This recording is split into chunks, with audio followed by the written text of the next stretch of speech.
Hey, everybody. Hello. What's up, Brad? What's up, Rob? Oh, man. We didn't have like the backstage time this time. We just kind of all jumped on and just started the stream. Well, I was sitting here for like 20 minutes while you were doing something. I was fixing my hair or some shit, I'm sure. Well, you have a nice 7-year-old beret in your hair. What's that about? Thank you. Thank you very much. It's, before the stream gets crowded, Eddie Perez came into town, and I'm on a first day of a 2-day tour of LA's record stores. We also hung out with a very nice person in the VC, Delfina. She came out and she went shopping with us and had lunch, and we had a good time. We went to the fish market in San Pedro. If you've never been there, it's kind of a cool place to go. That sounds awesome, man. Yeah. But so here, I want to show the stuff I just picked up, and I tried cleaning one of them. So I picked up for a very good price 4 water damaged records. Okay. And so this one, and I picked them up at some of them I have them already. This is gonna freak Mazzy out when he joins in a second when he sees all the mold. I'm gonna trash the cover, but okay, this is still in here. Okay. And it's in really decent shape. They need a good cleaning. So does it have any shit growing on it? No. But wait till I show you one of them. You can clean a bunch of that shit off though if you just cut. Well, I didn't want to break my ultrasonic, so and I probably paid $5 each for these. Wait till you see some of the others. Mazzy, sorry, Mazzy. Yeah, but here's the problem with Mazzy. He's hanging out in a loud place where you can't hear him talk. Are you in Vegas? No, it's the New York record thing. Wow.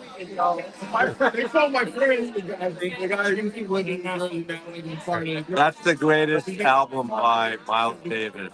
All right, there you go. Mazzy's muted, so he can't hear a word. Unmute Mazzy. Hang on, don't hurt Mazzy. I muted him because there's nothing good he's going to be talking about. People, here's our people right here. Mike. We're killing people. Hello, buddy. Jason Rojas, what's up, man? Okay, that's it. We won't bother you. We love you. You guys have a good night. All right, that was nice. Lovely. That was a walk-on cameo. Yeah, it was. All right, now we can get back to. I hope everyone didn't eat yet. I'll show you. This one was pretty good. This one looks like it's going to be an issue. These covers are going to be thrown away, but look at this one. You can see the veins. Oh, Jesus. No, that might be too much. But, just hit it with some warm water and some Dawn. No, well, I have a spray bottle with one of those Victronox that Patrick initially recommended to clean. Yeah. So, I know, but I think you just need warm water and Dawn first. And just get that paper off.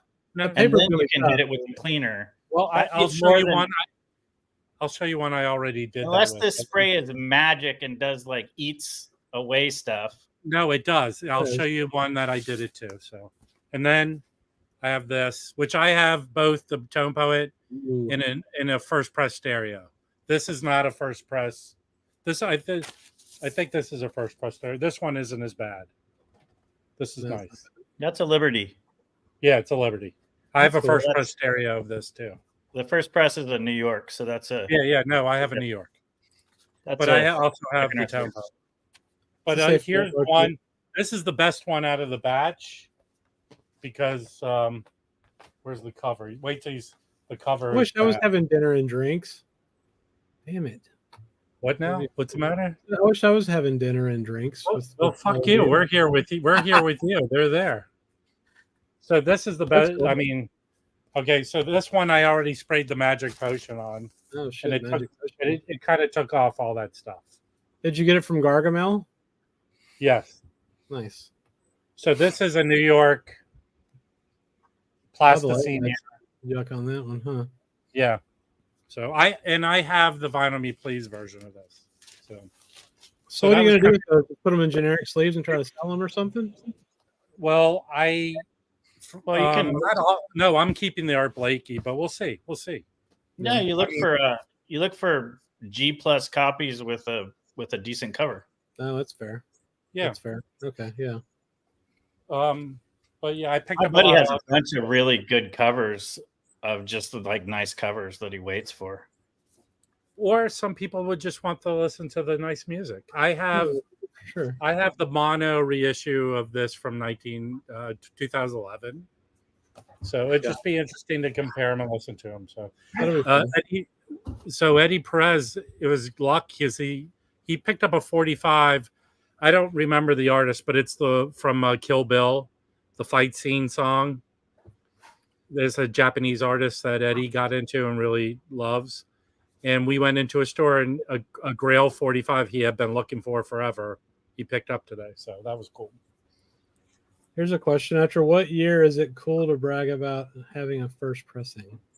I don't understand that. I don't know what you mean. Like after you're 50? I don't think let me turn the tables on you, John. What year was it produced?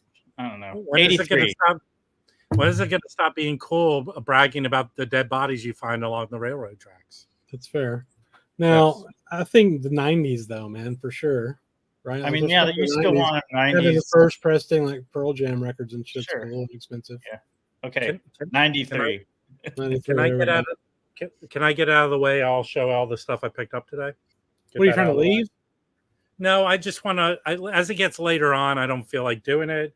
And other people, actually, Chris, isn't like 92, 93 when almost everything became CD? So having a first pressing by like before 93 would be cool. I don't know. Hey, Chris, I had noticed on the Discord you showed the Hassan album with Max Rhodes.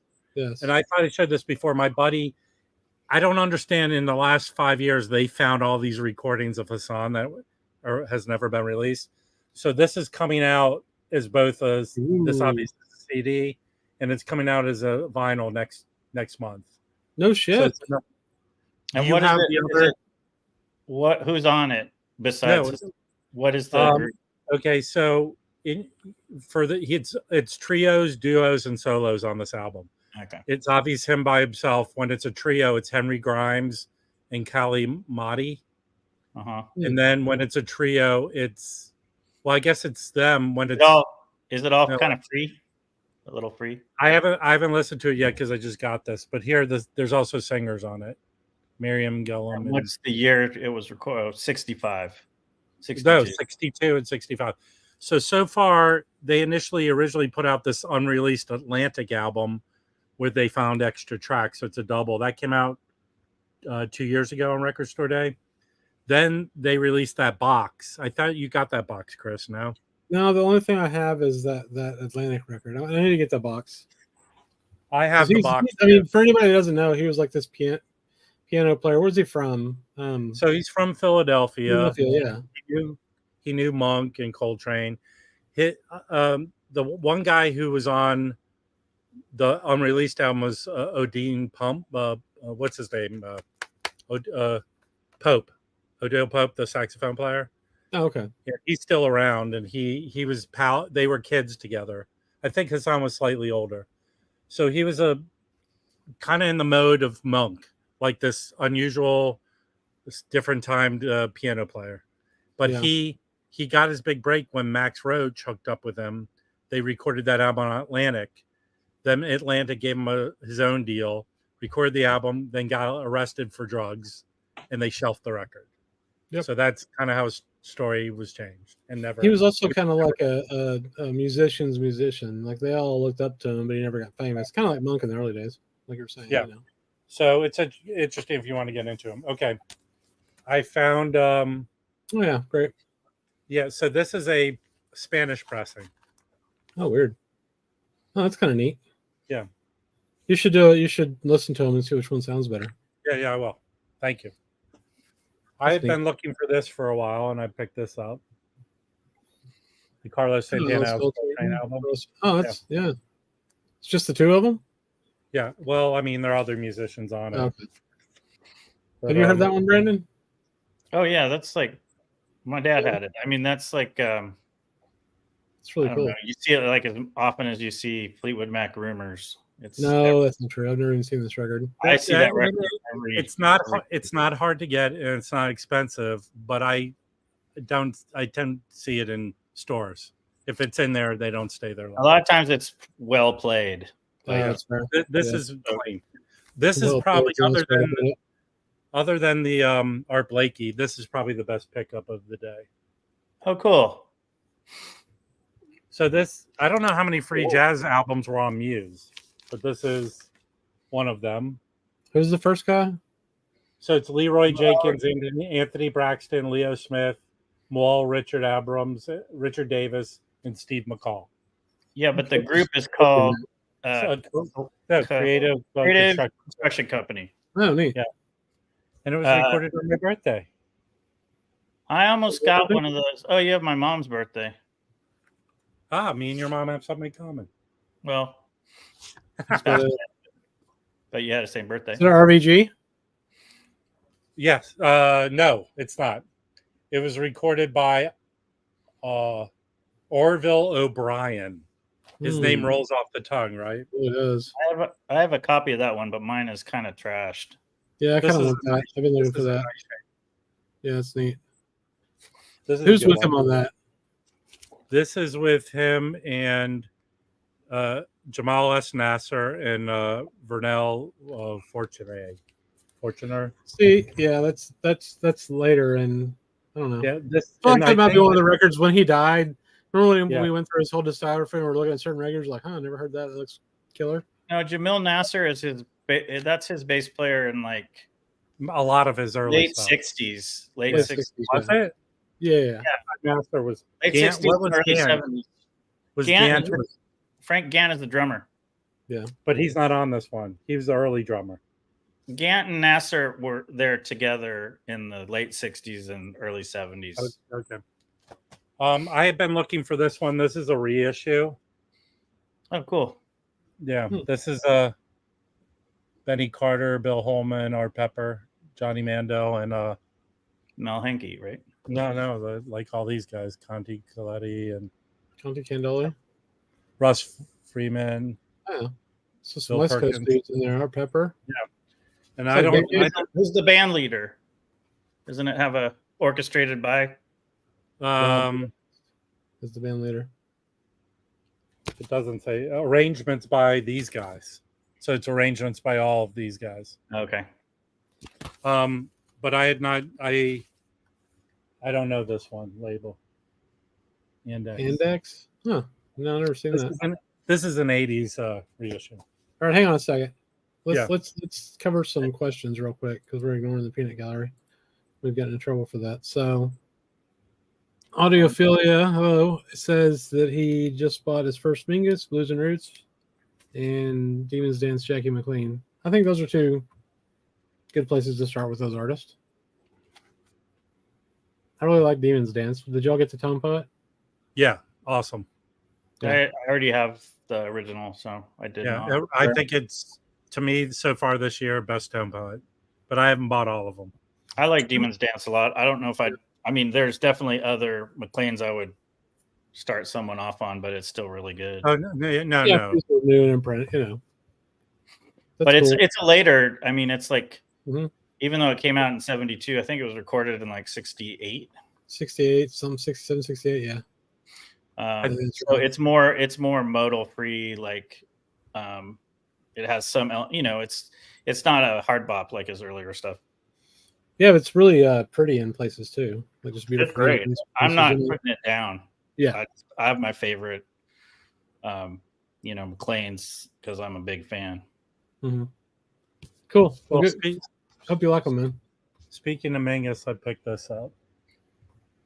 3 or Oh 4. yeah, that's got all the people on it, right? It's Yeah. like, Oh, wow. And I had just picked up I picked up a record with Philip Catherine on it, and it's pretty awesome. When did that come out? Late 70s or something? 74? 77. 77, yeah. yeah, You it's got just John opened it, Schofield on it. It's Yeah. I thought it had John McLaughlin too, but I guess I was thinking of another one. Scoriel was on there too. Says. That's Yeah, cool. I'm not. Oh, yeah. I That's think it. that Oriella. the Atlanta box that came out, I think it's easy enough to find all those ones, so that's what my path is going to be. This is It's good to have that. It's so a this- reissue. so the Riverside one, which is like a painted cover, it kind of looks similar to the Horace Silver one that Mhm. just came out as a classic, Blowing Your Mhm. Horn. Oh yeah. So this is a better cover, I think, and it's this is those 69 Riverside reissues that have the same red Mhm. label, Mhm. and these are, I guess, usually the same plate sometimes. So That one Yeah, sounds those- really good. I have that. I have really that good. exact copy. It Those are sounds from good. the late 70s, right? no, late 60s, Oh, 68, 69. And this is Yeah. still in the shrink. This is still in the shrink. I picked this up. This is one of the Org 45s. Mhm. Hang on a sec. Eddie, come join us and show us your records if you can, man. I'll put the link in the thing. What is org? I forgot. So they're two orgs. There's Org Music and then Org. Org put out all the Coltrane 45s, that's the one who puts out a lot of jazz. But what does it stand for? They don't even have them breaking down by initials. I don't know. I know the other one. This is They're, Org. Yeah. Orgasmic sound. One of them doesn't exist anymore, I think. But Okay, whichever so one. that's one of whichever my one's that's still one of my around. favorite Ornette Coleman's. Yeah, I thought you already had that, Rob. No, I do not have this one.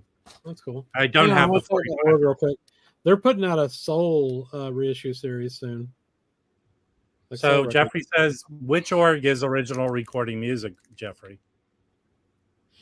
Maybe so. There's the one that just calls himself Org. I think they put out a lot of audiophile Japanese stuff too, right? Am I wrong about that? Look at all kinds of shit, man.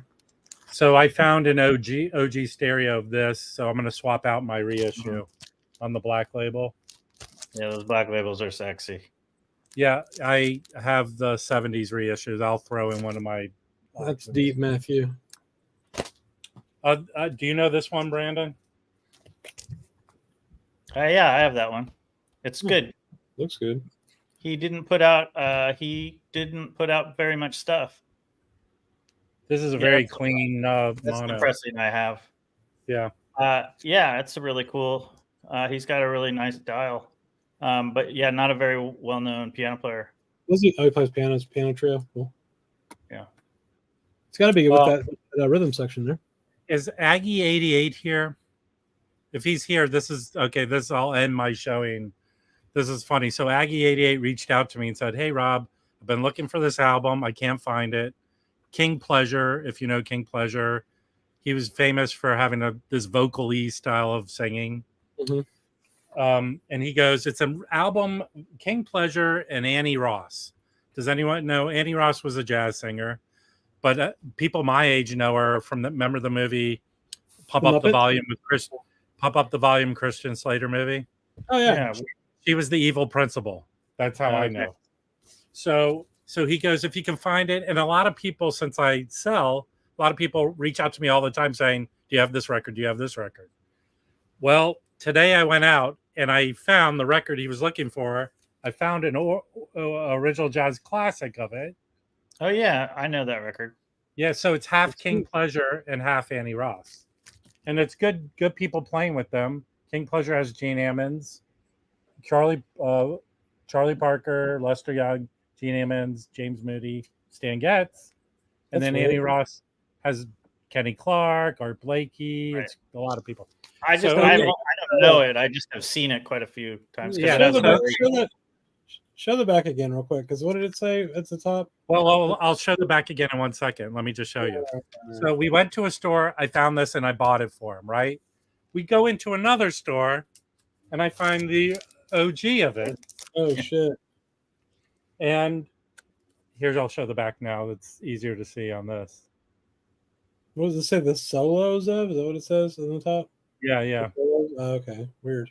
So this is not in the best shape. It wasn't that much, but this is an OG RVG mono. It's scuffed up, but I'll clean it and see how it sounds. But I just bought both just because it was funny that he had been looking for this record, and I today found 2 copies of it. So Nice. that's fun. Yeah. I'm done. Where's everybody?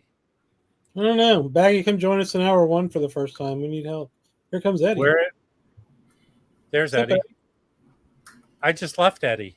Eddie, show your Grail record that you found today. Yeah. Why'd you leave him? Thanks for having me on, Chris. Oh yeah, dude. Anytime.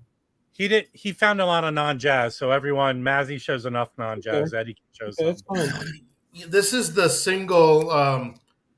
It's the artist Meiko Kaji. She was a singer, actress in the 70s, early 70s. And her song, not this single, but another single, was used in the Quentin Tarantino movie Kill Bill. Whenever Uma Thurman fought Lucy Liu.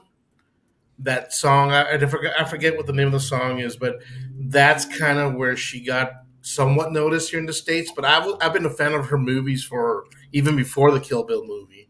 So this is her first single ever from one of her movies, and I've had this on my want list on Discogs for years, and they're only available like in Japan. And anytime they pop up, they're like $150, over $100 easy. There's 2 copies on Discogs right now, and I think VG and the covers are G. This is minty mint, and the guy only wanted $95 for it. I know it's a lot for a single, but believe me, I've been searching for this for years, and for me to see it on the wall and the condition it was in, and for $95, I was like, it's a steal because, like I said, on Discogs it goes for over $100. You can look it up on Discogs right now, and it's over 100 something. I think there's a copy in Belgium and a copy in Japan of this one. It's quite rare. Very cool. So that's that, and then all of this. Rob was nice enough to gift me this. Let me take him out of the cover. I'm not using my camera. I'm using my laptop, and it's got a shitty camera. Tony Williams. Yeah, Oh yeah, Lifetime. right. Yeah, Tony's Lifetime. That's a good one. Yeah. I'm not a big fan of jazz, but I do like fusion. Nice. And then picked up a bunch of cool stuff in the first shop I went to. I don't know if you guys are familiar with German avant-garde electronic band Popol Vuh. Mm-hmm. This is the original. Well, this is the Italian pressing, the quad mix. I have a reissue, but I found this at a very reasonable price. And then an original Destruction, which is their German thrash band. I don't know. And then I found an OG of Faith No More's first album. Oh yeah, That's Yeah. nice. Introduce that's yourself. before. That's pre Mike Patton. Mike Pat. That's a week. So that was the first shop we went to, and then we went to this other place that Rob took me, and I guess some guy who works for Nuclear Blast Records, which is a metal label, dropped off a bunch of records, brand new sealed records that go for $50 to $75 at $20 a pop. They were selling them, so I picked up. This is a reissue of Suffocation's debut album. This is on a French label, Listenable Records. The guy had it for $20 on Discogs. It's like at $75. That's a nice band name. Suffocation, yeah, they're death metal. Cookie Monster vocals and all. And then I found those other ones from Nuclear Blast, which I think they're reissues, but they're sealed for $20. You can't even get these brand new for $20. This is another Suffocation. This is another brand new, still sealed. And these are, splatter editions, whatnot, and $20. I showed Rob what they go for on Discogs. He's like, man, they're a steal. Can't beat that with a stick. Then I found 2 OGs of the Pretenders, the first Pretenders. I've been after this for a while. Yeah, it's So good record. yeah, and then I picked up. I think this is the first one or the second. I think this is the one before, right? Yeah, I think this may be the first one. But these were like That's the third one. this is the third one. Okay. It'll say the first three albums are 1, 2, and 3. So the first one is one. It just says Pretenders. That one. That's the first one. 2 on And the then back. the second one says 2. On the back. Oh yeah, this is 2. Yeah. And This then the is third second one says It 3. says it back here. And then after that, it's Learning to Crawl. So Gotcha. we only took Eddie to like really 3 or 4 stores. It was sort of just a half day. Tomorrow, Eddie should be half the man he is now. I doubt it. I'll find anything Grail like Well, Eddie, this one. can you just attribute the fabulousness of hanging out with me and the luck that I bring to you? Wax was my vinyl guys lucky went to charm the- today. If you guys went to the fish market, then that's pretty awesome. Yeah. Yeah, the food was great, man. Right by the ocean, nice breeze, good company. So that first day was really actually real cool, but tomorrow's supposed to be epic. We're hanging out with Jim. So John Marino was asking where we went. We went to Sound Stations, which is not a big store, but I always seem to go in there and find stuff. Mhm. Then we went to Boogie Monroe, which Michael Poetry and Plastic loves because they mostly have Japanese pressings. In fact, I almost bought, there was an Art Pepper Elvin Jones record that Rudy did that only came out as a 45 in Japan. He had a copy of it, but I bought so much today, I left it there. Then we went to San Pedro, where we went to Fish Market to PM Sounds, which Eddie didn't find it there. He has a very good jazz stuff there. And then we went to Record Recycler, which is the best priced record store. It's a digging store, right, Eddie? Yeah. You really have to wash your hands, your face, and your whole body after you leave. Yeah, you have to go through like a deep cleansing after that place. Is pretty nasty. But yeah, I mean, first day was great. Looking forward to tomorrow. Dude, we don't get shit here, Bandy. You're right. I mean, in Austin, there's a couple of decent shops that you can find some stuff at, but man, it's tough.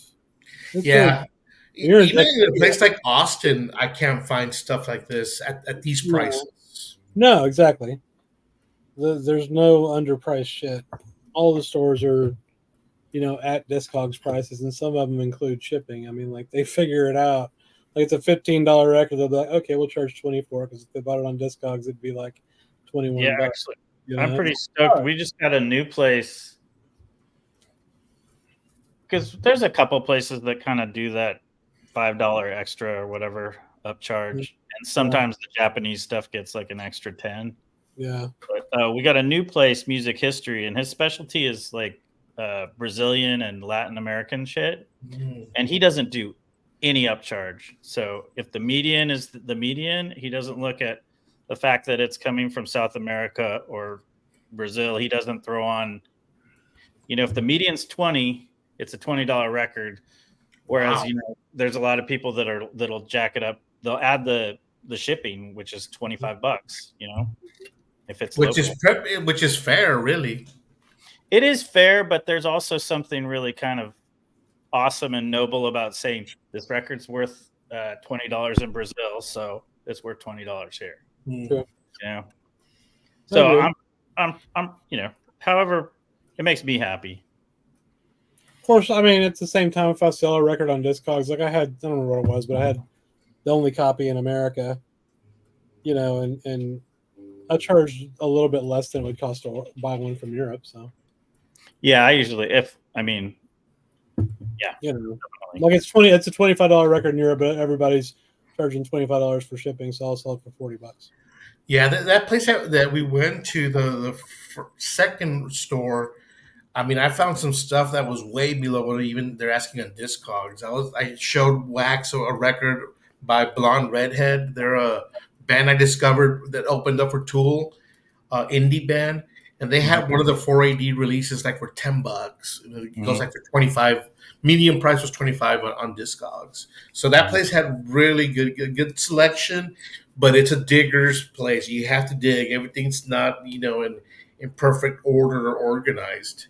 It's somewhat organized, but you do have to dig. But man, I was finding stuff left and right. And then there were these bins, like I tell you, this guy brought in, and they were all nuclear blast pressings for $20. Doesn't matter if it was black pressing or it was a black vinyl splatter, whatever. They're all $20. Nice. Are you going to? Is Tool coming down there? Another. They're playing in Austin, but they're playing on a Wednesday, so I won't be able to make it because we usually have. I work for a physician, so we have clinic days on Mondays and Thursdays. So it's kind of hard for me to miss on a Thursday, even though I missed Thursday this week because I'm on vacation. But I need to save some days because in March I'm going to a metal festival in Houston. Oh, that's cool. They're coming here. I'm gonna go see them. I saw them last time. It was like, I don't know, a month before the pandemic started, I think. Where are you in Texas, Chris? Fort Worth. Oh, okay. Yeah. I grew up in San Antonio, though. I do have another cool record I found. Hey, look, another jazz volunteered. What's up, Mike? Hey, how's it going, guys? Good. I have a record, and I have a ton, so I'll show this let me last know one. when I should show. This is the last one. This is a test pressing of Joe Farrell's Cam Funk. Oh, cool. Yeah. Hey, Johnny. Very You cool. have to draw your own eyeball cover. No, but you know what? It actually sounds a little better than the regular version I have. Take one of your eyes out and smash it into the cover. And put it Should I use a spoon? Yeah, then it'd be like a suffocation cover. Anyone here who waits tables, do you know the trick? You grab a little creamer and you go, hey, I could take my eyeball out. And then you take the spoon and you go, and the creamer pops out. Oh, shit. That's what's up. I'm going to do it to my kids now. All right, you guys ready for a lot of stuff? Hang on. Let's do it. Mike, okay, go ahead. Yes. What? Nothing. Go ahead. All right, I got. He wants to show later, too. It's been a few weeks, so I got this today. Paul Bley ballads. Cool. So ECM? Is he solo on Yeah, that? and it's like ECM 1010, so it's the 10th ECM record. So this would be 70 or 71. Is he solo on that?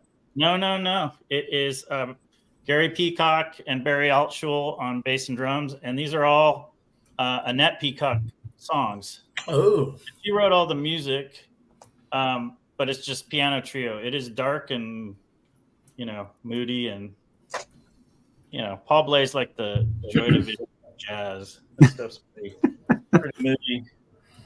I got another Oliver Lake for $6.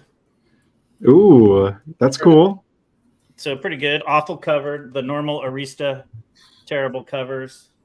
But it's good. $6. It's a good record. I have that one. Good. Yeah, I mean, Olu Dora trumpet, Donald Smith piano, Stafford James bass, and Victor Lewis drums. There you go. Oh, this. Hang on this a second. sort of blew me away. This I'm not rich. That's weird. What do you think I'm rich, Chauncey? What is this? Sorry. Art Blakey. And I guess you pronounce it Anthenogen. At first I thought, it's and then again, but no, it's not. I stupidly sold that record. It's great.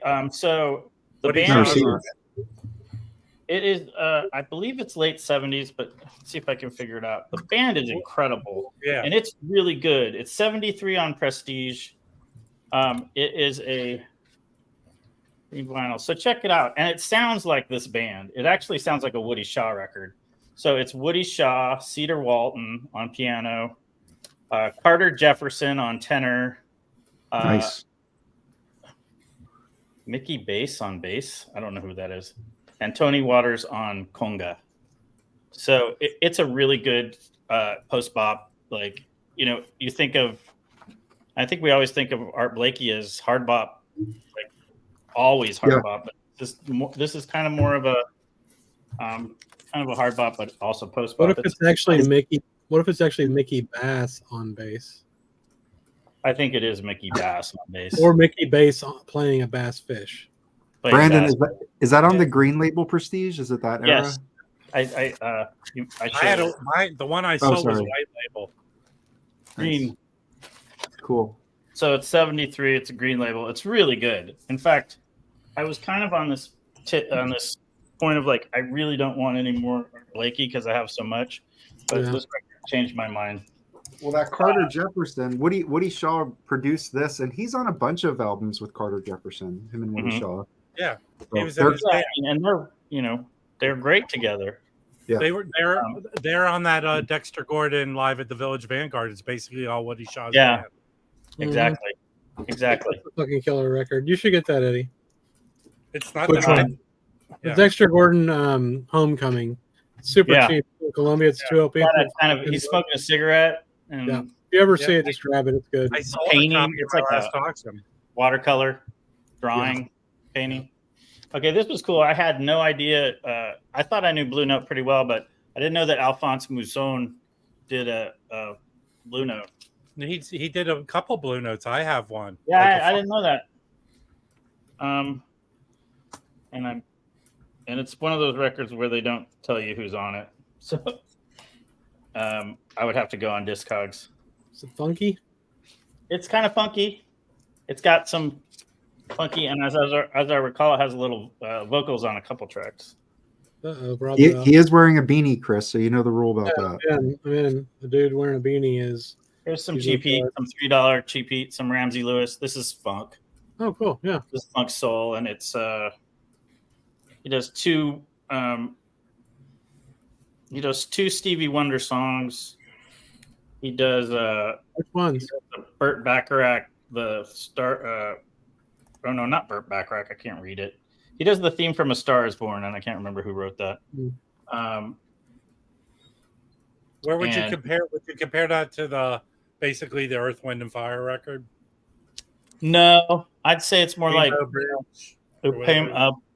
the Upema ni Pajama. That it's more like that one where he does a lot of. Because I feel like that Earth, Wind, and Fire one, the gold whatever, is more originals, and this is more like soul R&B covers, which is the same as the Upema ni Pamoja. So, is that what label's that? It's on Atlantic. No, wait. As Brandon shows record, this Magic Juice is taking the shit off these records. Nice. Yeah, I want to It's answer on Columbia. This one's on Columbia, red label. Oh, cool. Oh, interesting. So, Cool. the difference between hard bop and post bop, I'm foggy on it too, John. So we could try to make a video about it, but that'd be fun. Well, post bop has more. Hard bop has a lot of basis in the blues and a lot of more music that's more tonal that tends to. I'm not very good at describing this, but songs that kind of have a structure that would end up in where you expect it in a certain way, like returning, like C wants to go to G kind of things. Like there's a structure to the song, and generally although the time signatures can change, post bop you'll get more freer elements and more time for the people to drift off and solo, etc. Makes sense. Less structured than But yeah, most of the hard bop stuff is very structured, like older jazz, right? Like you play the theme, and then there's solos that are so many Right. long, and then you play the theme, and you're done. Think about like I don't know, like Monin, the first the Bobby Timmons track. It has a very certain structure, and it's there's nothing wrong with that. But you kind of know where it's going, right? Yeah, for sure.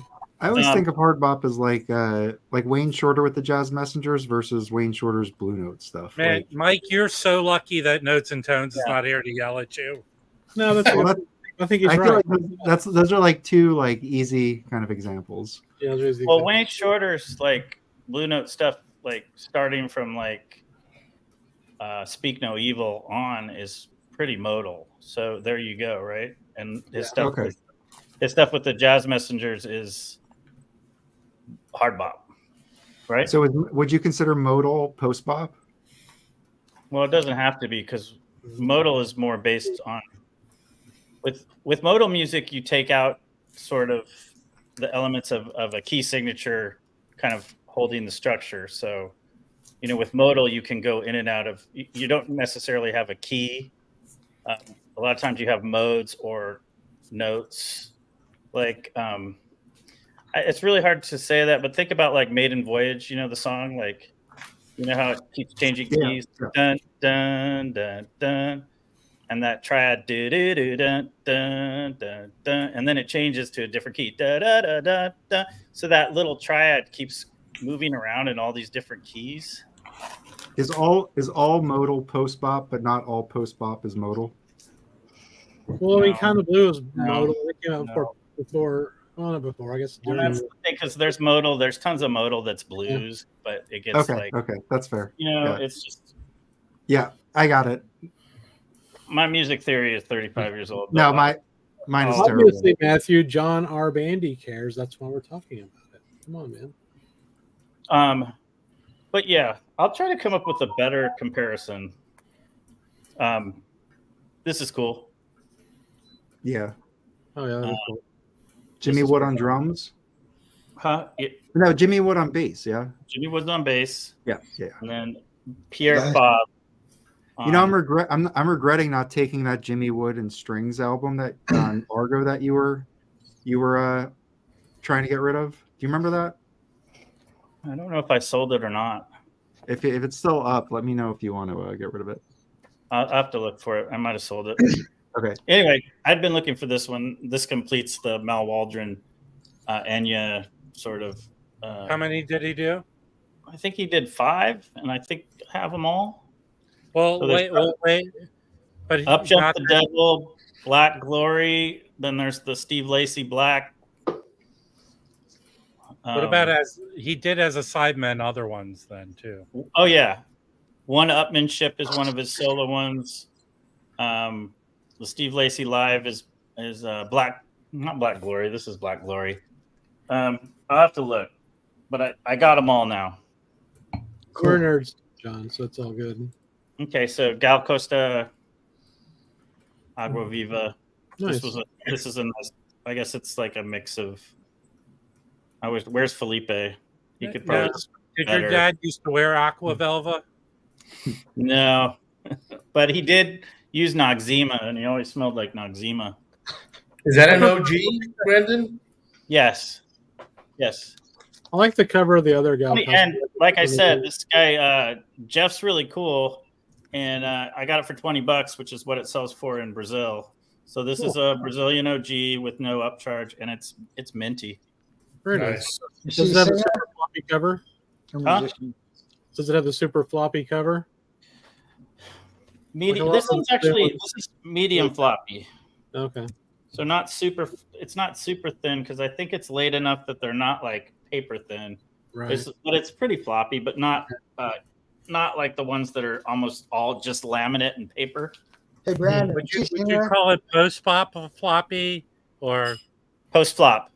Post-flop. Post-flop. What are you trying to say, Dave? Is Gal Costa a singer or musician? I mean, instrumentalist. She's both, but she's the main singer. Oh, she's mainly the lead singer, right? Yeah, she's the lead singer, but she's the songwriter. It's her. Yeah. Gotcha. So, I never heard of okay, her. this is a couple dollars. Or Hubert Laws. Like I don't know why I don't have all the laws, but this is Laws cause it was like now that's I want that. I don't think anyone's ever come out and said, "Here are the Hubert Laws and Ronnie Laws you should get." I've never heard a definitive album by either of them. So Hubert Laws you should get. His CTI ones are probably the best. Yeah. I mean, this is more like these are. I really like the flute. So if you like flute, and this is more groovy, I think it's probably 68 or. They're both still around. They did a show in LA earlier this year. Right. But what I'm saying is this is late 60s groovy. This could be a movie soundtrack flute kind of stuff. And then I like his stuff on CTI because it's more funky. Would it be an adult film family or adult film soundtrack? I was thinking more like The Party or something like that. I love that Afro classic CTI, that kind of Yeah, Hubert I think it's CTI stuff's the best. And there's another one. I think this was $3 as well. But it was like I've seen that. I've passed on that. I'll probably pick that. Is it good? Yeah, I mean, if you like, I wish I could play it, and then you would immediately know if you wanted it or not. Now, obviously, Atlantic had no. I'm sorry. What? I was just going to say Atlantic had no issue with carrying a lot of flute players as artists on their label. Yeah, no, that's true. I mean, Herbie, man. So I like this stuff. So, but yeah, it could be. I mean, some people, if you weren't like really into jazz, you might hear it and go, "Oh, that's kind of like the Austin Powers soundtrack or something like that." You know what I mean? It's groovy party music. Ron Burgundy. I didn't know they were related. I didn't know Hubert Laws and Ronnie Laws were even related. So God, really? No, I didn't know that. Shut up. The brothers. This is fantastic. I think Felipe showed this a while back. This is Isao Suzuki bass. It's like the killer band. Masahiko Togashi, Hideo Ikichawa, and Akira. I don't know who are Akira Shiyamoto, but all these guys are like the guys in the 70s in Japanese jazz. And this is a double 45. It sounds really good, and it's on a Union, AV Union. Anyway, Do you know about those people on the cover? Go ahead, Rob. What's up? Chris, do you know about the Jones brothers are related? Do you know the Jones brothers? Yes, I do. Do you know about the Jonas brothers? Yes, I have all their stuff. And there's Brandon, those people on the cover, were they getting ready to form a human centipede, perhaps? Hey, Chris, have you had sex by the ocean? Yeah, I think. Who are the big? I guess that's the trio. Okay. I think it's because they're all going in different directions. Maybe. I guess so. Yeah. Is it ass to mouth, Chris? Yeah. I mean, that is the traditional human centipede formation, right? Okay. I've never seen that movie. I don't want to. I haven't either. Well, there's 3 of them. Yeah. Thank you. Okay. All right, what's next, Brandon? Right. Sorry to take us off track. On to more. I have that record. Yeah, this is great. So I got an OG.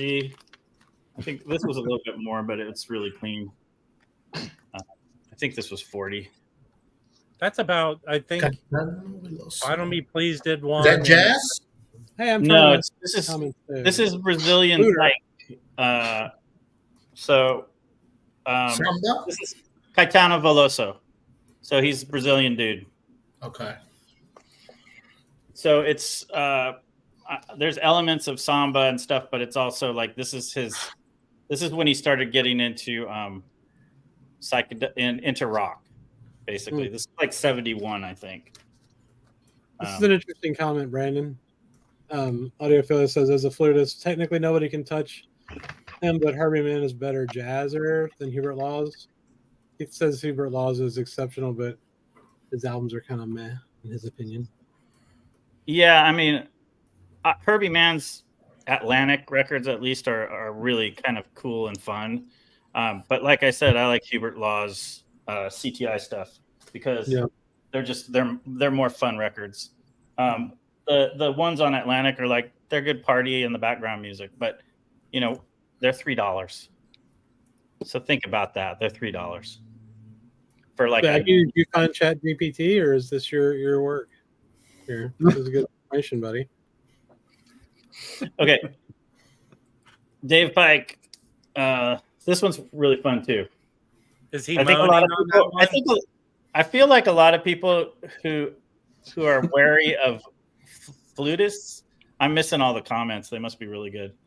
Flutists or flautists are also wary of vibists, right? Isn't it the same people that are? No, I don't think so. But he automates on his stuff. What do you mean he automates? Like he moans while he plays the vibes, like Keith Jarrett does. Oh yeah, he's not nearly as loud as Keith Jarrett. Well, yeah, but you can hear him moaning, Dave Pike. You can hear Bud Powell moaning too. Yeah, that's true. Well, so this one's Errol pretty Gardner cool. too. Also, Yeah. yeah. There's a lot of people you can hear moaning. Inappropriate. I can hear some people moaning right now. That's true. So you've got Dave Pike, Tom Rainier on piano, Ron Eschede on guitar. I don't know who that is. Luther Hughes on bass, and Harvey. And then you've got Kenny Burrell as the guest. So Kenny Burrell is on half of the song, which is 6, and then Ron Eschede plays the guitar on the other. So Kenny Burrell is the guest of this, and it actually does sound pretty much like he's the star of the show. Actually, they sort of feature him. He kind of does that sometimes. Yeah, he sort of takes over. Yeah. I'm still going. I'm gonna call Dave Pike record on Crisscross. I think it is. There's the Pike's Peak is a good one with Bill Evans on it. Yeah, and actually, he's got some good stuff. He has a Crisscross record too. Okay. I don't know that one, but I bet you it's good. Yeah. Okay, so this was something I've been looking for. Yeah, I've been looking for that record too. I was pretty stoked. This is a mint, pretty much a mint. I traded some stuff in for this. Oh, wow. Mint promo.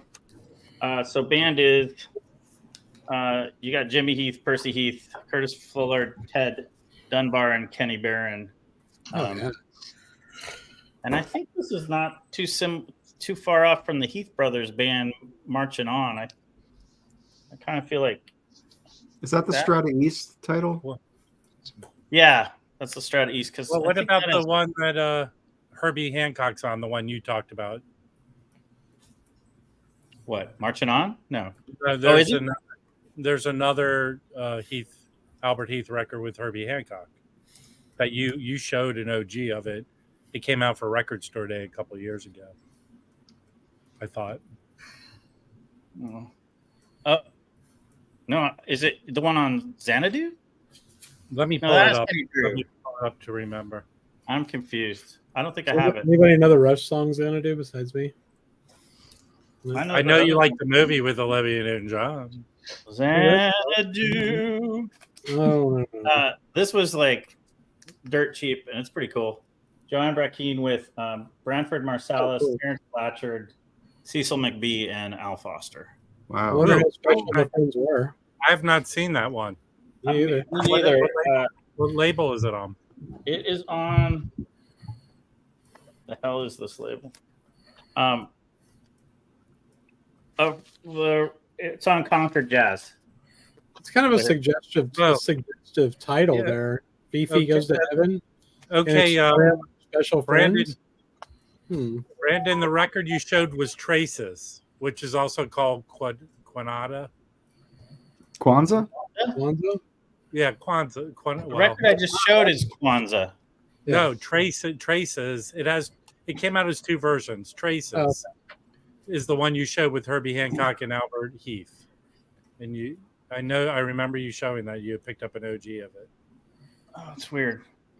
I'm drawing a blank. Show me the cover. Or I guess you can't. I could share a screen, but finish showing your records and then I'll show it. Okay. What label is it on? Just tell me that. Well, the label it's on as called Traces is up front on the original version. Yeah. Okay, I have to think about it. Too many records. I have too many. I know. Joe Pass. This was cool. It was still in the shrink and unopened, and it was $13. So I grabbed it. Oh wow! That's not the Tone Poet. That's an OG. Yeah, that's the Tone Poet. Oh, cool. That's a good sounding record. Yeah, it is. Here, this was. I like David Murray's larger group stuff. This is Octet. This is on Soul Note. Who's on that with them? A bunch of people. Henry Threadgill on alto, David Murray on tenor, Bobby Bradford on trumpet, Lawrence Morris on cornet. A lot of these guys I don't know. Craig Harris trombone, Curtis Clark piano, Wilbur Morris bass. Steve McCall percussion. So it's an octet. So it's Cool. pretty I've big. heard of him. Are they is he doing just a couple songs on it, or No, they got four tracks total. okay? And all long. So you got Murray's Steps, 12 minutes and 12 and a half minutes. Sweet Lovely, 8 minutes. Sing Song, 9.5 minutes. Flowers for Albert, 9.5 minutes. So you got quite a bit. I was just gonna say I just ordered the David Murray Flowers for Albert Indian Navigation record. Mhm. It's his I don't first. know that one. I'm It's his guessing it first. has Flowers for Albert, I would hope. Yeah. But it's really, really good. It's his first record. I've been sampling all his Indian Navigation stuff. It's pretty good. He has like 2 records at like the Manhattan Club. I think he has another I forget what it is. It might just be solo. It's cool. I'm sure it's What are you good. talking about? David Murray, Okay, thank you. slightly out there, tenor sax. Nice. Yeah. I like slightly out Okay. there. This was another. I went to a record show, and this was I think it was $8 or $6 or something like that. It's another Courtney Pine from England. I haven't really heard it yet. I played it once, so it's 91. So it's the British pressing. Nice. Now, Brad, do you subscribe to the theory that these records have always been around, but now people are talking about Courtney Pine? You're just noticing them? Because I found 3 Courtney Pine records. Well, that one with the painting on the cover that Yes. I just picked up for $3. I mean, I've seen that record 100 times. You just I passed remember by. that record. Yeah. Because that cover is so. I just didn't pick it up until the Jazz Bums did the show about that record, and then I was like, I should pick it up because I really didn't know much about it. I mean, that's but what this happened. record, I don't think I've ever seen this record before. I haven't. No, me either. It looks to me like I would remember it because to me it looks like a 4AD record, kind of. Anyway, this is kind of cool. This was in the $2 bin. This is Rick Ruskin. This is a super funky 70s. He sings on a couple. It's just a inexpensive funky 70s record. Check him out. Hey, Mark Glassman, you've been listening to everybody since you were in high school. Yeah, that's true. It's not fair. You went and saw everybody when you were like Yeah. I mean, you came out of the womb humming a Miles Davis tune. Exactly. Okay, check this out. Smoking cigarettes as a year old in the vineyard. You were singing Salt Peanuts when you were 3 years old. He was born with salt peanuts. Yeah. This is pretty hilarious because look at obviously this is somebody's girlfriend did the cover. Oh my It's God. obvious. That You know, looks awesome. That's like an $11 record. But when we went into the record collector here in LA, the guy who yells at people, I was afraid to pick that record up because I thought he would charge me $50 for it. Never seen that one. Anyway, It's good. it's pretty cool. It's Yeah.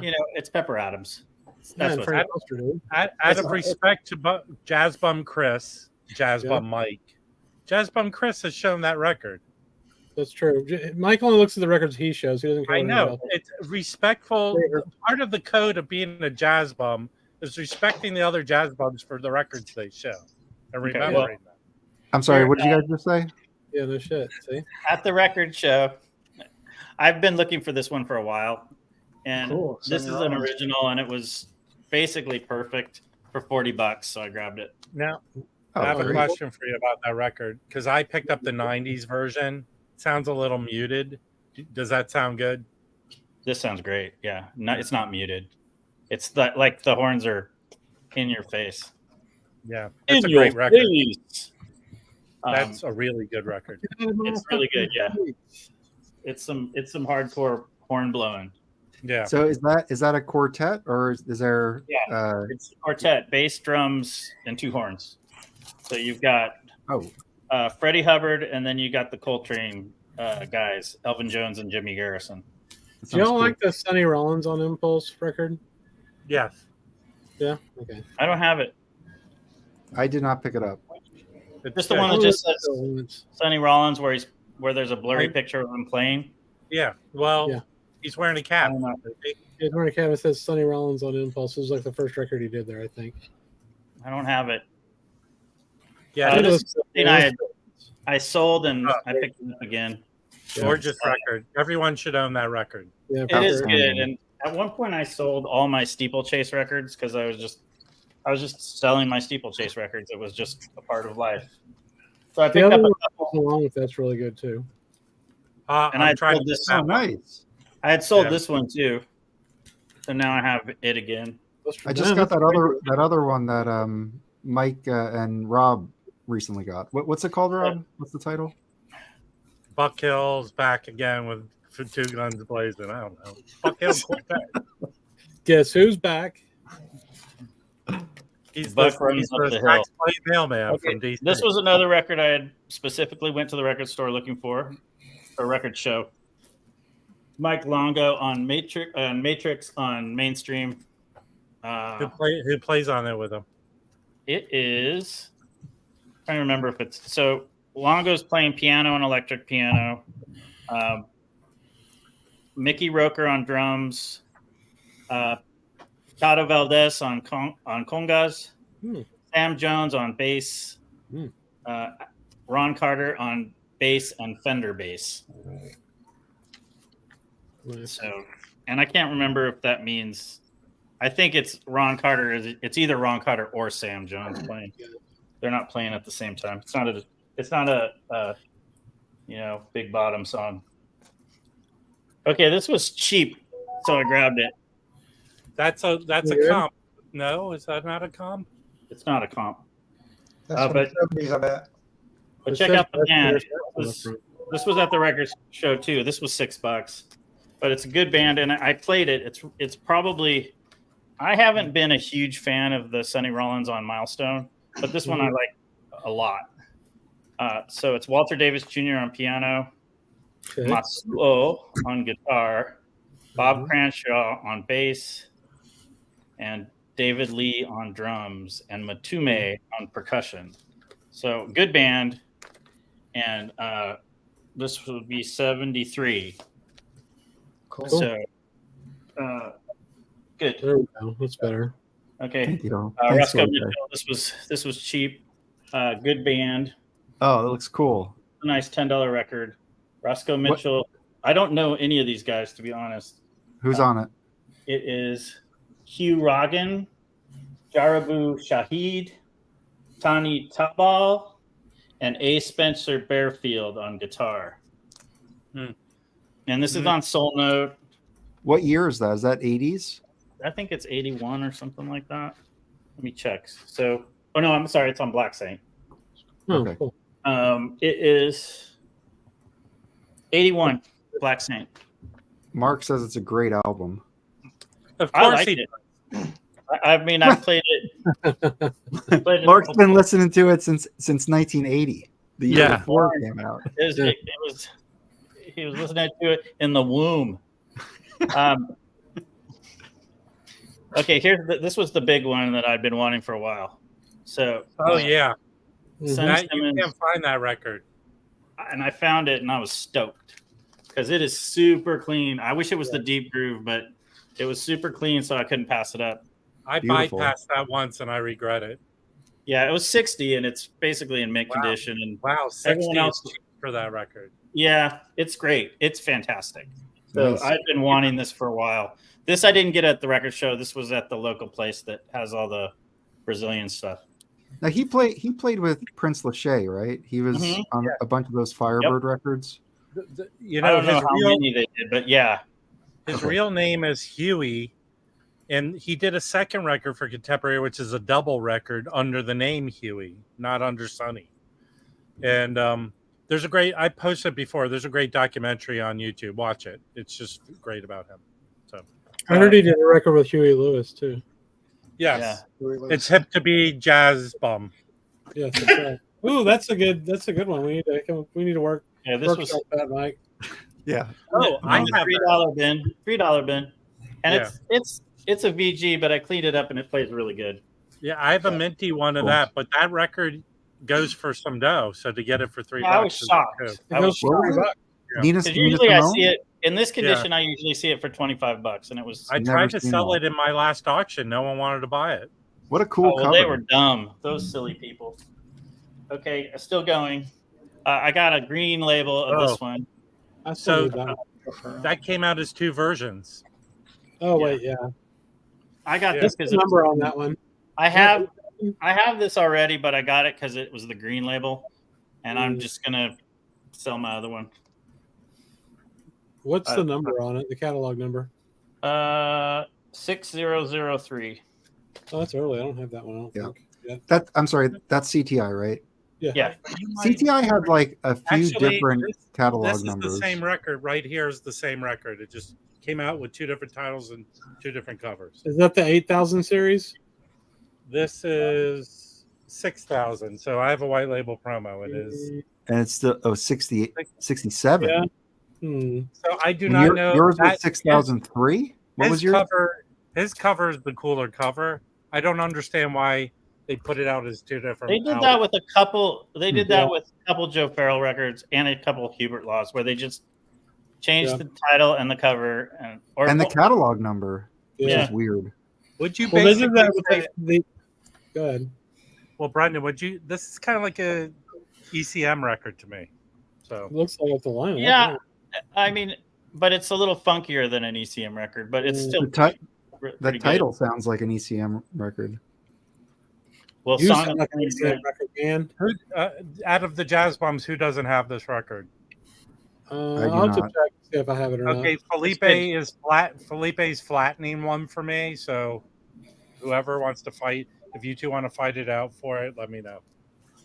That looks like You can have it, Chris. that looks like the San Francisco coastline. Now with CTI though, I want to tell everybody like the 6000 series, they did that doubling up thing a couple of times, but you really got to watch out. Their 8000 series, which was just a reissue series, it's all the same shit with different names. It's Yeah, fucked Muse did that. Muse did that too. Yeah. Yeah. They got Lester Bowie's with 2 different titles. That's the same record. Oh So, yeah. And not just Lester Bowie, but there's quite a few. This is, I think we're getting down to towards the end. This is pretty cool. Ooh. Barbieri on Dutchman. I think Nice. this might be my new favorite of his. You serious? Good. Yeah, I I've have been that one getting too. into him more and more. Liston Smith plays mostly electric piano on this one. What about Gato? Does he go crazy? Like he usually does? He goes pretty weird, but there's also a lot of like almost borderline. It's like getting weird and then borderline porn smooth jazz. Yeah. You know, so it's like and then like He has like that chainsaw sound to his sax. yeah, where it's like it's like those 80s TV shows, It was like a high schooler sitting in a room, then a hot teacher walks in, and then the sax plays. Well, what's that song? It used to be that it was so easy. Yeah. And then the hard sax solo comes in. Yeah.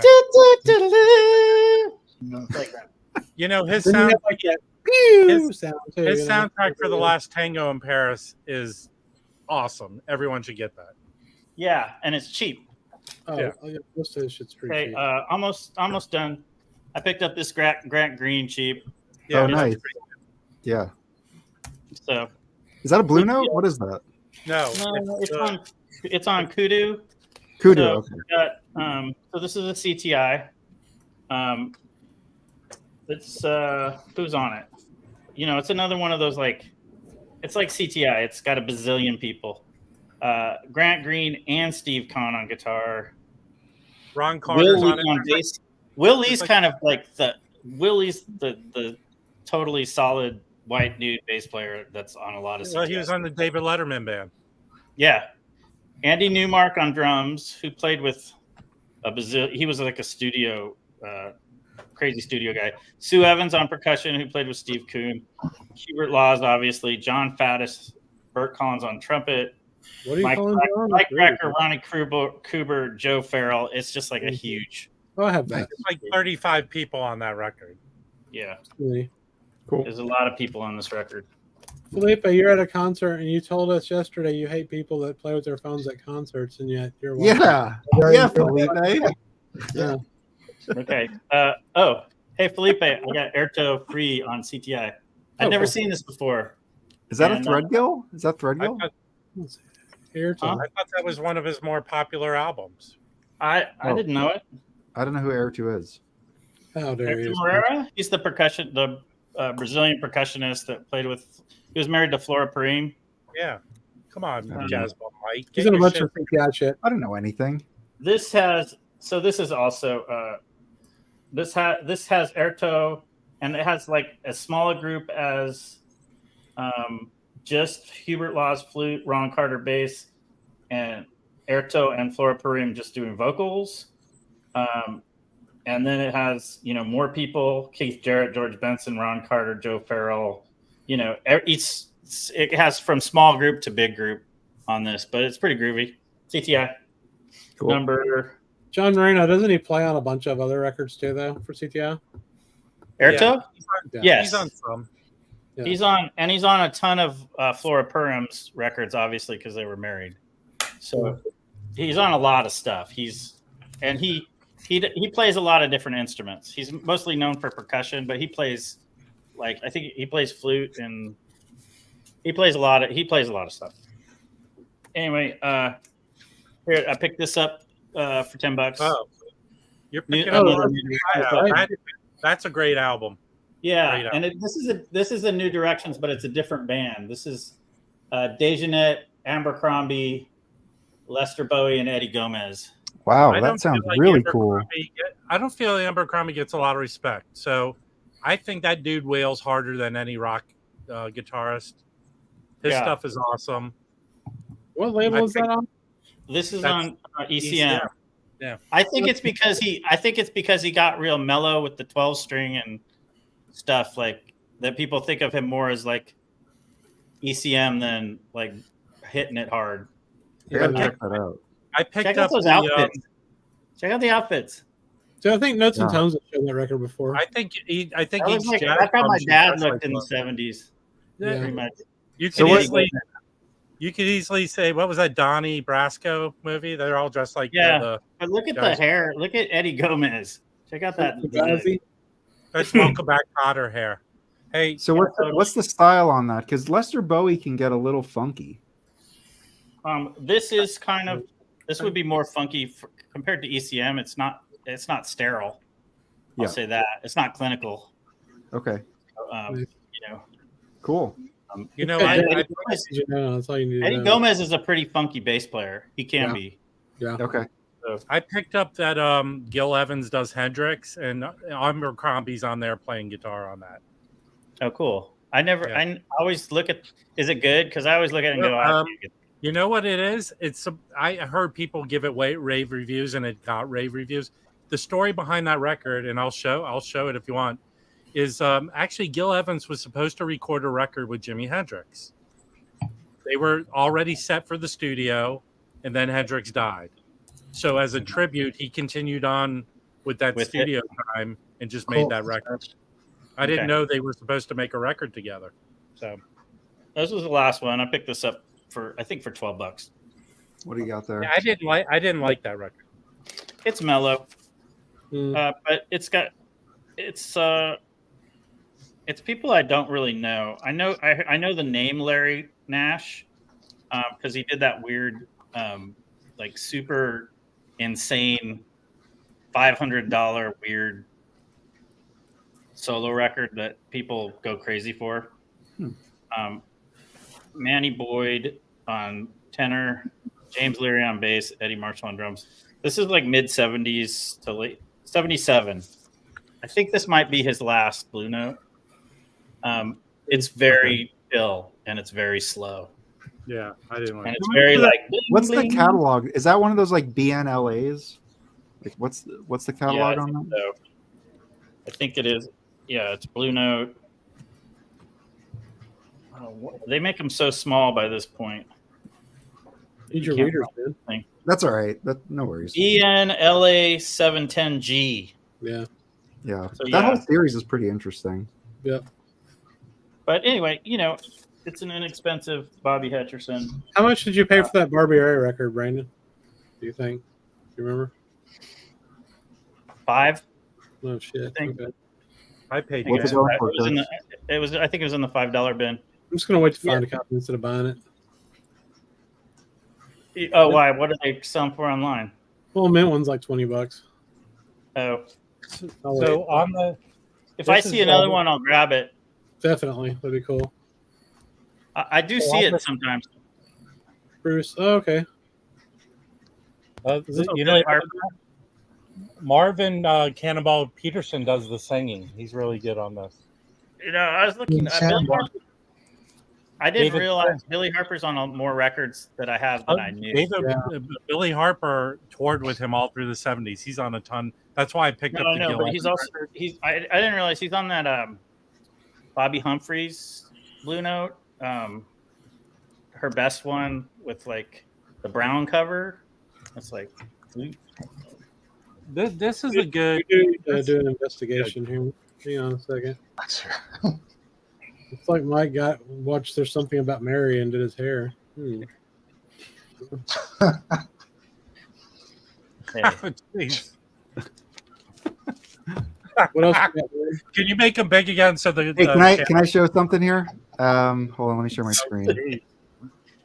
You look like Chevy Chase in Modern Problems after you snort the base coat. Here, hold on, let me see if I can. Now, what kind of product do you use, Mike? It's called Jizz, bro. Whatever Conan uses. Brian. Whatever Conan uses.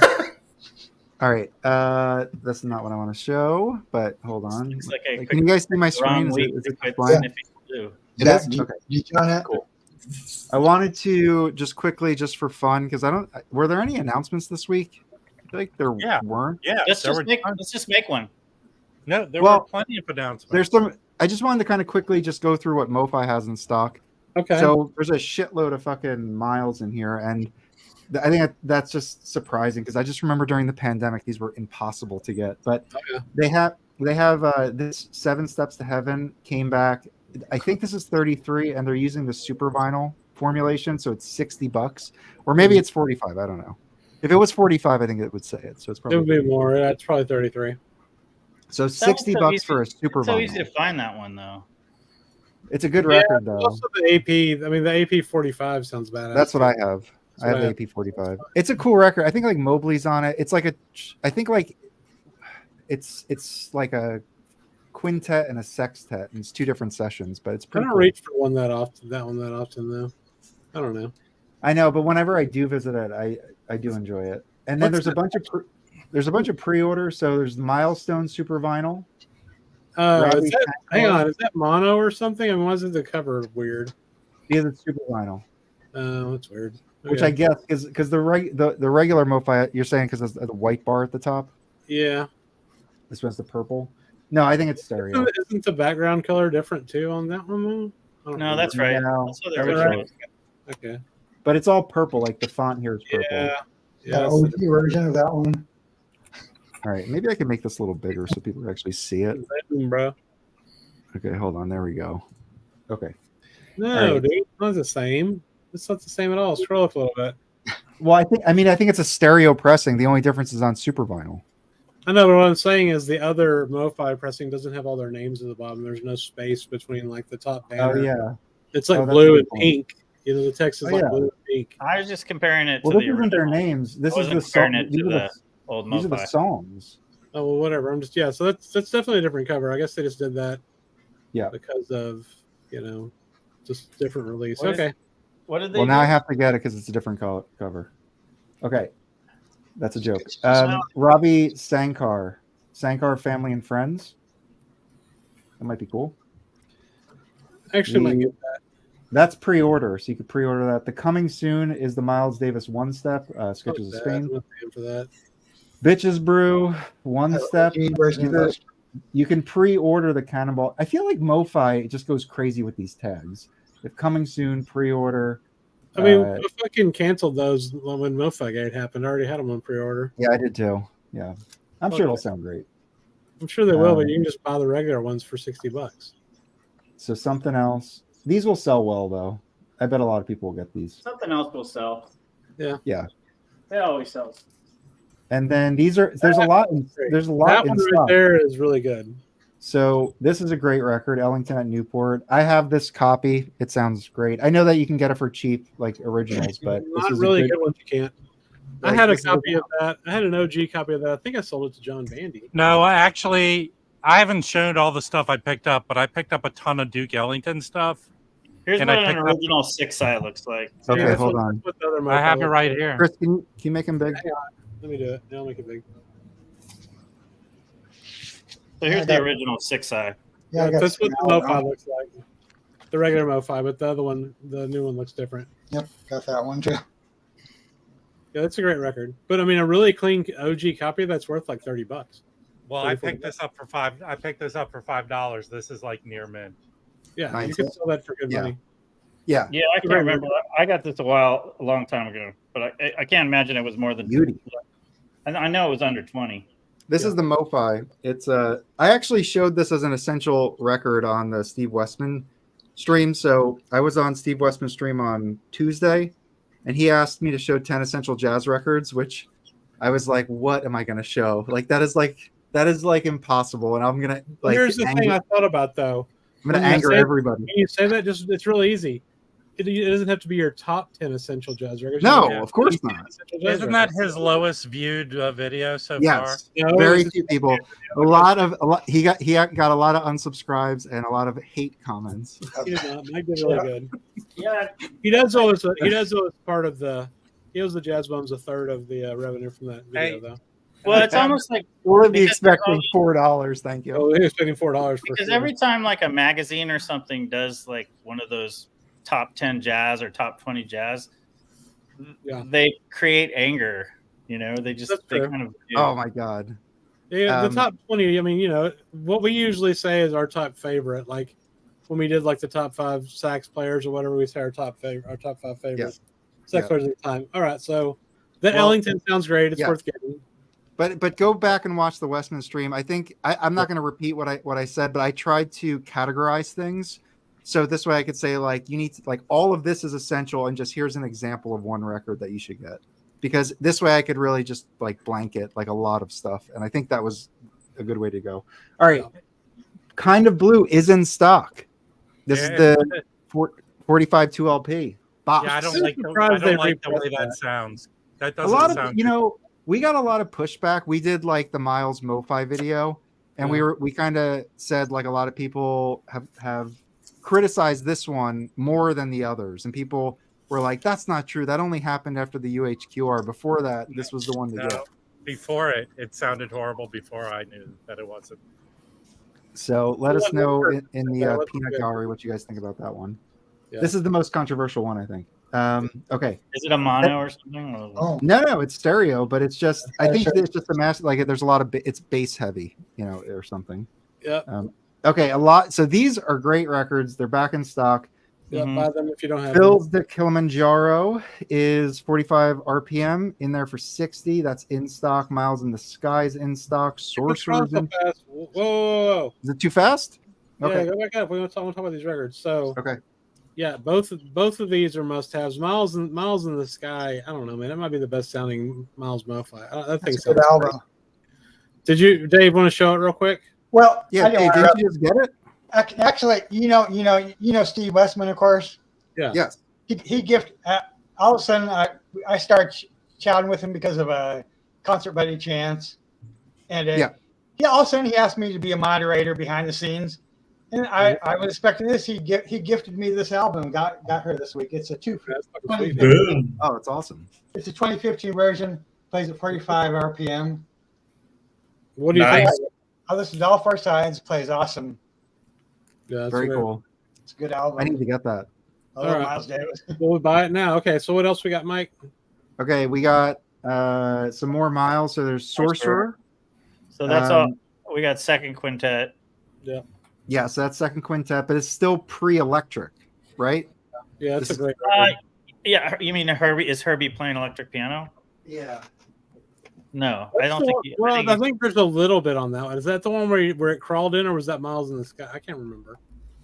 There was that So one this record is- where it kind of crawled in, where like a couple of songs had like Chick Corea on it. You know, I don't remember which They don't one. even have the players on this. It's just the poem and then the songs. Okay. Yeah, so they don't list the players. Well, that one's great. I like that one too. Okay, and then My Funny Valentine, Miles Davis in concert. These are mostly ballads on here. Yeah. And I don't have that one. The counter It's to this excellent. You is should get that one. the counter is Four and More. It's the same concert, but it's all the upbeat tracks. So they That's split the the one they need concert. to reissue. Damn it. Yes, I have a early pressing, and Yeah. I generally don't like to double up, but I would. That is a great record. That might be one of my favorites, if not my favorite. It's really Which good. one? Okay, Sorcerer? Four or and what? More. Four and More. Four and More? Miles Four and More. Oh, I don't The know live, that one. the live record. You know that one. It's a good album. No, I don't. Is that I know which one it is. I just don't have it. I know what it looks like. Okay.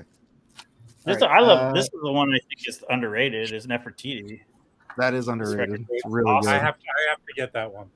It's great. and that's the I same. have the I have and the Mofi. It sounds incredible. this is Herbie's still playing acoustic piano on this one. Hey, I have to say something about Sketches of Spain. So I have Okay. that Mofi, and Okay. I just picked up the OG Mono 6i. Yeah. The, Oh, I have the that. Mofi. Even though the Mofi stereo, this sounds better. Mofi sounds I think better. I think it's because it's mono. Yeah. No, the Mofi blows this mod, even though it's stereo. Sorry. I They're thought two you said different the other thing. No, I'm good with the mono. I'm fine with it. Mofi, the Mofi sounds alive and bright and loud. You know, it just is. It sounds like they're playing in Spain in the desert or something. Although this is okay, the Mofi is better. And I All know right, it's mono stereo, two different things. I know. I have two. I have a 360 stereo, and then I have the OG 6i mono. So to get a third copy is like overkill. But I probably would like it more, honestly. It is so much better, Mike, than this mono.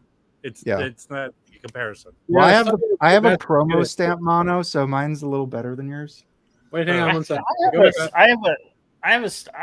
The stereo definitely sounds better for that recording. Yeah, I think so Yeah. too. Now But that's just Okay. We didn't even it's a huge talk about In a Silent Oh, Way. I'm sorry. Okay, get in there, Chris. Okay, this is Mazzy's favorite Miles record, and it's one of my favorites too. It's like the kind of first electronic record, really fucking Why good. can't it just be your favorite record? Why do you have to bring Mazzy into it? Because I like Mazzy, that's why. Because Mazzy's everywhere. Why Yeah. don't you stand up and be your own man? Your opinion I means think something. it might be my favorite too. Well, Bitches Okay. Brew is my favorite. This is top 5 for me though, probably. I like this. I like In a Silent Way more than Bitches Brew for sure. That's fine. And I like the Yeah, Gen- I can see generally, people really like this pressing. I think before it got repressed, it was going for like 300, 400, 500. It was like insane, the price. that, for sure. So people really Yeah. wanted it. And it's in stock now. Yeah. So The thing I think I like So- about Bitches Brew, the reason I like Bitches Brew more is just like Pharaoh's Dance, and like the bass clarinet and like Well- being high as fuck in a totally blacked out room, listening to it super loud, and maybe it scares you a little bit and freaks you out, and then Well, the reason I like I got I saw Miles Davis on Saturday Night Live, and like I guess it was in like 81 or 82 whenever he came on. So I was like 12 years old. Mm. So I went to the record store, Morning Glory Music in Isla Vista, which was my used record store where you could find like jazz for like $2. And I said, I saw Miles Davis on Saturday Night Live. I need Miles Davis. And they said, you got to get Kind of Blue. And then the other guy said, and you got to get In a Silent Way. So I got those two records, and that was all I knew about Miles Davis for like the next 5 or 6 years. I just had those two records. those are And two obviously, really when good you're, like, recommendations. when you're 12 years old, I think In a Silent Way probably is easier to relate to because it has more funk and more kind of it's more groovy than Kind of Blue. So that was my favorite Miles to start off with, and I think it just still is because I just know every single note of it. You know. Yeah. Do you think Bill Evans is the secret to Kind of Blue, just being why it's so? Yes. Cool? I think he is. I think he 100%. totally is. Just the way the whole songs like move around him, and I just think that's I mean obviously like piano players, but I think modal jazz is just the piano player is just so important. Yeah, and the structure because they have more voices, right? They have chord structures and stuff, but that's where because with modes you have kind of these chords going on changing and then you have these little solos. So yeah, I think Bill Evans, and I think Bill played with George Russell before this, right? Which he was really exploring modal and bringing it into his music on. I forget the names of the records now. New York. But I mean, I think the thing is, I'm just if McCoy Tyner McCoy Tyner's on that album too on Freddie Freeloader, like if he played on those other tracks, I mean, I don't know. I mean, I just feel like there's a reason why. Wynn Kelly is on the Wynn Kelly. I'm sorry. Okay. But Wynn Kelly? Wynn Kelly doesn't do as good a job as Bill Evans. But like what I was saying is like when you think about like Wayne Shorter's, I just think piano players become so important to those kind of modal jazz records because, I mean, not necessarily, everything, because eventually it'll change. But like, Speak No Evil is so much about Herbie Hancock's piano to like hold all that stuff together. So I just think Sonny Rollins pulled his piano player, right? So. I just think Bill Evans it makes that record Kind of Blue. Agreed. But then I'm a huge Bill Evans fan, so it's a wonderful record. Matthew, that's the stupidest comment anyone's ever said. So retarded. Yeah. You can't say he's overrated. He's essential. He's essential. He's absolutely essential, dude.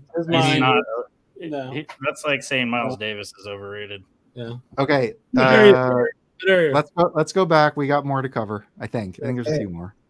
Sorry. Actually, about using computers. All right, here we go. So I did put a ticket in for a new computer, and supposedly next week they're going to start the process to ship me one. So hopefully this nightmare will end soon. Yeah, let's hope. What's next? Okay. What's your nightmare? Right. You have a shipping nightmare? No, my computer right now. They gave me this MacBook Air that is just not. It doesn't have enough like processor. Is it from the 80s or RAM? Something? No, it's new. It's literally like the model that came out before the pandemic when people like absolutely like needed a high resolution camera and like to be able to have Microsoft Teams or Zoom and multitask. So like this thing cannot do that. It sucks. Microsoft Teams is a fucking pig though, man. Microsoft Teams takes up a lot of Teams. Yeah, and otherwise Teams is a really useful program, but it just like once it's up, I cannot do anything else on my computer. That's because they want you to just do everything in Teams. No, but I can't Mofi's really doing the miles, aren't they? Huh? Yeah, so that's what I mean. So that's why I wanted to kind of just talk about it because you want to grab them. They're in stock now. So we spoke about this is the regular stereo milestones with the regular cover. Yeah, it is funny they changed the cover on that because it's the 45. No, it's not a 45. It's 33. It's on super vinyl. That's the only difference. So all these reissues are monos? No. These are all They'll say mono if it is. Yeah. I think Milestones is from 58, so it may have only been recorded in mono. That one was. Okay. Yeah. All right, and this is even earlier. So this is 56, maybe 57. This is the first great quintet. Their first album on Columbia. I think they were still recording for like Prestige in between these two records. I think is when like Cookin', Workin', Relax, and Steamin' came out. See, I've got a speaker's corner of that, and I keep skipping the Mofi, but then I've got all the other Mofis, and it's just kind of like irritating me that I don't have the Mofi. Yeah. There's 3 that I need to get of those. I could probably sell think these are cool. I know Cannonball's on this. Is he on this as well? I can tell you right now. Paul Chambers, Philly Joe Jones, Red Garland, John Coltrane, and Miles Davis. Yeah, so it's first quintet. Yeah, dude. That's a sick record. I love that record. So these are good. These are really And these what's kind of interesting is like the Prestige first quintet is all done at Rudy's, and these are done at Columbia, New York. So it's just interesting to hear the difference in like the studio because it's the same time, same group, but a different sound. So they're really great records. I agree. Around Midnight is one of the best. Oh, and I think Milestones. Mike, I forgot. Like, Sorry, it's not just Bill Evans that makes it, it's Paul Chambers too. For sure. And Kind of Blue. Okay. The bass playing and the piano playing. I was Who's just thinking. Who's the drummer? I just went blank. Who plays the drums on Kind of Blue? That's really good, Joe. Let me check. Sammy Hagar. For such a great record, I feel like I'm not too like I said McCoy Tyner. Yeah. Wayne And Kelly. like I don't know who the drummer is. Like, come on. I'm high as fuck, man. Give me a break. Come on. Let's Really? No, I'm talking about me. No. All right, so now we're getting to the sold. Okay, so I think that's it. Everything else is sold out. So Bitches Brew, Monk. Here's what's sold out, man. Miles Smiles. What else they got here? I still don't have Miles Smiles. Damn it. Jimmy Cobb. Jimmy Cobb. That's right. Forget Best is great. This is getting repressed. That's a great one. ESP, like that. I have the impact. Nefertiti is waiting repress. Yeah, that one's so good. On the corner. That's great. These are all sold out. So that's it. All right. So that's just a quick Mofi jazz rundown. Tribute to Jack Johnson. I don't have it. You know, Harry Riles, you're not the only person to say that to me on the stream. I thought he looked like Schroeder. What? Or I do have a bit of a hunch. Mr. Peabody's. What's Mr. Peabody's assistant? If mayonnaise was a person, it looked like Mike Jasmine. Yes. That's awful. Hey, here's a couple of, I've said that joke before. Here's a couple of other. It's funny then too. There's, yeah. I could pull that up. That's on Music on Vinyl. What's Mr. Peabody's assistant's name? Sherman. Old man. He's Sherman. very Sherman. It looks like Sherman. Yeah, that's true. He looks like Sherman. All right, let me share my screen again. So Music on Vinyl, they have been putting out using the internet with Mike. They've been doing these limited edition timeless reissues that are numbered, and they're quite good. I have the Archie Shep Black Ballad is really good. Where should I go? Look, Eddie would like. Do you know this record, Eddie? I know the band. I just don't know them. I'm not familiar with the music. How do we search here? There it is, right there. Genre. Oh, there's there we go. Third one. Right there in front of your face. Did they put out the first one? Yes, I have the first one. Yes. An MOV? Yeah. Yeah, I so you're gonna get this? Go in Austin. No, because I have the 79 reissue that you can get for like $29. Looks like it's white or clear. Yeah, it's white. I have the first one. It's white. Sharon was showing this on the Discord earlier. She's got this one, and the cover is really nice. It's like textured and stuff. It's really cool. Well, all the ones they've been putting out are that. They have Chet Baker. Yeah. They have Barney Weiland. Yeah. As part of this time affair, there's a couple Pharaoh Sanders. Yeah. It says they're only pressing 1,000 of them, and they'll be numbered. They're all numbered. That's what they do all the time. But just 1,000. Just 1,000. I'm sorry. 1,000 individually numbered on the white colored vinyl. So I guess that gives them a little wiggle room with black if they want to. I mean, anyway. For $35-$40 that you can probably get this for, they're probably digital. But to me, a lot of the music on vinyl stuff sounds just as good as Mofi. Yeah, I have a bunch of Timeless them. was really well recorded. Yeah, exactly. They sound excellent. Speaking of that, I could show a new Timeless record I got. I think, and just real quick, I think this one's actually better than the first I heard those Timeless sound pretty good. Yeah. Didn't I have a meltdown about that at some point? Well, one other... I forgot a couple. This is really good. This Light in the Chris, Attic. you do it. My computer. I would get this. Audio is really good. Sounds great. I already have an original of her first record, but I picked this up. And also, I can't find. How does that compare to the original? Well, I don't have an original of this, but it's made from it's taken from the original analog tapes. So let's see who did it. I'm gonna press it. ETR remastered from the original tapes. It doesn't. We don't get a person. We don't get a remaster guy or woman or person, but it sounds great. So, and these are $27, so not that bad for an all analog pressing. Covers are okay. Artwork's a little,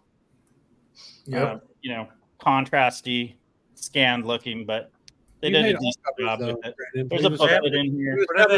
You hate every cover printed after 1960. They have 4 or 5. No. I just hate inkjet scanned digital covers. I know. Actually, not all of them. I got because the new Depeche Mode cover looks fantastic, and I can't find it, but the new Depeche Mode is incredible. Well, I saw them 2 weeks ago, man. Huh? I saw them live 2 weeks ago. How was it? You did, Chris? Killer. Oh, dude, yeah, it was killer. I mean, I've seen them live, so but the new album it's the best thing they've done in like 15, 20 years. Yeah, that's what I've heard. I hadn't heard most of their new stuff, so I didn't know 5 or 6 of the songs, but they had a live drummer the whole show, and it really gave like a different vibe to like those old songs. It was really cool. Yeah, they like do stuff on Violator with the live drummer. That dude was a badass too. He was Martin Gore's he's actually a guitar player, so he plays guitar when they're live, and he starts, and then they get and then they have keyboard players too. So it's a really good dynamic. It really is. They're pros. They've got it down. They make a lot of money doing that, and they know how to put on a show. Absolutely. I've seen him once. I saw him in the Music for the Masses tour. Oh, nice. Yes. I would have rather seen them then, for sure. That would be kick-ass. Any time to see them is good. It would be interesting to see, because now they're so tight. Like, they are so musically perfect when they play live. It'd be interesting to hear how they sounded Music for the Masses. Probably pretty good. I'm guessing. I think that's when they were like at their peak. Yeah, I mean, Violator. I don't know. Violator's pretty damn good. Violator's a pretty much a perfect record, and that's how does David Gahan sound? How's his voice holding up? He sounds good. He sounds good. He sounds better. He has that deep baritone voice. His voice has gotten rougher. Yeah. It doesn't sound as sweet, and I think that works. He sounds older. I mean, because that live drummer it really makes it interesting. It works. He added a new dynamic to it. Yeah. Well, yeah, it started sounding kind of rough. I want to say on a little bit on Violator, but like on Exeter, right, which was in like Exciter 99 or something. Yeah. Exciter was like 99. I forget. That's when his voice started getting rough, but now it's like it really works. Like the whole thing. They're definitely not like they're a rock band more than like an electronic. Absolutely. Music. That's what I was gonna say. They're like a fucking hardcore rock band now. It's really cool. The stuff and it's loud and tight and intense. It's a good show. They do it. They're like really good.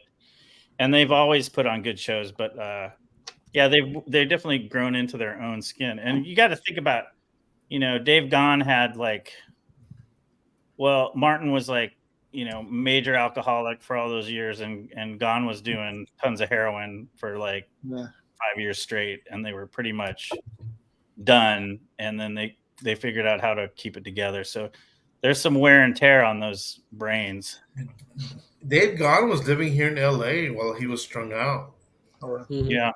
Yeah. Someone mentioned that they would see him at crack houses, trying to score and stuff. Yeah.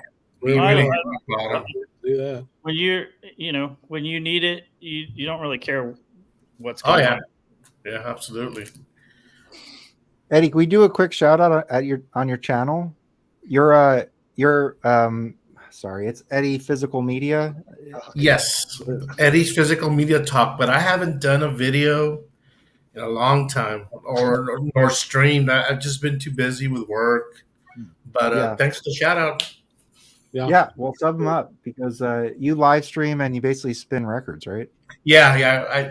I play music. Whatever new records I buy or I get an offbeat band, I'll play it. I try not to play like the commercial stuff or stuff that people are familiar with. I try to promote more of the bands that I get from Bandcamp, that are up and coming and are good. Yeah, it's a cool hang. Yeah, Eddie definitely plays some music I've never heard of. I watched a few of his shows. I'm trying to get a link to it, but well, that's what it's about. Why spend what everyone else already knows? Oh yeah. Good plan. Dave, do you want to drop a link to Eddie's channel? My computer's like terrible right now. And while you do I'm not very good at dropping links. I'd have to. Or Chris, do you want to do it? Anyway, better than me. Just if people are curious, I did want to also show this. Just give me a minute while my computer. It's already shown. Is that the Tone Poet? Yeah. Yes. Okay. So these are the new Tone Poets that are up for pre-order. So it's funny because when the list came out, Extensions was so far away. Like it seemed like it was just going to take forever. But like you might buy a copy just if you saw one, you might drop $50 on a copy. All right. Fair enough, Patrick. Hey, guess what, Patrick? I'm almost as tall as the Wax.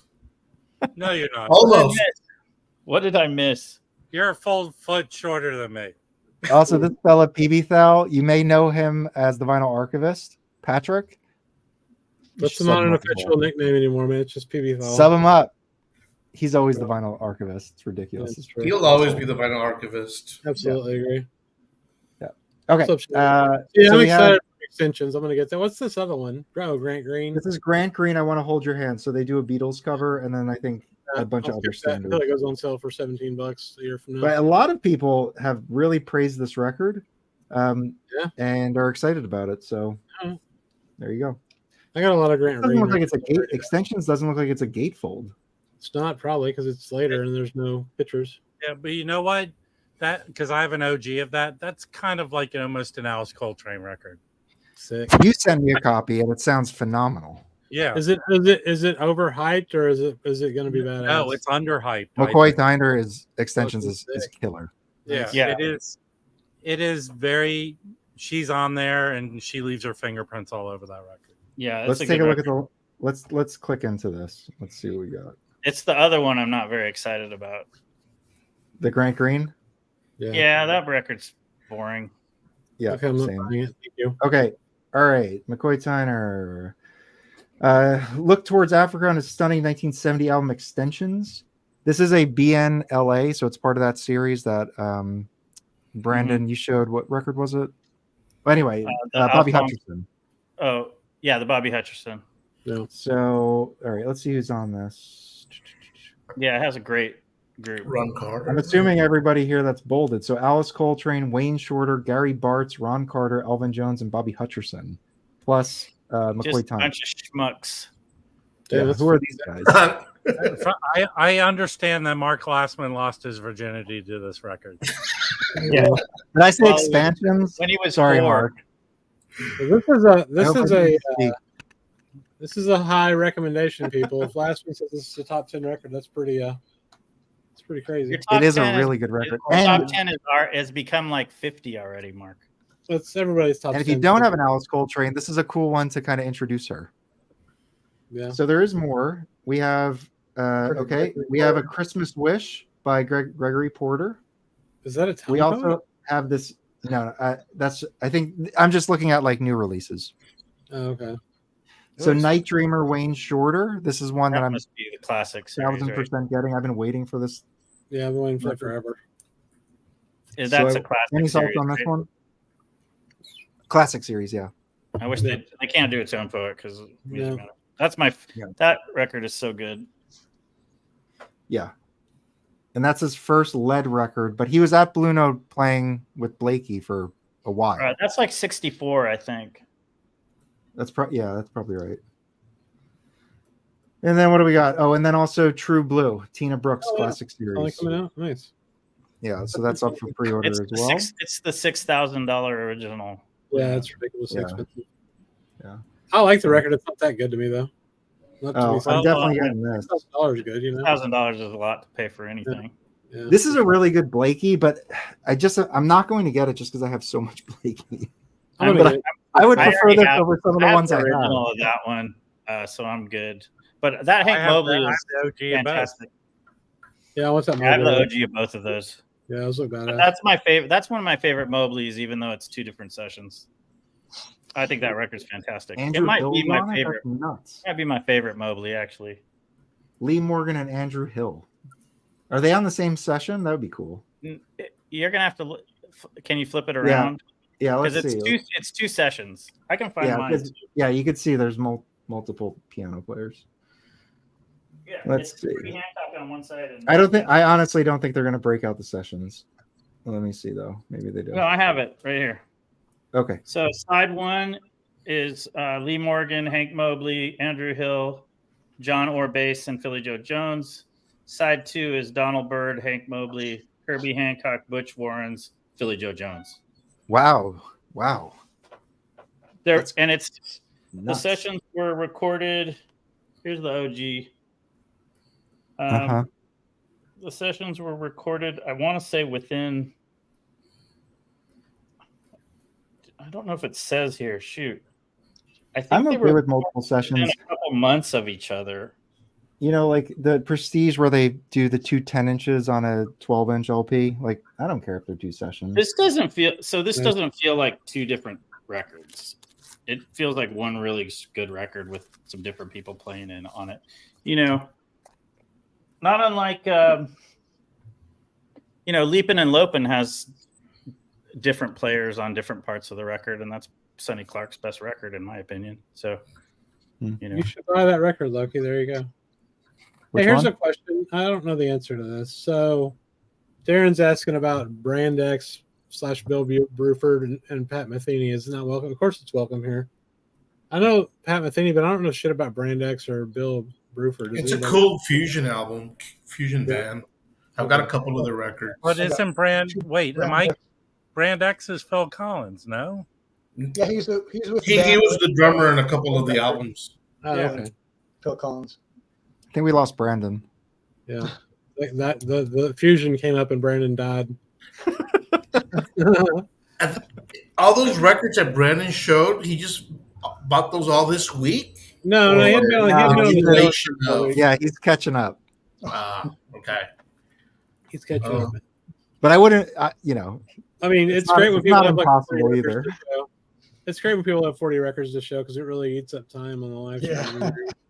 When you're streaming for like 5 or 8.5 hours, you need content. I have a few records I want to show, but I want Brandon to be here. What the hell's going on? Hey guys, my only new album I found this week was this used Barbara Carroll Heard Her trio album. Okay. She's a jazz pianist. Oh, cool. Probably never Who heard plays her bass yet. and drums with her? Or is it a bass and guitar? What's the group here? Joe Schulman bass and Herb Wasserman drums. Okay. You see, there's a better picture of her. What are they playing on it? What songs? Standards, I think. Yeah, can you read? Let's see. Hear this. Oh, I that's don't your know favorite those. song, Mike. I Want a Little Girl. Serenade for a Wealthy Widow. What is that? Fantastic. Yeah, you think a dude? Are you could sure sing that's that song? jazz and that's not one of those I stag do out- like that last song, Lullaby of Pretty good Broadway. piano I player, too.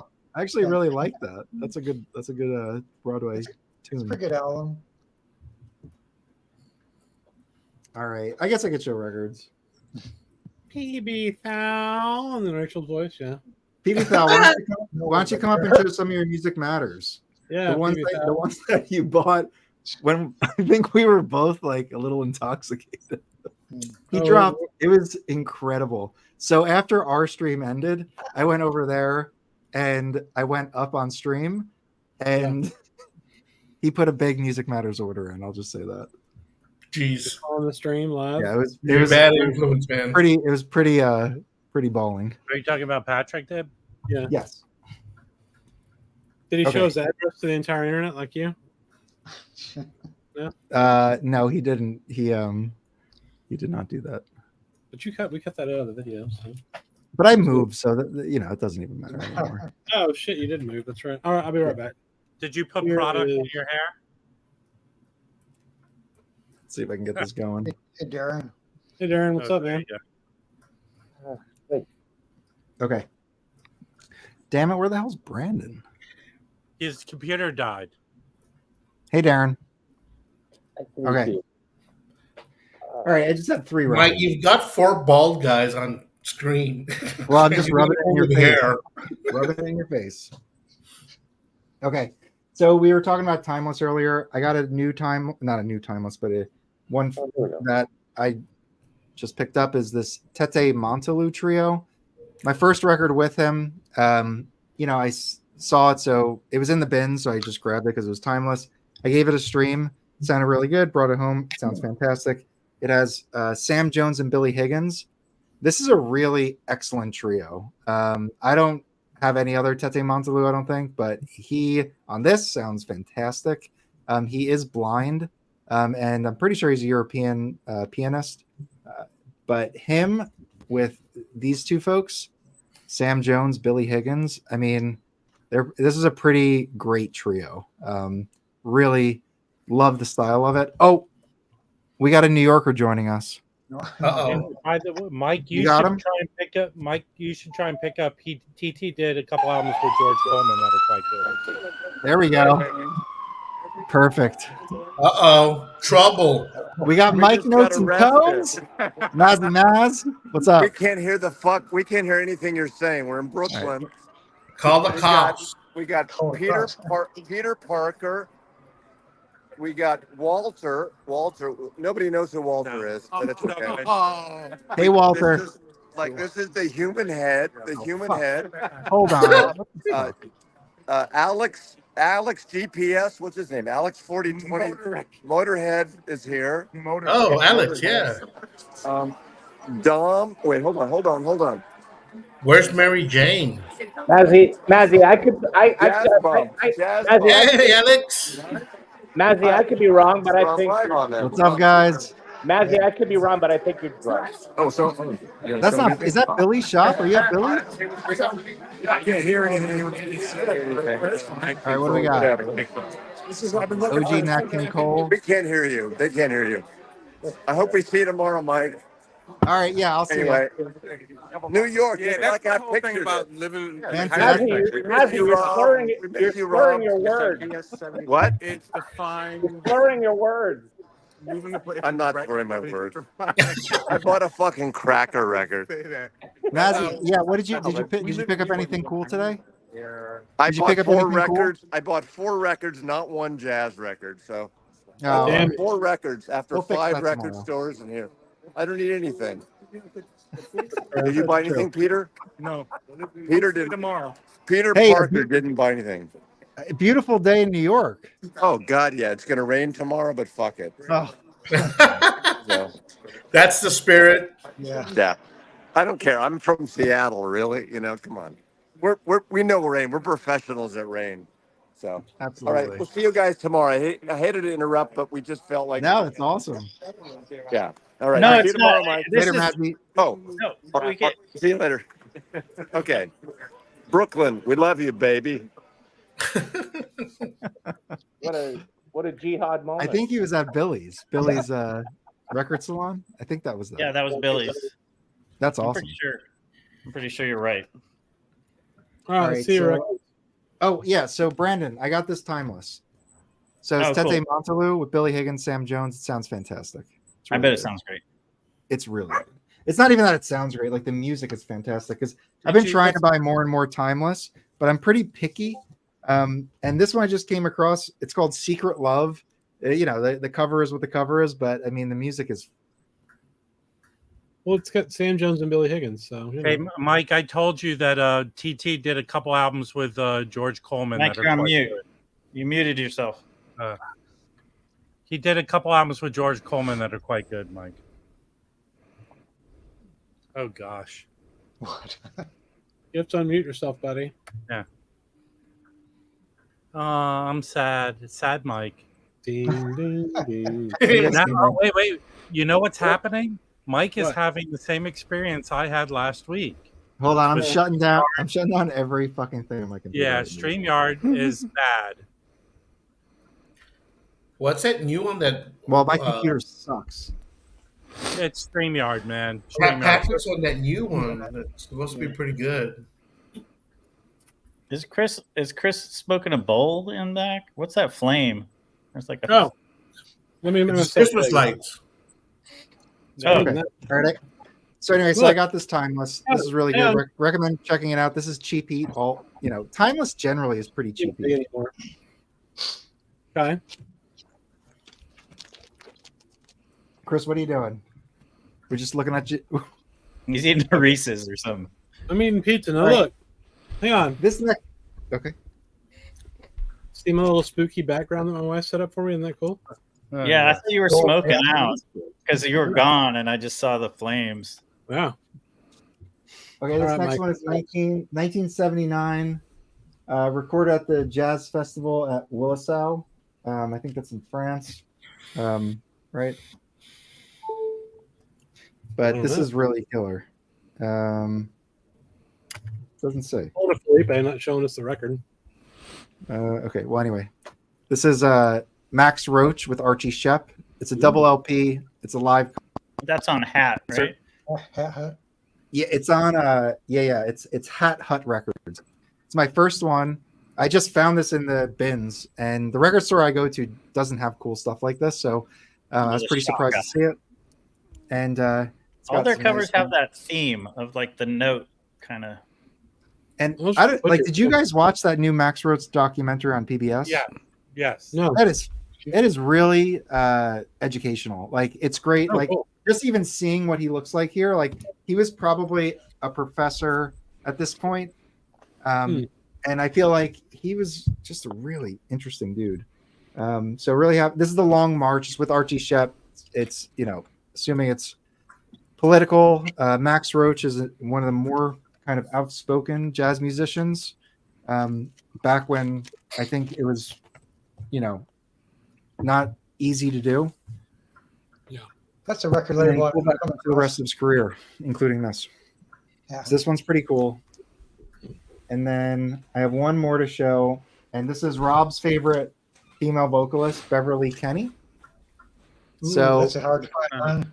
these records are like impossible to find, and Yeah. when they come up like on Discogs, they're like $200, which is Are weird they- because like this is an easily overlooked cover. Like it looks like it's just like a, what do they call the cheesecake, right? Cheesecake covers. Looks like just a cheesecake cover, nothing special. Never heard of Beverly Kenny.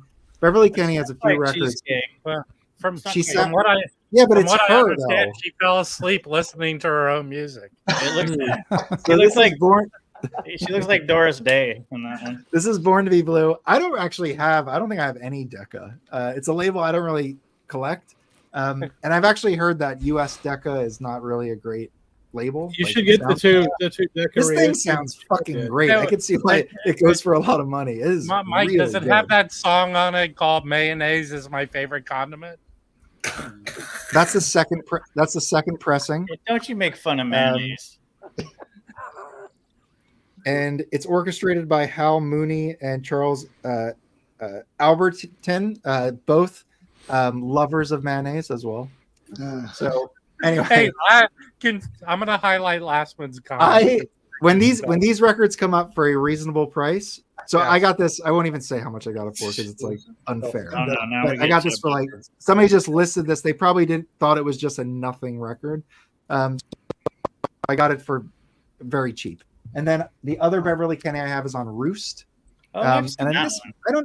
I don't know if it's it might be her first record, but this That's one's really the good. one I Her always feel voice, like she's doing some weird, Yeah, Yeah. it looks like she's embarrassed by her own record. or she's doing like some Vulcan mind meld to herself. she was very beautiful, and she committed suicide when she was in her mid-20s. I forget the exact year. Way to but, bring you know, the stream those- down. Mike. Yeah. Well, who knows Thanks. what she had to go through and what trouble she had back I've then. seen that So- record. Probably It's knew not- you were going to buy both her records.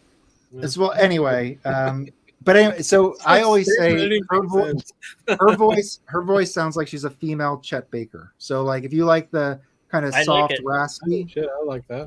that's basically Or her like style. a- But female. Blossom It's really Deary, good. like Blossom Deary too, or just No, I think Blossom Deary has more It's more like a little girly. like. Kind of. Well, yeah, I Blossom- guess so. Blossom. I wouldn't. I mean, I guess it's a does little she have? like girly You mean too. raspy like Kim Carnes? No, raspy like Chet Baker, like Chet Baker sings. Like that. She He's not sounds raspy, just he's like like sweet. not Like, raspy. He's not raspy at all. He's not Well, raspy. He's like Did sweet. you clean your copy of Chet Baker before you I left it? I think Chet Baker sings is a little raspy. Stop in my putting opinion. sandpaper on your Chet Baker.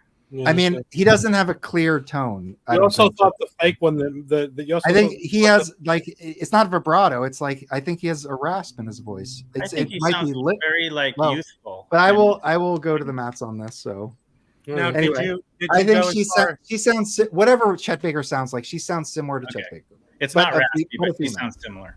but it is raspy. So we could just No, it's not. I mean, how many albums did she put out? Well, You who mean would? By What's an raspy, do you example? mean like Not, raspberry. yeah, not to put her on the spot, but like, can you think of somebody who has a raspy voice? Like Tom we- Waits. Tom Waits has a raspy voice. I think Chet Baker has a. Can Okay, we Peanut get- Gallery. Can we get notes and tones up here to yell at Jazz? No, Boy? no. Nobody thinks Chet Baker's voice is raspy. Everybody thinks that's a No, clear. I He has a think- clear tone. No. Expect Yeah, a he hate does not video have a made raspy about you tomorrow, Mike. Rocco, Yeah. set us all straight. What's going on? Can you hear me okay? Am I here? You sound I am actually not that big of a fan of Chet Baker, so I'm probably the most horrible No, person here to that's- ask that That's question. fair. A lot of people aren't.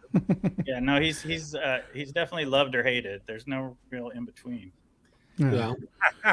Here's probably the But I mean, I best guess night, raspy Mike. voice. I don't know. I mean, doesn't Louis Armstrong have a raspy Yes. voice? Louis Yeah. does. Yeah. Yeah, but that's like, yeah. Okay, that's like the degrees of that's so if, if we're talking about the What about spectrum, late- he's what at the about- farthest end. I got it. I Yes. got it. What about late in life, Tony Bennett? It got a nice. Okay. He had a rasp. little raspiness. to Actually, his voice. JE, you know what? Okay, fine. You guys are correct. JE says Chet Baker's voice is breathy, not raspy. It's If that- childlike. It's That's childlike. okay. I agree with that. It's breathy. Like Yeah. childlike. Breathy is good, Yeah, Yeah. this is great. Thank you, but it's not JE. raspy. Because Yeah. rasp, you know, it What, comes hey, from Mike, like a what rasp. musicians the play? sound of a What rasp. music? So I'll tell you. Yeah, What, so play this, it on there. so this is Johnny Smith. It's on Roost, and it doesn't say who the other Or members are. or- It's a small group. If I pulled it up on Discogs, I could probably figure it out. But it's a small jazz group behind her. This one is more orchestrated, so it's a little bit bigger. But she has another album called. It's with Johnny Smith again, the guitars, but it's got like Benny Green, Joe Jones, I think, plays drums. Like it's a great lineup, but it's like a $200 record. So, I mean, it's not an easy one to get, and like I feel like nobody's even heard of her, so they're probably never going to reissue her. But you know, but also, I mean, how many people are Dorothy Ashby fans? They put a box out of hers. I mean, True. it's not unreasonable to do a box. Yeah, Yeah, but right. people who are into jazz are into Dorothy. Yeah, Ashby. that's fair. Well, plus, a lot of people played with Dorothy Ashby, so it's Yeah, Yeah. it's Frank West and All right. Frank West. Do we want to talk about Rocco's subject? no, Yes, Yeah. but I'm gonna go. I'll be right back. I'm gonna grab a drink, but let's get into it. Did Dorothy Yeah, Ashby Chris, you have wanna make a him big? raspy voice? Yeah, I'll make him big here in a sec. What's up, man? Welcome to the show. Dorothy Ashby does have a raspy voice, I think. Or at least that's the way I've liked all of her records. Yeah. No, I'm a huge Dorothy Ashby fan, by the way, and I would totally get that box set. I've not been able to get it, but I do have like all the Vinyl Me Please reissues that they did of hers, the Afro harping that's on the Cadet box set, and the what is it, the Rubaiyat of Dorothy Ashby. They did that one, and I also have. Oh yeah, they split up the box set because I think I'm just gonna grab a couple of the ones that I like because They did do that. Yeah, No. I've seen them and it's the same No, stuff. well, Maybe they only they did only her did the part one. like or they only do two of them. Two. No, the Okay. Witch Majiggy released like a affordable version. Run out Groove did. Run out the groove. Oh, so that's not part of the box set. No, Is it Is Real it Real Gone? Gone music? Real Gun music. Real- Yeah. yeah, Real Gone did a Hey, that's a affordable, great segue. sounding version. What do you got, Rocco? Well, so that's a good segue. So I guess I came on here to talk about that Miles Davis set. Can you guys hear me okay? Is everything all right? Yeah, you're good, Darren. I'm sorry, Darren. Did you have something to say? Actually, your levels are too good. No. You're good? Okay, perfect. Oh, You're good, Rocco. Rocco. Sorry. Let him go. That's fine. Great. No, so I came on to talk about that Miles set because you guys had talked about it last week, but we were just talking about Real Gone music, and I brought a bunch of stuff to talk about also of some other things. So I'll show that first. Cool. Where is it?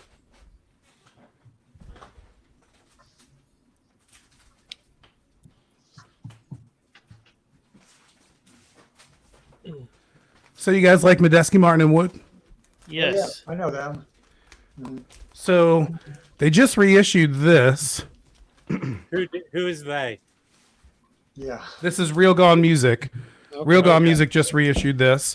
So it's a jungle in here, and this is not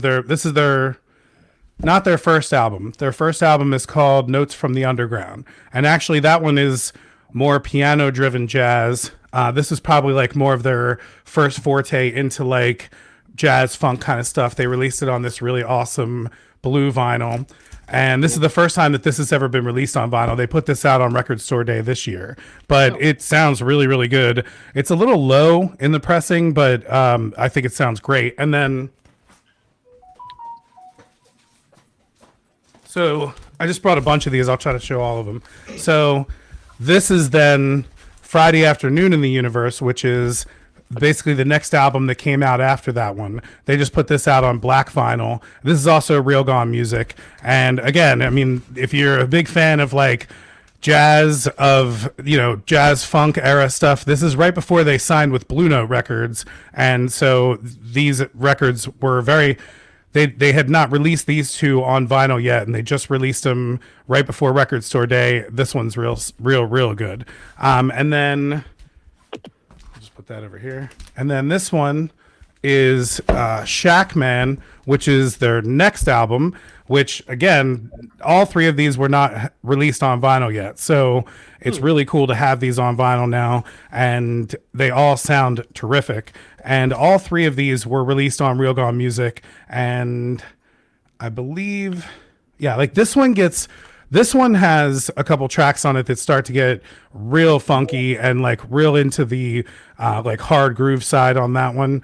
But beyond that, they then start to get into these two, which were re-released. I believe this one was their first one on Blue Note, because they after those three records, they signed to Blue Note Records, and then this was the first one on Blue Note, and it is really, really good. I got this when it came out, I think in, I want to say 1998. No, it's not 98. Actually, sorry, I skipped one. This Combustication actually came out before that one. This is in 2008. This is also Blue Note Records. I want to say, I think this is their first one on Blue Note, but this one also has DJ Logic on it. If you guys are familiar with DJ Logic at all, he's like a really awesome DJ that like samples a lot of stuff and also scratches a lot with these guys. He's really, really good. So this one they reissued this one in the 75th anniversary edition of Blue Note stuff, or it was either in the 75th or the 80th, whatever the one was that wasn't very good, that everyone really didn't like. That was where they reissued this. Yeah. So that was the one that they reissued this one on, but this is actually the original pressing, the original Blue Note pressing here. And this sounds really, really good. I actually got this from Australia recently this year. I had to pay a little bit for it just to get it here from Australia, but it was worth it. And then, I'm skipping along here. I skipped ahead. Hold on. So then, End of the World Party is another really good one. Also on Blue Note Records, although it doesn't have a Blue Note label. So it's just like it's just like an artist label here. But End of the World Party is real sick. And then, I kind of brought out these John Scofield records because I'm not sure if you guys are into Scofield a lot. And this is going to tie us back into Miles, because Scofield started playing a lot with Medeski, Martin, and Wood. They put out a record that is actually being re-released for the first time ever. It's called A Go-Go. So they released it back in Korea, or not Korea. It was like a Japanese or Korean pressing that's really hard to find on Discogs. It's like $400, and it's apparently it sounds really good. But it's John Scofield with Medeski, Martin, and Wood, and that was the first album that they put out together. It's got a bunch of really great stuff on it, lots of really good jazz funk stuff on that one. And so from that, I dove really deep into John Scofield, and so I went back and tried to find like all of his records. David Bartlett's saying it's called B flat. Is that What's the name that? of it? That the What's record that? might be called B flat. I don't know. I could be misinterpreting it. I did want to ask that for Medeski, Martin, and Wood, out of the ones that are available. Yeah, if I'm going too fast, let me know. No, it's okay. Out of the ones that are available for the Medeski, Martin, and Wood, what one would you recommend if I was just going to pick one of them up? Is there like one that jumps out at you? Shaq. I mean, well, okay. So, are you more into out there jazz, or are you more into like jazz funky kind of stuff with grooves? Out there avant-garde. Out there, I would say it's Friday Afternoon in the Universe. Definitely go with that one. There's a lot of really good stuff on that. I think that's the one that has a track on there called Paper Bass, where he actually just puts paper in between the bass strings and plays that one. And so it's really good. Well, like, hey, Rocco,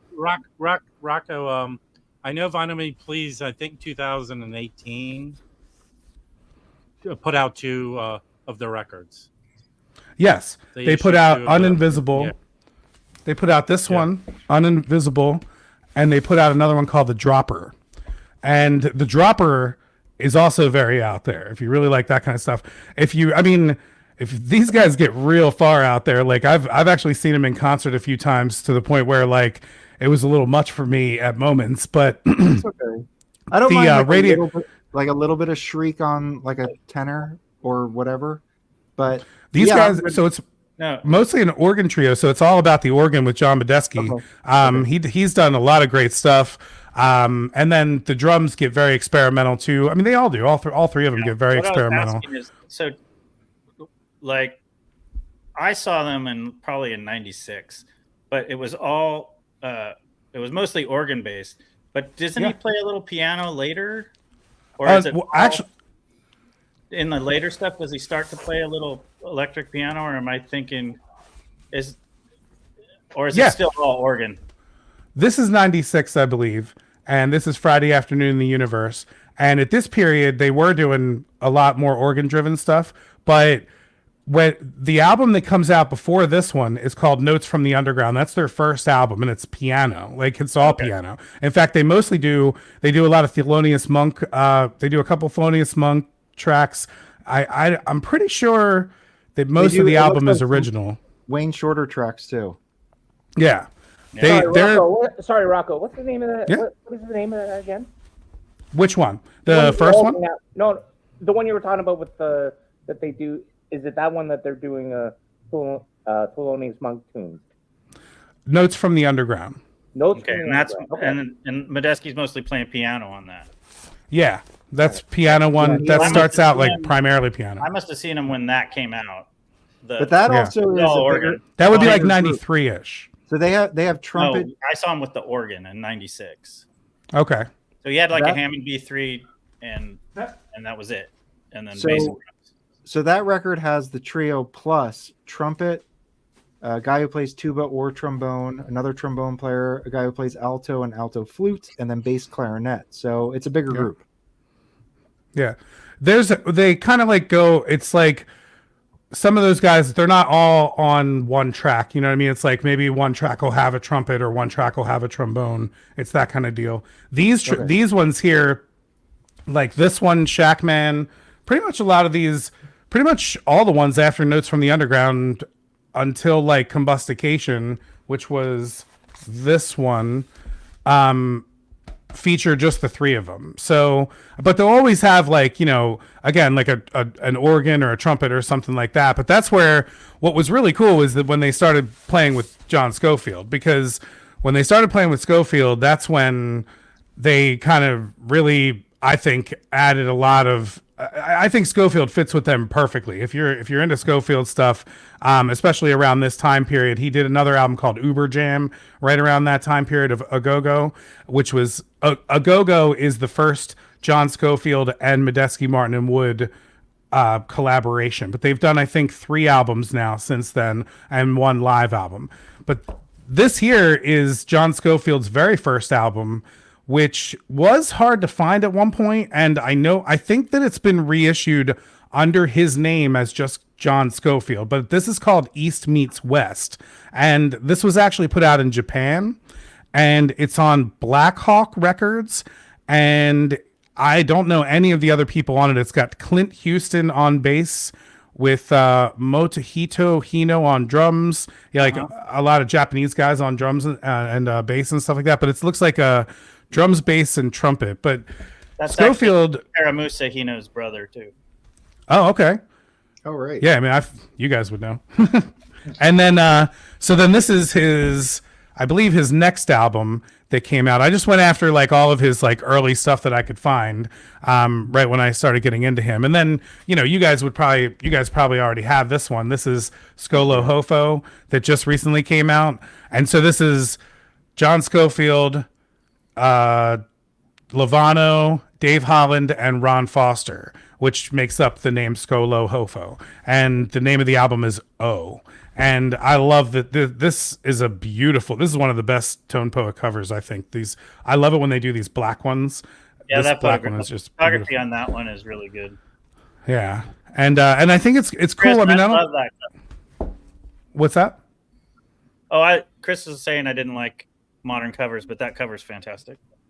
Yeah. But so yeah, I mean, I was glad that they put this one out. Ha! Cover.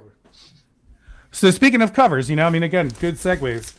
So yeah, man, that was great. Thank you for sharing that. Yeah. Well, that gets us to this, right? Like you guys wanted to talk about this. Yes. And so, all right. So, I mean, basically, I mean, do you guys have all of these records already? And are you fans of this period of Miles? Are you familiar? I only got the bitches. All right, I have all but 3 of them. Let's open it up to the panel real quick. Well, I have all of those except for the last 2. Okay. Which was Big Fun and Get Up With It. Yeah, and I have Big Fun on CD.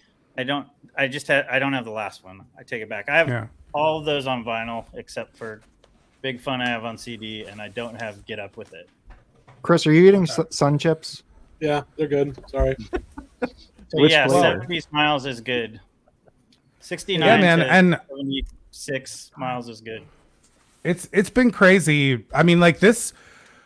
So for me, like this was actually my first introduction. What are those? What flavor? Sriracha kind? Garden salsa, baby. Garden salsa. Nice. Hey, I'm a salsa verde Dorito. Rocco, it's okay to tell Chris it's rude to eat what you're presenting. Yeah, that's good, Rocco. I gotta try those. What, the salsa verde Doritos? Yeah.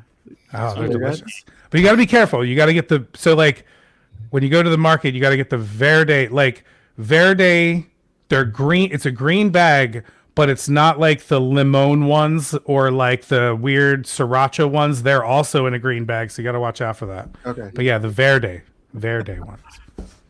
But so this was basically the reason why I bought this whole entire box set. Like real quick,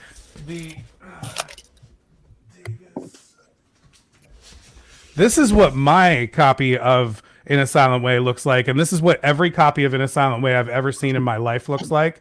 And so when I saw that they were putting out like this beautiful brand new like Stoughton tip-on cover, I was like, I have to have this.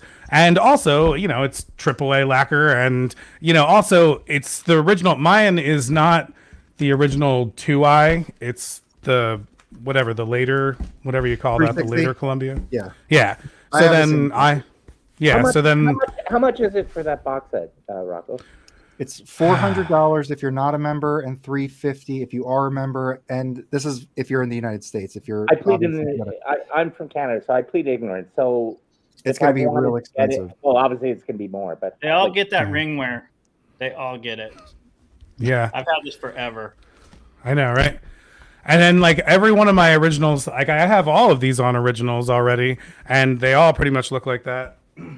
But I also wanted them. I mean, like most of mine are in okay condition. Like I have a 2i Bitches Brew, and I have a 2i In a Silent Way, and then I have like pretty good represses of like 70s represses of all the rest. Like they're all used copies. Some of them are in better condition than others. But I mean, as far as sound quality goes, I mean, I haven't done a direct shootout with this compared to my whatever the 360 that I just showed. But I mean, I have listened to this in the past couple of days, and I think it sounds fantastic. I mean, I personally like. I mean, I actually just watched Mazzy's review of this box set today because I know that basically mostly everybody's going to be interested in the Mofi versus this, like which one's better. And I mean, here's my hot take on that. I personally hate those Mofi strips. I can't stand that stupid alarm clock font, and I can't stand that giant stripe across the top. I don't care about like putting, you know, like this has like VMP on the logo here, yeah, like for the anthology or whatever. I don't care about the record label putting their stuff on there, but a giant stripe across the top of this cover is just horrible. I'm so with you. I'm so with you. And they removed, like, they also removed the Columbia logo. Like, the Mofi, you see the top left, like, has that Columbia OG logo on the front. That is the reason I have never bought a Mofi, is that reason. I've never bought one because of that reason. I mean, they're still really good. Yeah, but what if they sound good? It doesn't matter. And that's the thing, and it's like it's just because it's intrusive to the artwork of the cover. Well, it's a longer story than that. If you want to know my whole story, but let's let Rocco finish going through the box. So Rocco, one question for you though. When this box was announced, did you know immediately that you were going to buy it? Did you have to think about buying it? Like, what was the process for you? Are you a VMP member? I am a VMP member. I knew immediately I was going to buy it for like 3 reasons. The first reason is because, again, I knew that I wanted to get. See, again, I'm very particular about my records, and if there's even just like a little bit of crackle on them, it can really get to me sometimes, and that's probably where I will find myself buying multiple copies of a record.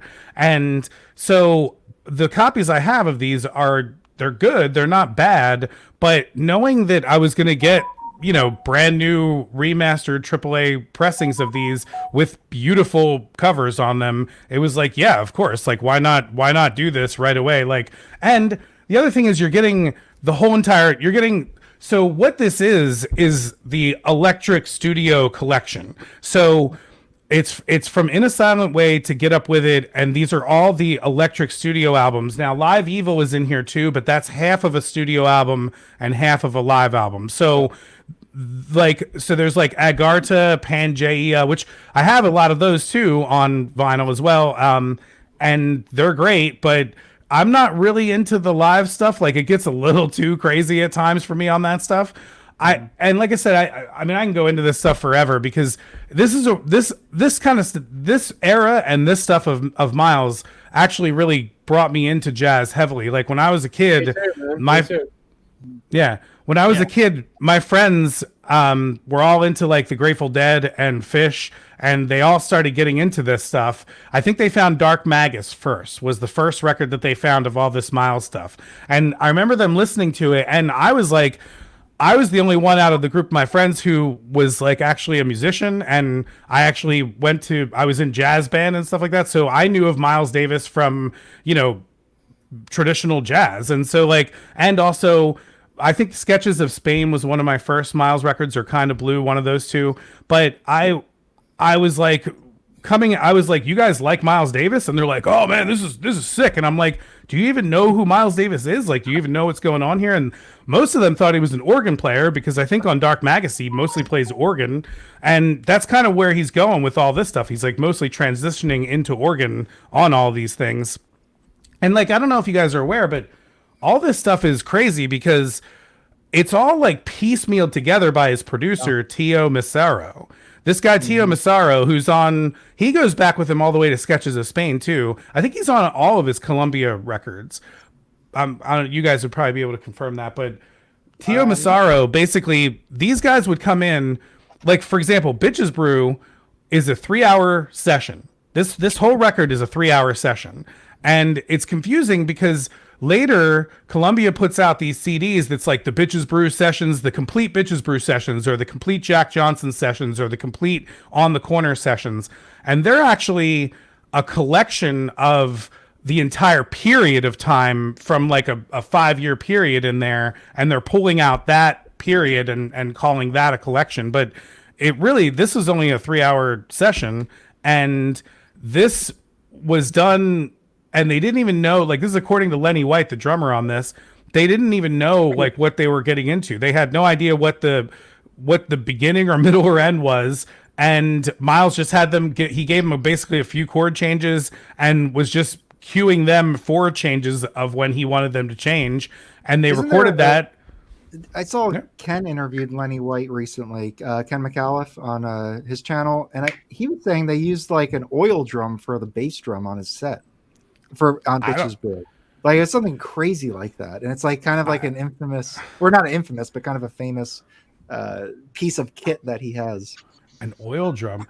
I'm not sure about that, but I mean, like, I can say that what I didn't realize with these, because as I started diving into this whole set here, what I didn't realize is like they'll have, like, for example, this one has Jack DeJohnette and Lenny White. And I used to think, oh, okay, Jack DeJohnette's on one track, Lenny White's on another. And it's like, no, like they're both playing at the same time. And he'll have Ron Carter and Dave Holland playing at the same time, or Michael Henderson and Dave Holland playing at the same time. Or he'll have Zawinul and Chick Corea and Herbie Hancock all playing at the same time. And it's like, what? Like, and it gets really crazy, but it's then all pieced together later by Tio Massaro, where they basically, put together this whole thing almost the way that they do music now, which is like they're taking the rhythm tracks and basically laying them as bed, and then the horns and the melodies are being looped over it with like looped takes that will come in and out from random sessions too, and they get crazier as we go down the list here. So like Bitches Brew is only like the beginning of the madness, and then this is crazy too. So like, I don't know if you guys ever, so the next one in the set here is the Jack Johnson. Yeah. Have you guys ever seen this movie? Has anyone here ever seen this documentary? No.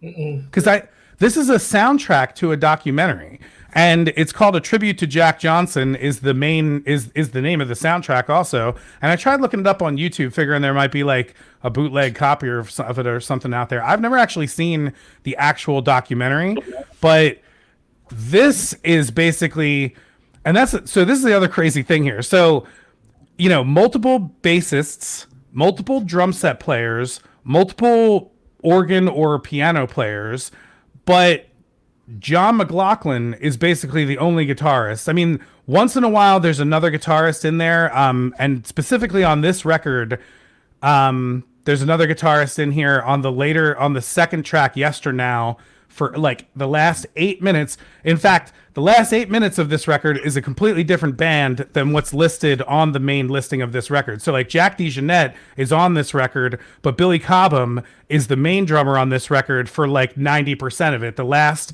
10 minutes, which is called Willie Nelson, which is a piece of Yesternow. And so again, this is where they start, like, they're grabbing all these pieces from these sessions and they're piecing them together and they're making all these different things. And so it's really cool. And but this one this one's basically like a rock album. This is probably as close to a rock record that Miles gets.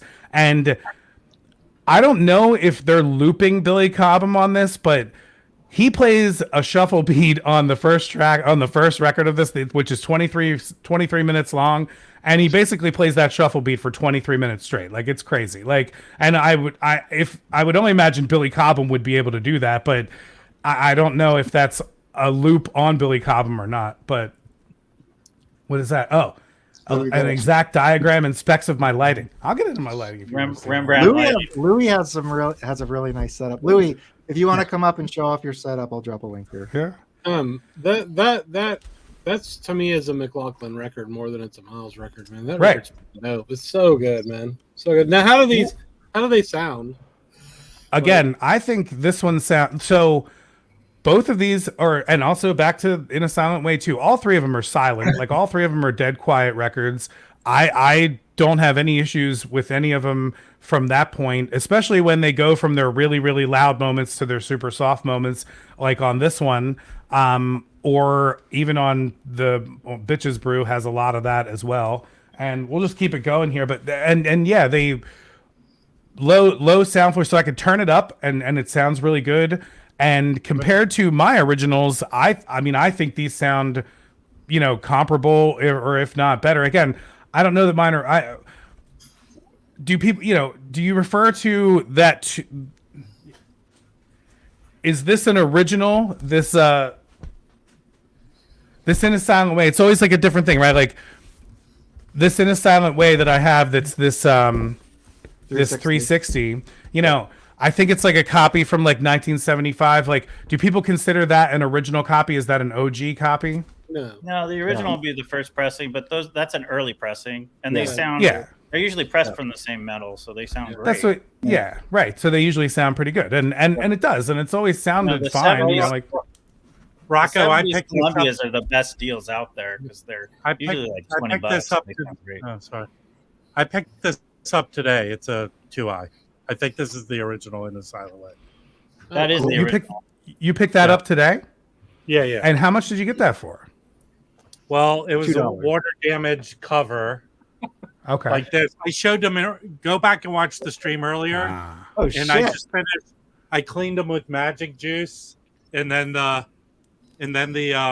just ultrasonic them, and they came perfectly clean. Wow. That That's awesome, man. That's the one that had all the shit on it?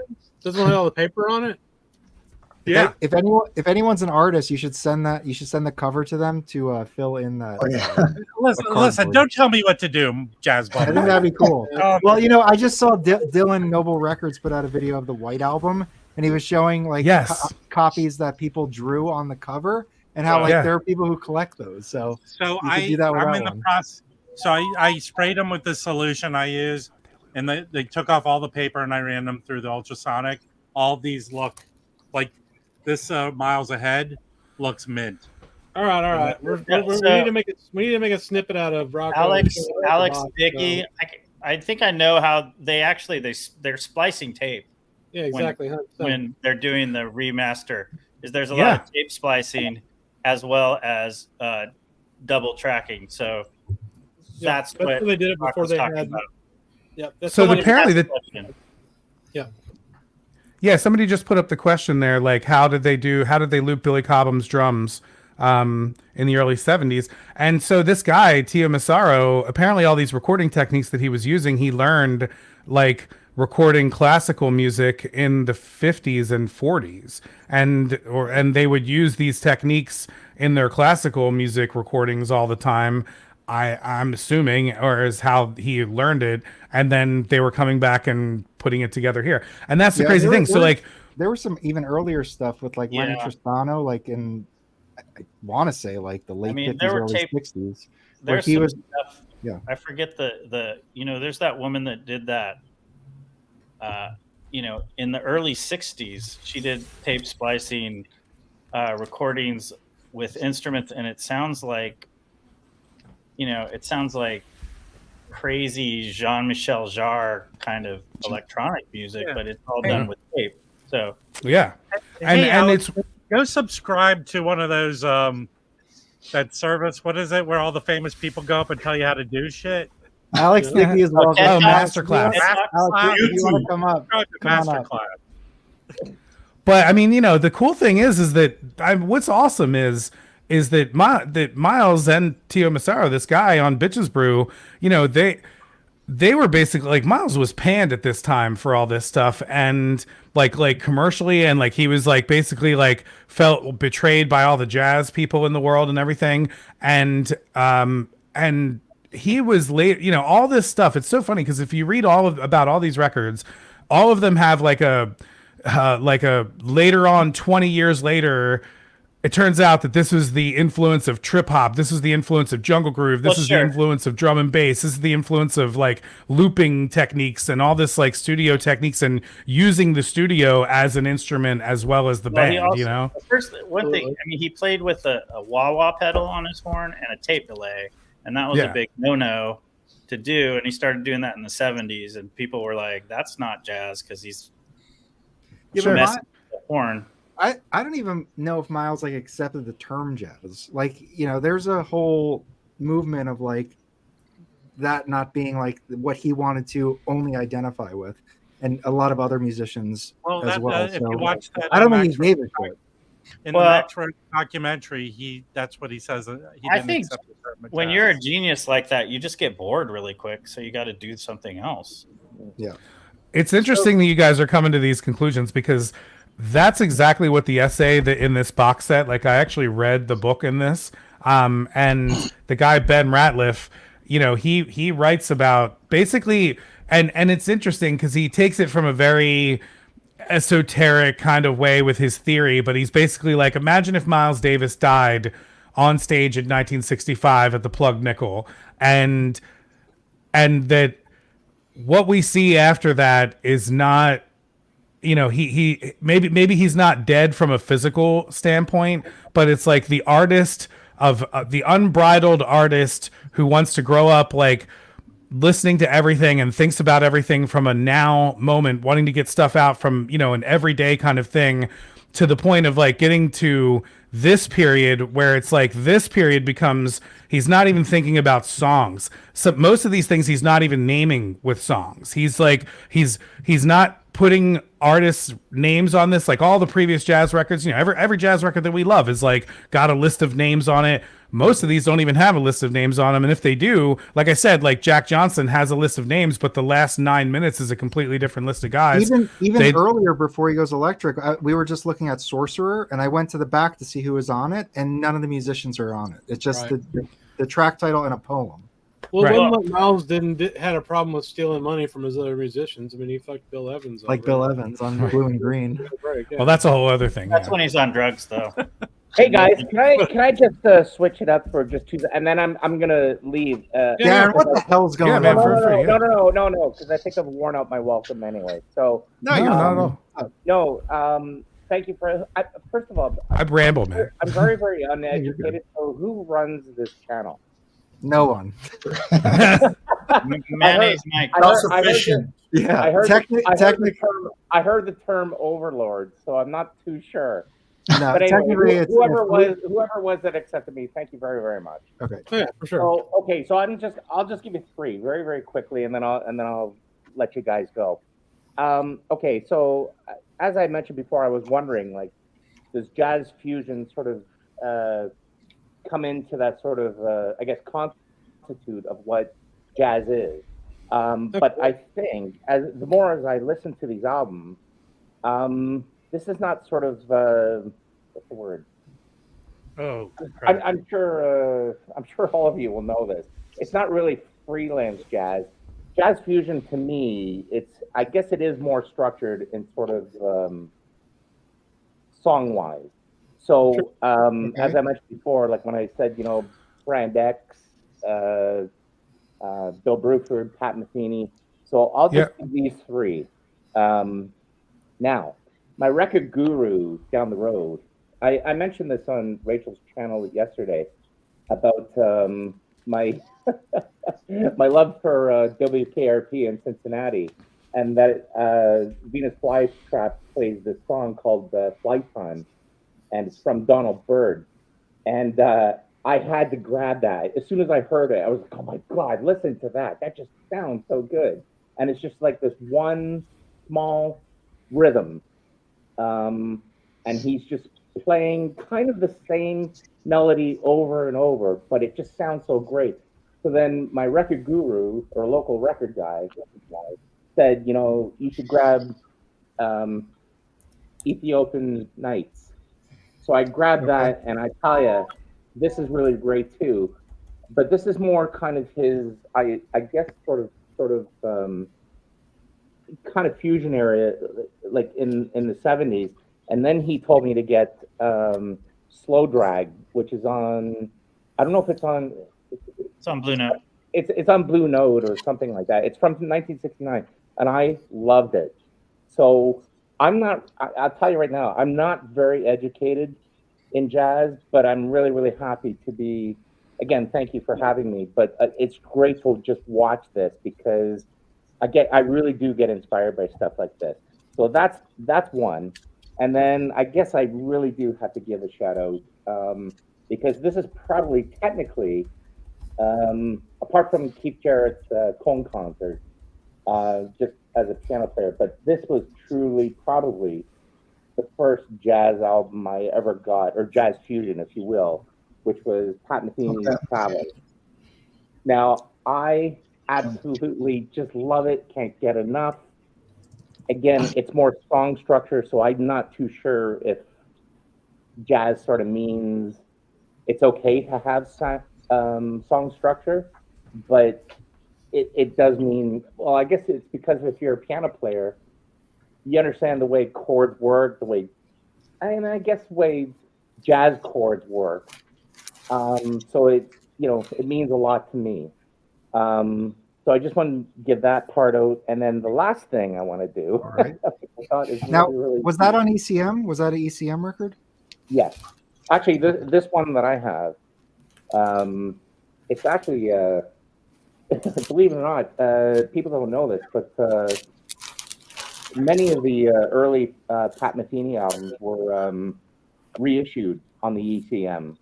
So I used to have them as a teenager growing up on the original, like the original pressing. But when I started getting back into vinyl, I was very, very excited because these things were being reissued. So you get a clean copy, and there's no worry about remastering or who it came from or anything. It really does sound good, and they're very clean copies. They're great.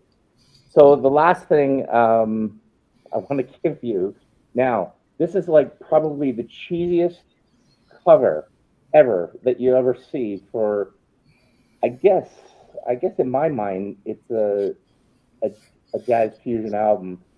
These guys are from Canada. I saw these guys when I was taking music at Mohawk College in Hamilton, Ontario, because I always wanted to be a music teacher. But I saw these guys live in the Mohawk College Theater. Manteca. Now, if you listen to them, like I saw them live, and they're very, very percussive. They're actually, I guess, from a jazz point of view, or jazz fusion point of view, they were extremely popular in Toronto, and they just happened to play. But I could tell they took a lot of influences from Pat Metheny, and this is well, they have numerous albums out, but this one, No Heroes, and this song called Nunu. So I don't know if anybody's ever familiar with Pat Metheny's percussion, his Brazilian percussionist and vocalist Nana Vasconcelos. It does have this this song Nunu has that kind of vibe where it's just so there's vocal in it. Again, it is song structured, but it's really, really great. So that's all I got, and thank you so much for having me. You're all very, very nice and very, very inspirational. It's great to hear just because when I hear things like this, like when I see channels like this, it truly, truly inspires me to get more, well, especially in the jazz, but just more have an eclectic collection. So thank you very, very much. And yeah, of course. There we go. Let's leave it at that. There you go. Thank you for the Darren. words, man. Yeah, man. Hey, Darren. See you. Okay. Cool. All right. What he was saying there right in the beginning about, I think what he was kind of getting at was the idea between the difference between like Ornette Coleman free jazz and like fusion free jazz. Like, I do think that there is kind of like a difference. Like this Miles stuff is definitely coming at the free side of it differently than like the Ornette Coleman kind of free side of it.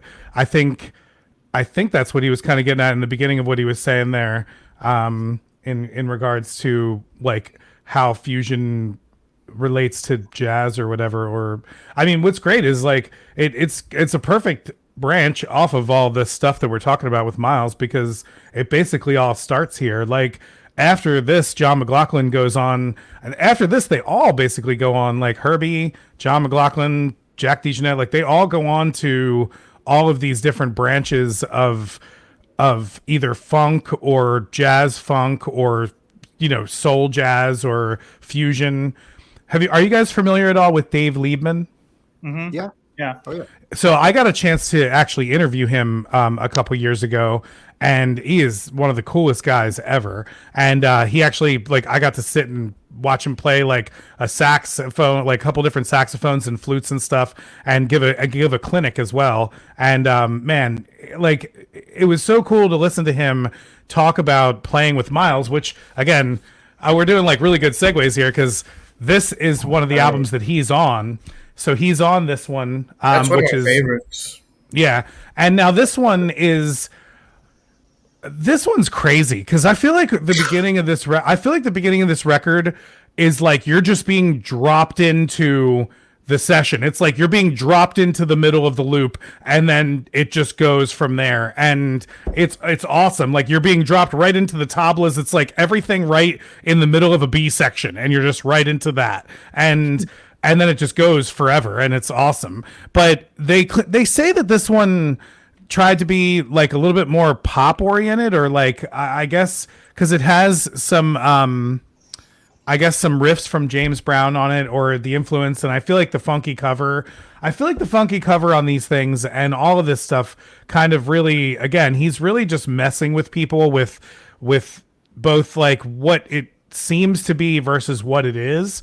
And this is very much that, because I feel like you look at this and you're like, oh man, this is a funk record. This is like and people even try to call it a funk record, but I don't know that I would call this a funk record at all. Like, I mean, what do you guys think? You guys think this is a funk record? No, I think it's it's just a Miles Davis record. You know, it's like him doing it. So like, I think, well, Miles Davis is different from like Herbie Hancock's doing stuff that gets out there and he tries like different things. But Miles all through the 70s, I don't think he cares about anything but the process of making it. And so that's what's different from before Miles and after Miles and like all these with Herbie Hancock. These guys are still making like a piece, right? Herbie Hancock's still making like a record.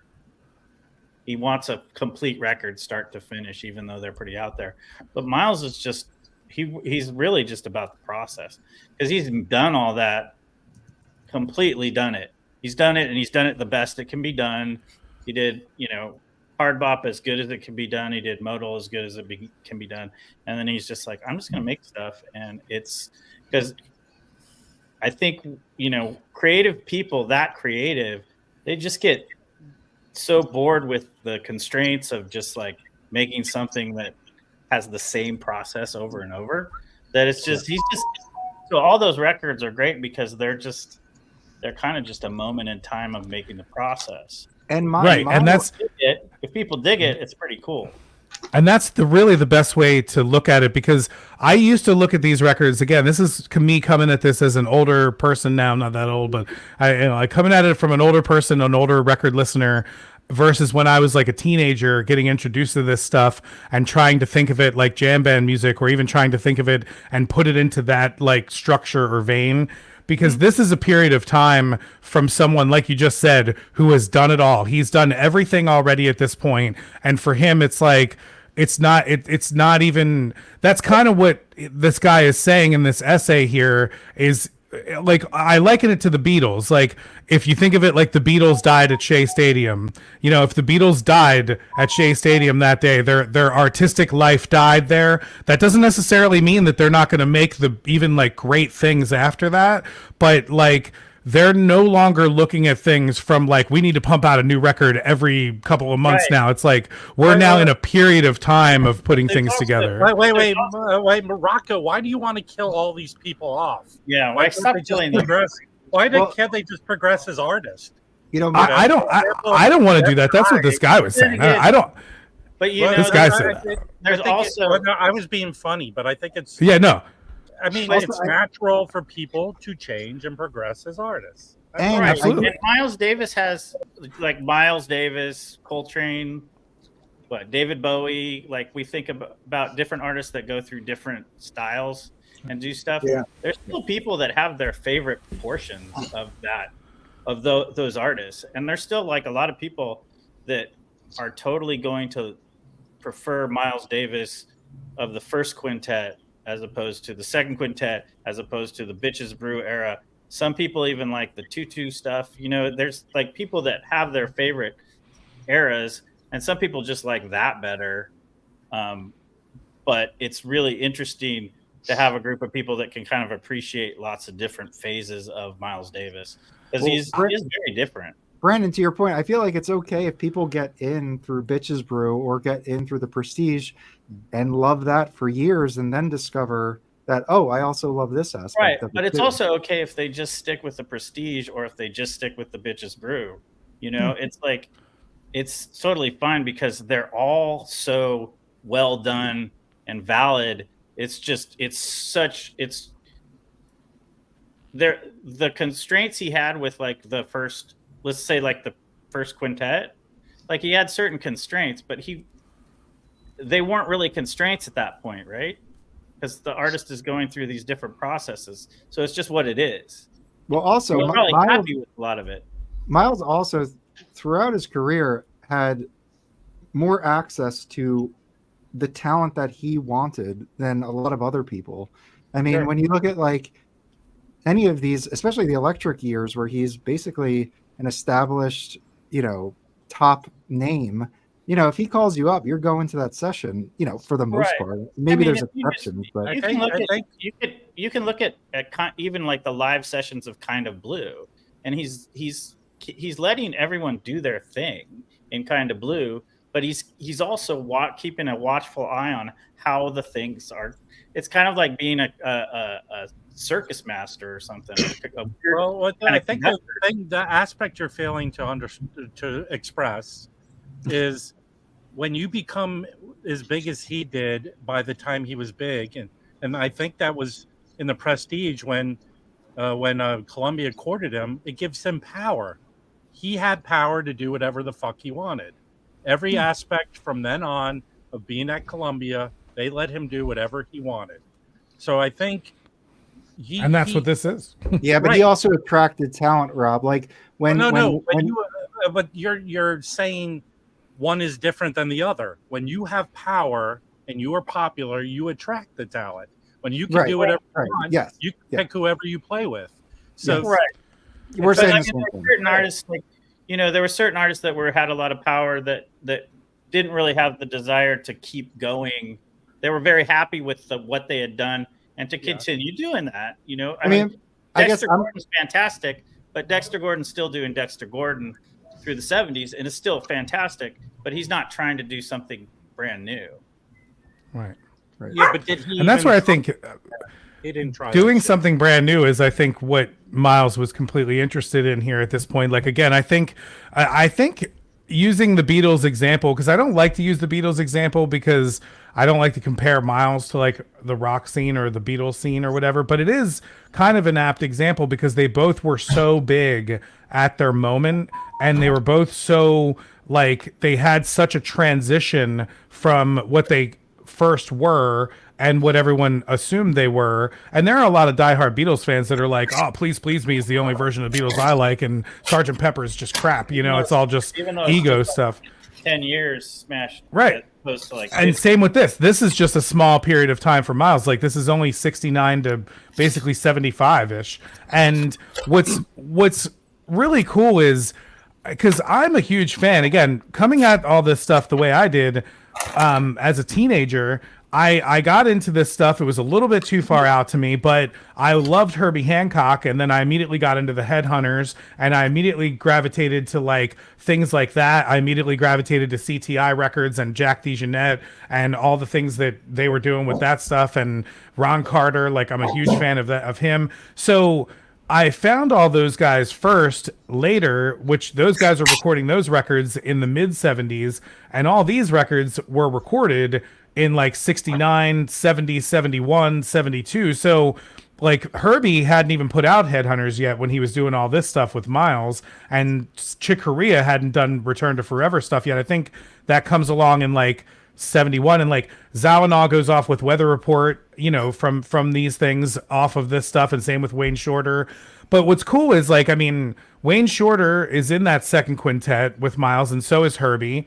And so if you go through what I'm learning about Miles as a fan is he just has periods, you know, like you have to get into him if you know, like here's this period, here's this period, here's this period. And if you immerse yourself in each of those periods, like you'll eventually gravitate to another one. I've gravitated to all of them. And in fact, before I was about to get this, like I really want to get all the Prestige stuff. I want to get all the cooking and, you know, working and all that stuff, because I haven't really gotten, you know, deep into that stuff as much as I have with this stuff. But this record here is completely almost like a complete compilation. Like this comes after all those other ones. Basically the last two here, Get Up With It and Big Fun, are more or less like compilations at this point. And all the stuff that's recorded is recorded in 69, 70, 71, and it's all these different sessions that they're piecing together on these things. And this one starts to bring in this Paul Buckmaster guy. And again, he's another like crazy composer in that era who's doing this kind of stuff. And in fact, Miles even acknowledges about him, he's like, you're playing stuff that's driven by bass and drums with repetitive ostinato patterns, and then, you know, like horns that are coming in with these like shrieks and these moments like esoterically throughout the piece. He's like, it's very similar to what I'm doing, which is very cool to even see that he was like acknowledging that with other people, and the fact that even other people were doing similar things. So then that brings to this one, which, and again, talking about the sound quality of all these, I haven't gotten a chance to listen to Big Fun yet, but I did listen to this one. That's the only one that I haven't gotten a chance to listen to yet. There's so many records in here, so it's been a lot. I've had a lot of other records come in as well.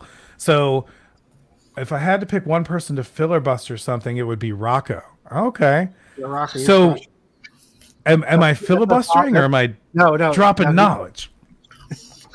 Anyway. More detail, please. No, I like Louis. Louis is great, man. So Louis is a drum corps guy. But this is basically his homage to Duke Ellington, because in here he basically right in the inside cover says for Duke. I'll pull out this. I always like mess up all my records whenever I do these things. Yeah, that's cool. But text on the inside. Yeah, this is a really nice picture here if you can see it. And then it says for Duke on this side. That's the whole thing right there. And again, like this is just immaculate, and it has the information on the back side of it here. But this one came out in 74 and was the last of these studio records. And the first track here is called Love Him Madly. He Loved Him Madly, which is an homage to Duke Ellington. Duke Ellington used to tell the audience that he loves the audience madly. And so this was Miles Davis's tribute to saying that Miles loved Duke Ellington madly. But this one does get into some blues here. The Red China Blues on this one is like a straight up blues song. And again, I have a 70s repress of this, and it's got a lot of surface noise. And I've tried cleaning it, a bunch of times, but it only gets so clean. So having this be completely silent and I can just crank it on my stereo, I mean, to me, this sounds better. So I don't know how scientific that goes with, like listening comparisons and stuff like that to be able to go from originals or not. Yeah. But so that's the whole set, man. And I mean, I think I actually do have like the other, like I have a couple of the other live ones. I have Agarda, I have live at the Philharmonic, and I have live at the Fillmore East. And again, they're different representations of it, I guess, because it's a full live session, so that's just them going the whole time. Whereas these are, more thought out after the fact in some of their edits and things. Cool. So Rocco, how do you? I mean, thank you. That was awesome and fantastic education as well. What? So it sounds like you highly recommend it. Do you? And I'm sorry if you said this already, but do you have the Mofis? And did you do any sound comparison against them? It sounds like, honestly, like this is a really good set. The Mofis are really good. However you can get it, pretty much get it. Yeah, I mean, that's what I would say. I mean, again, I don't have the Mofis.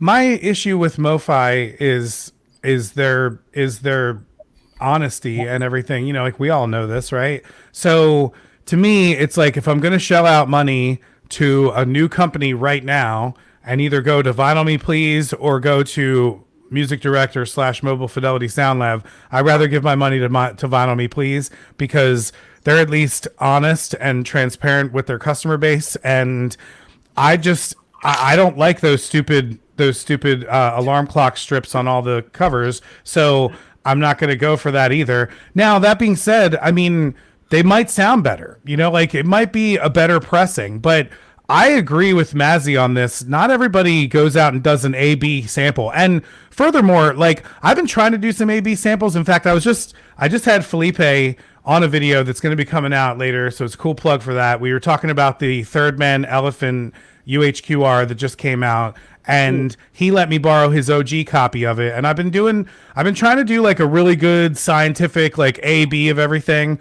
But unless you have two turntables that are identical with identical styluses and a mixer where you can go back and forth with that fader quickly, and like you sync everything up and you can go back and forth with that fader, I really don't think that you're going to get a very accurate like A/B scenario. By the time it takes you to take that record off of the thing, put another one on there and listen to it again, there's so much time there that's giving you a difference in what you're looking at and what you're hearing anyway. I feel like for me, it would be much easier to hear them that way, having two turntables right there and just mixing between them, which I would like to do one day. I'd like to actually get that set up down here and start doing that for testing or whatever, if people are really interested in which pressing is better. But at the end of the day, man, it's like if you can only afford the Mofi ones, I think this box set's a little bit more expensive. So if you can only afford the Mofis, or if you only want certain ones, then go buy those and you'll be fine. And then if you want all of them at once, buy this and you'll be happy with this. So it's like I personally like to just get all of them at once, so I don't have to sit there and fish around for all of them and do that stuff. So well, how many titles are in that? There's 7 records in here, but there's 7 albums. So it's 7 titles. So for $350, it's Yikes. $50 a title. Roughly. The Mofis are around that price too. They're 40. They're a little bit cheaper actually. The super vinyls are 60 though, and the 45s are 60. So it depends on the title. So it's I don't think that they have. I don't think that they don't have every title.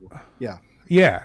Well, they don't have every title, and then they also don't have everyone as a 45. I think Bitches Brew is a 45, and then I don't understand the difference there between like they'll have a 45, which is like their $60 45, but then they come out with these one-step boxes. What's the difference between the 45 and the one-step? It's how they make the record. They're basically removing 2 or 3 steps from lacquer to disc.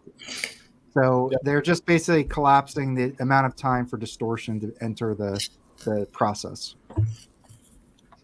It's bullshit. And distortion is probably not the right word, but like Yeah. Like if I take a $60 AP versus a UHQR, the difference to me is like not much. Eddie, come on, mute yourself, man. Jesus Christ, man. Cocaine, brother. Hey, it's a hell of a drug. Cocaine's a hell of a drug. It really is. What were you just saying that you said you prefer the $60 versus the UHQR?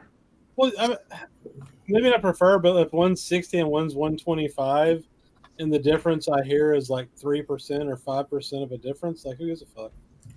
Yeah. I'm not gonna pay the extra double, you know. Yeah. Everybody For me, collects for their own purposes. Right. And it's like it depends on like what the situation is for the record that I'm trying to get or whatever, you know, and it all comes down to that.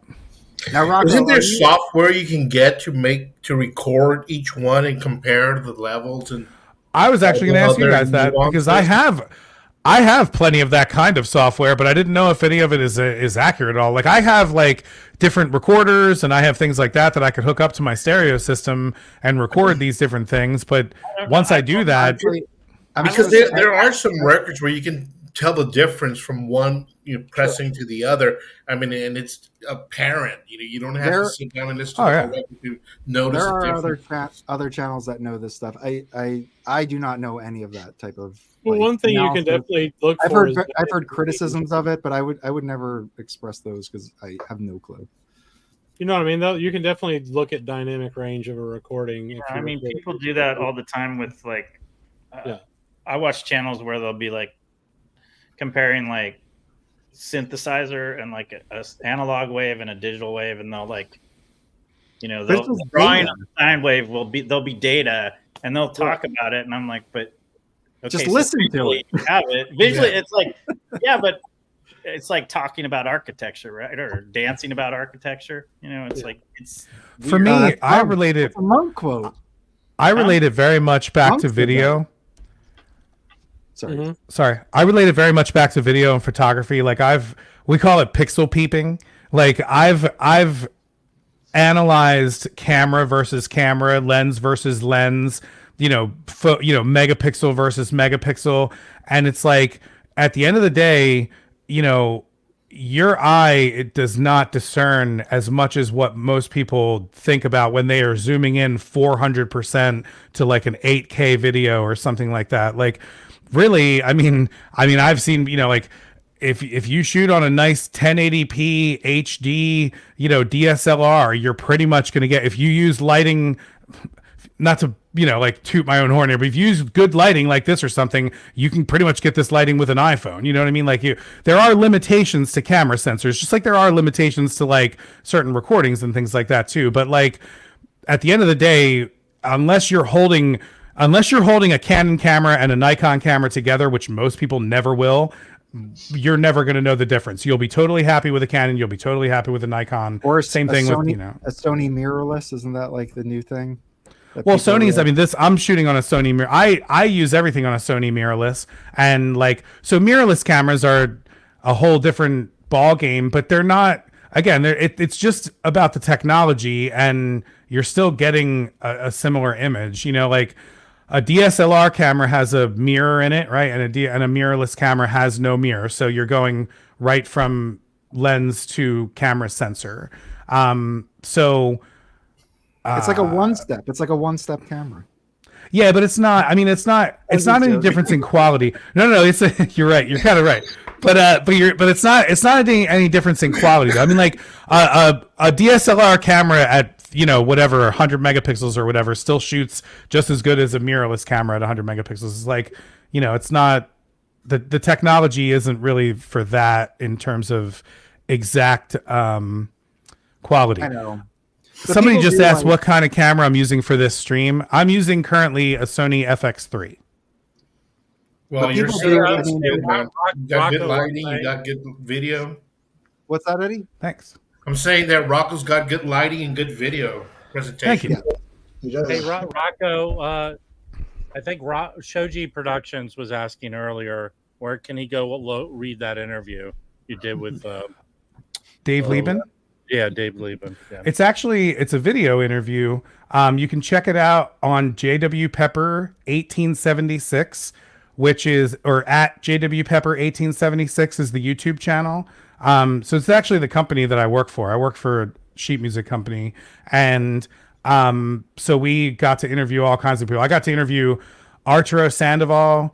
We have a whole series called Jazz with Pepper. So I got to interview Roger Ingram, who is a really good big band trumpet player. He's like a screamer. And then I got to interview Eddie Palmieri and Pat Martino, Christian McBride. That's awesome. This woman who runs this orchestra called the Diva Jazz Orchestra. I feel bad because I'm forgetting her name now, but Connie Miracle, or Sherry Miracle. She runs a women's jazz big band called the Diva Jazz Orchestra. They're actually really good. And but yeah, so go check that out there. The Dave Liebman interview is there, and plus tons of other interviews that we've done with other people too. And yeah, the Sony FX3 is a good camera, but you don't need an FX3. I mean, you don't need any of that stuff. I mean, lighting is more important than the camera. So like lighting will get you there 99% of the way. And then from there.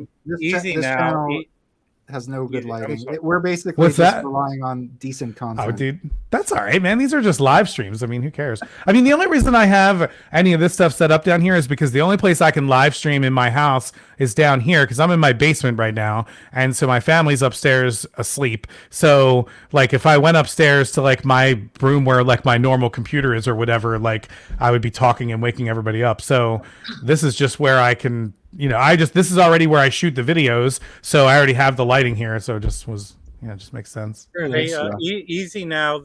I don't think they'll ever put that on vinyl because the Mosaic box was 11 LPs. But what's that? There's vinyl. The plug nickel. The cheapest way to get it is to subscribe to a streaming service because they all have that whole thing up there. That's like the Live Evil sessions is they released in 2003. It's called Live at the Cellar Door.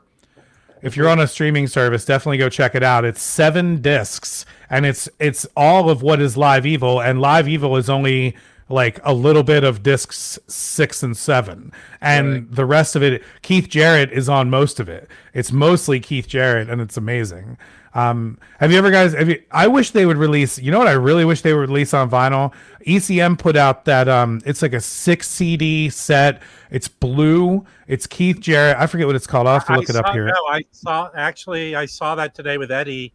We were at this what is it? The Japanese vinyl store. He had the CD set there. Yeah, it's called just the Complete Recordings, ECM. It's the complete recordings, but I thought it was live at something, right? At the Blue Note. Yeah, live at the Blue Note. Yeah. We saw What is it? Is it Gary Peacock and Jack DeJohnette? Yeah. That's it? Yeah. And it's 5, 6. Yeah, 6. Wonderful day. I got to shop with Wax, and my first time here with you guys in the Jazz Bumps. Yeah. I was telling the Wax that I like what you guys are doing. I really That's not what you said. I'm always in the peanut gallery, just listening and absorbing everything you all say. So thank you very much for having me, and we'll see you some other time. Awesome. Thanks for joining, Eddie. Yeah, Eddie. See you. Do you guys like reggae? Well, hold on. I do want to just quickly show this, if I can. Give me a second. My computer's slow. But this is 1976 LP Miles at the Plug Nickel. It's a Japanese pressing that came out a year after. But right? how many discs? How many discs is It's that? I think it's let's see. I think it's 2 LP, but maybe just a single. Single LP. So you just get a few. You get Walkin'. That's kind of cool. Agitation. But then there's also this one, Rob. Hold on. But if you look at the whole set, and this one, they're repeating a lot of the same songs, though. Right? I think this is a 2 LP. I'm pretty sure. So this is a way to get it, and I'm pretty sure this is like a $50 record. It's not like the cheapest thing ever. Let's see, just real quick. U.S. pressing, randomly looking. 82. This came out. So it looks like 10 for sale starting at 30. That's pretty much the median. So you're probably going to be in that zone if you're interested in getting a couple LPs of the concert, which is good. Like the Lee Morgan box set Live at the Lighthouse. I don't need a 5 LP set. The 2-for-1, I'm good with that. So if that magically showed up at your door, would you take it? Which one? If that Lee Morgan box set magically showed up at your door, would you take it? I would love to have it.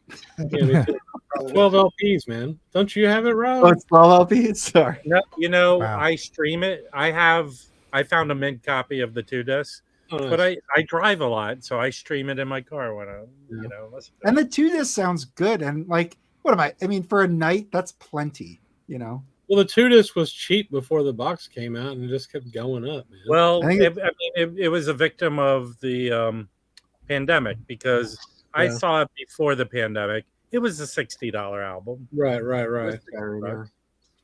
And this is, I got the white B, but it's like mint. It's a really good condition. What was it? What was it to begin? What was that? Liberty or? I didn't see that. Live at the Lighthouse. I'm not totally sure. I think it might have been blue label. Yeah, I think the original had their regular blue label. Yeah. Okay. So yeah, are you guys into reggae at all? Well, this is a reggae stream. I know it's not, but this did just come out. This did just come out, so I got to plug it here because it's really, really good, and I think you guys would probably like it. And I know that I've heard the Wax talk about Charles Bradley in the past, but this is a reggae compilation of Daptone. What the hell just happened? It's like Rocco and Wyoming Day. Okay. What's that? Nothing. Go ahead. Sorry, it's called Victor Axelrod, and it's called If You Ask Me To. If You Ask Me To by Victor Axelrod. And Victor Axelrod is a producer for Daptone Records. He's also a keyboard player. He's played on with like Sharon Jones and the Dap Kings and other artists on their labels and stuff like that. But he has gone back and remixed a lot of their records and released them on 45s as like reggae versions of them. So what's really awesome about this one though that I wanted to point out is they got the rights to this this group called Bob and Jean. Bob and Jean is a group that was very, very small in the 60s. They kind of just faded off to nothing, and they got their master tapes like later on, and they had a couple 45s that are like super hard to find. They're like $5,000 on a label called Modu, and so Daptone reissued them, and they reissued a full LP of theirs. Well, then Victor Axelrod goes back and strips the vocals, and then they go and record new reggae tracks to those vocals, which is what all of these are. So not just for so it's Bob and Jean, Charles Bradley, Sharon Jones, the Inversions is the reggae group that underpins everything, which is really awesome. And to me, and it sounds so good. It sounds so seamless. It sounds like it's right out of 1965 like reggae stuff, and it's just really good. So I know it's not really a reggae channel, but you guys should definitely check this one out. It's out there. It's in Plaid Room Records for like $24. You can get it, or you can get it right from Daptone's website as well. So really cool. Oh, that does look cool. And then also, are you guys a fan at all of Charlie Hunter? Are you familiar with him? I have that other record, but I don't have this one, but I have the other one. I like that. This one, the Bing Bing Bing that came out on Blue Note. Yeah. I mean, dude. So I mean, are any of you familiar at all with like his instrumentation and what he plays and the whole his whole thing? Didn't he play an 8-string bass or something? Well, so he plays an 8-string guitar that is basically a creation of his own, along with the name of the guitar itself. This guy named Novak. The name of the guitar is a Novak. But basically, the top 3 strings are bass strings, and the bottom 5 strings are guitar strings.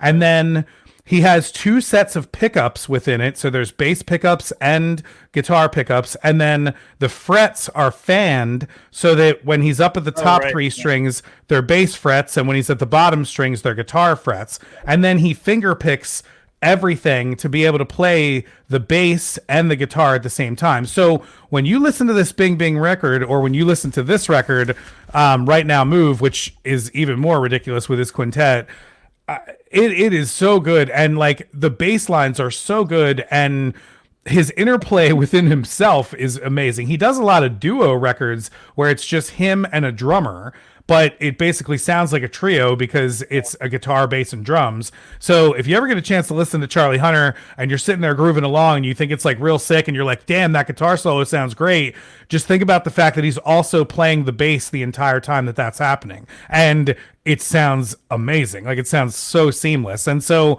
Right Now Move was released in 2003. And this is also, I think this is also Real Gone Records. I think, let me double check that here. So this is his first record with his trio, Bing Bing Bing. So it's interesting, if you go to look up his stuff, he kind of releases he'll release, like, he has some stuff as just Charlie Hunter, and then he has stuff as Charlie Hunter Trio, and then the Charlie Hunter Duo, and then the Charlie Hunter Quintet. So you got to kind of like look up those different things to find him. But this one I'm pretty sure it's Side Hustle Records, and it claims that it's from the original master tapes, but I don't actually believe that. And it actually says it here, like on the record, it says from the original master tapes, but right. I don't know if I believe that. But I used to play 2 of the songs on this in one of the bands that I used to be in, and they're just really good. So he also plays. Have you ever heard John Ellis? John Ellis is the saxophone player that's on this, and he's played a lot with Jason. He's played a lot with Jason Marsalis, the drummer. Oh yeah, and he has his own record out there, John Ellis. I forget what it's called, but it's a really great record, and he's a good. But he plays a lot of bass clarinet on this too, so you should definitely check that out. This is where we need Mike Notes and Tones, because I know Mike Notes and Tones knows him. He knows everything. Yeah, that's cool, man. I'm gonna check that other one out because I like the first one. I've listened to it 3 or 4 times. Yeah, it's really interesting just the way he can make all that noise, you know? Yeah. I love this cover too, because this cover is basically the who's this? The I forget which other Horace Parlan. Yeah. I went out and bought the Horace Parlan Blue Note just to have both of them, just because of that. Yeah, it's speaking my piece. Yeah. I like the Horace Parlan more probably, but I recently watched an interview with Jason Marsalis, and it was great. Did you watch the Andy Edwards interview? Yes, yeah. That was it. Did you watch the Waxed interview by chance, Concert Buddy? No. Yeah, I did. I did actually. I actually did. Yeah. Hey, before I'm going to take off, but before I leave, I wanted to show the end result of cleaning these records. Oh yeah, that's it. I showed at the beginning of the stream with your magic juice. Right, magic juice and an ultrasonic. So the magic juice was distilled water, isopropyl alcohol, a little bit of Liquinox, sprayed it on, wiped everything off, and then cleaned them in my ultrasonic. I mean, the label's brown, but these are nice and clean. Did you poop on the label, man? Yeah. It's brown water from some of my recent 4156. Which one is that? No, this is the Freedom Rider. Yeah. Oh, fantastic. Yeah, you missed it, Mike. I picked up all these good records. Okay, I'll watch it later. They were water damaged. Okay, so here's the In a Silent Way. If you saw earlier, these things were the whole paper were kind of glued to the vinyl. Is that the one that had all that paper on it? Yeah. And so that's just basically that's what my cleaner is. It's just distilled water, as much alcohol, pure alcohol as you can get, and some surfactant, right? Yeah. This one looks pretty minty, except for the label. So. And you're just lucking out that these are just super dirty and not scratched at all. No, well, the Art Blakey has scuffs on it, so I'm hoping it plays well. But most of these you couldn't tell if they were what condition they were in because they had. Go look at the beginning. These were how many copies of One Flight Up do you have? 3 now. So I have the Tone Poet, I have original stereo press, and then this Liberty pressing stereo. I think that's probably my favorite Tone Poet. It really is good. So that or Katanga. But go watch what I picked up today, Mike. It was pretty nice haul. So I'll pick up more tomorrow because I'm taking Eddie Perez all over the place. Cool. So. Why don't you let him sleep in your bed with him so you didn't have to get a hotel? Listen, I don't provide the full service you do, Chris. That's fair. Hey, Rob, real quick, did you get the Jocko word of mouth Rhino? No, because I have I've had 2 copies in the past. The one I currently have is a promo, so I didn't. I'm not.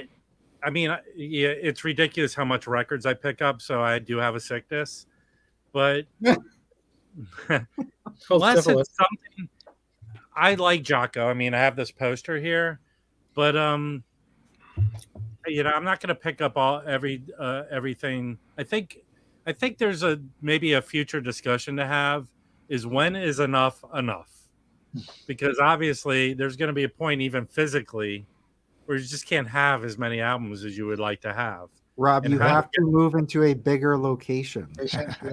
No, I think it should be. I think there should be because, like, I'm the biggest Bill Evans fan, but when should people stop reissuing another live Bill Evans session?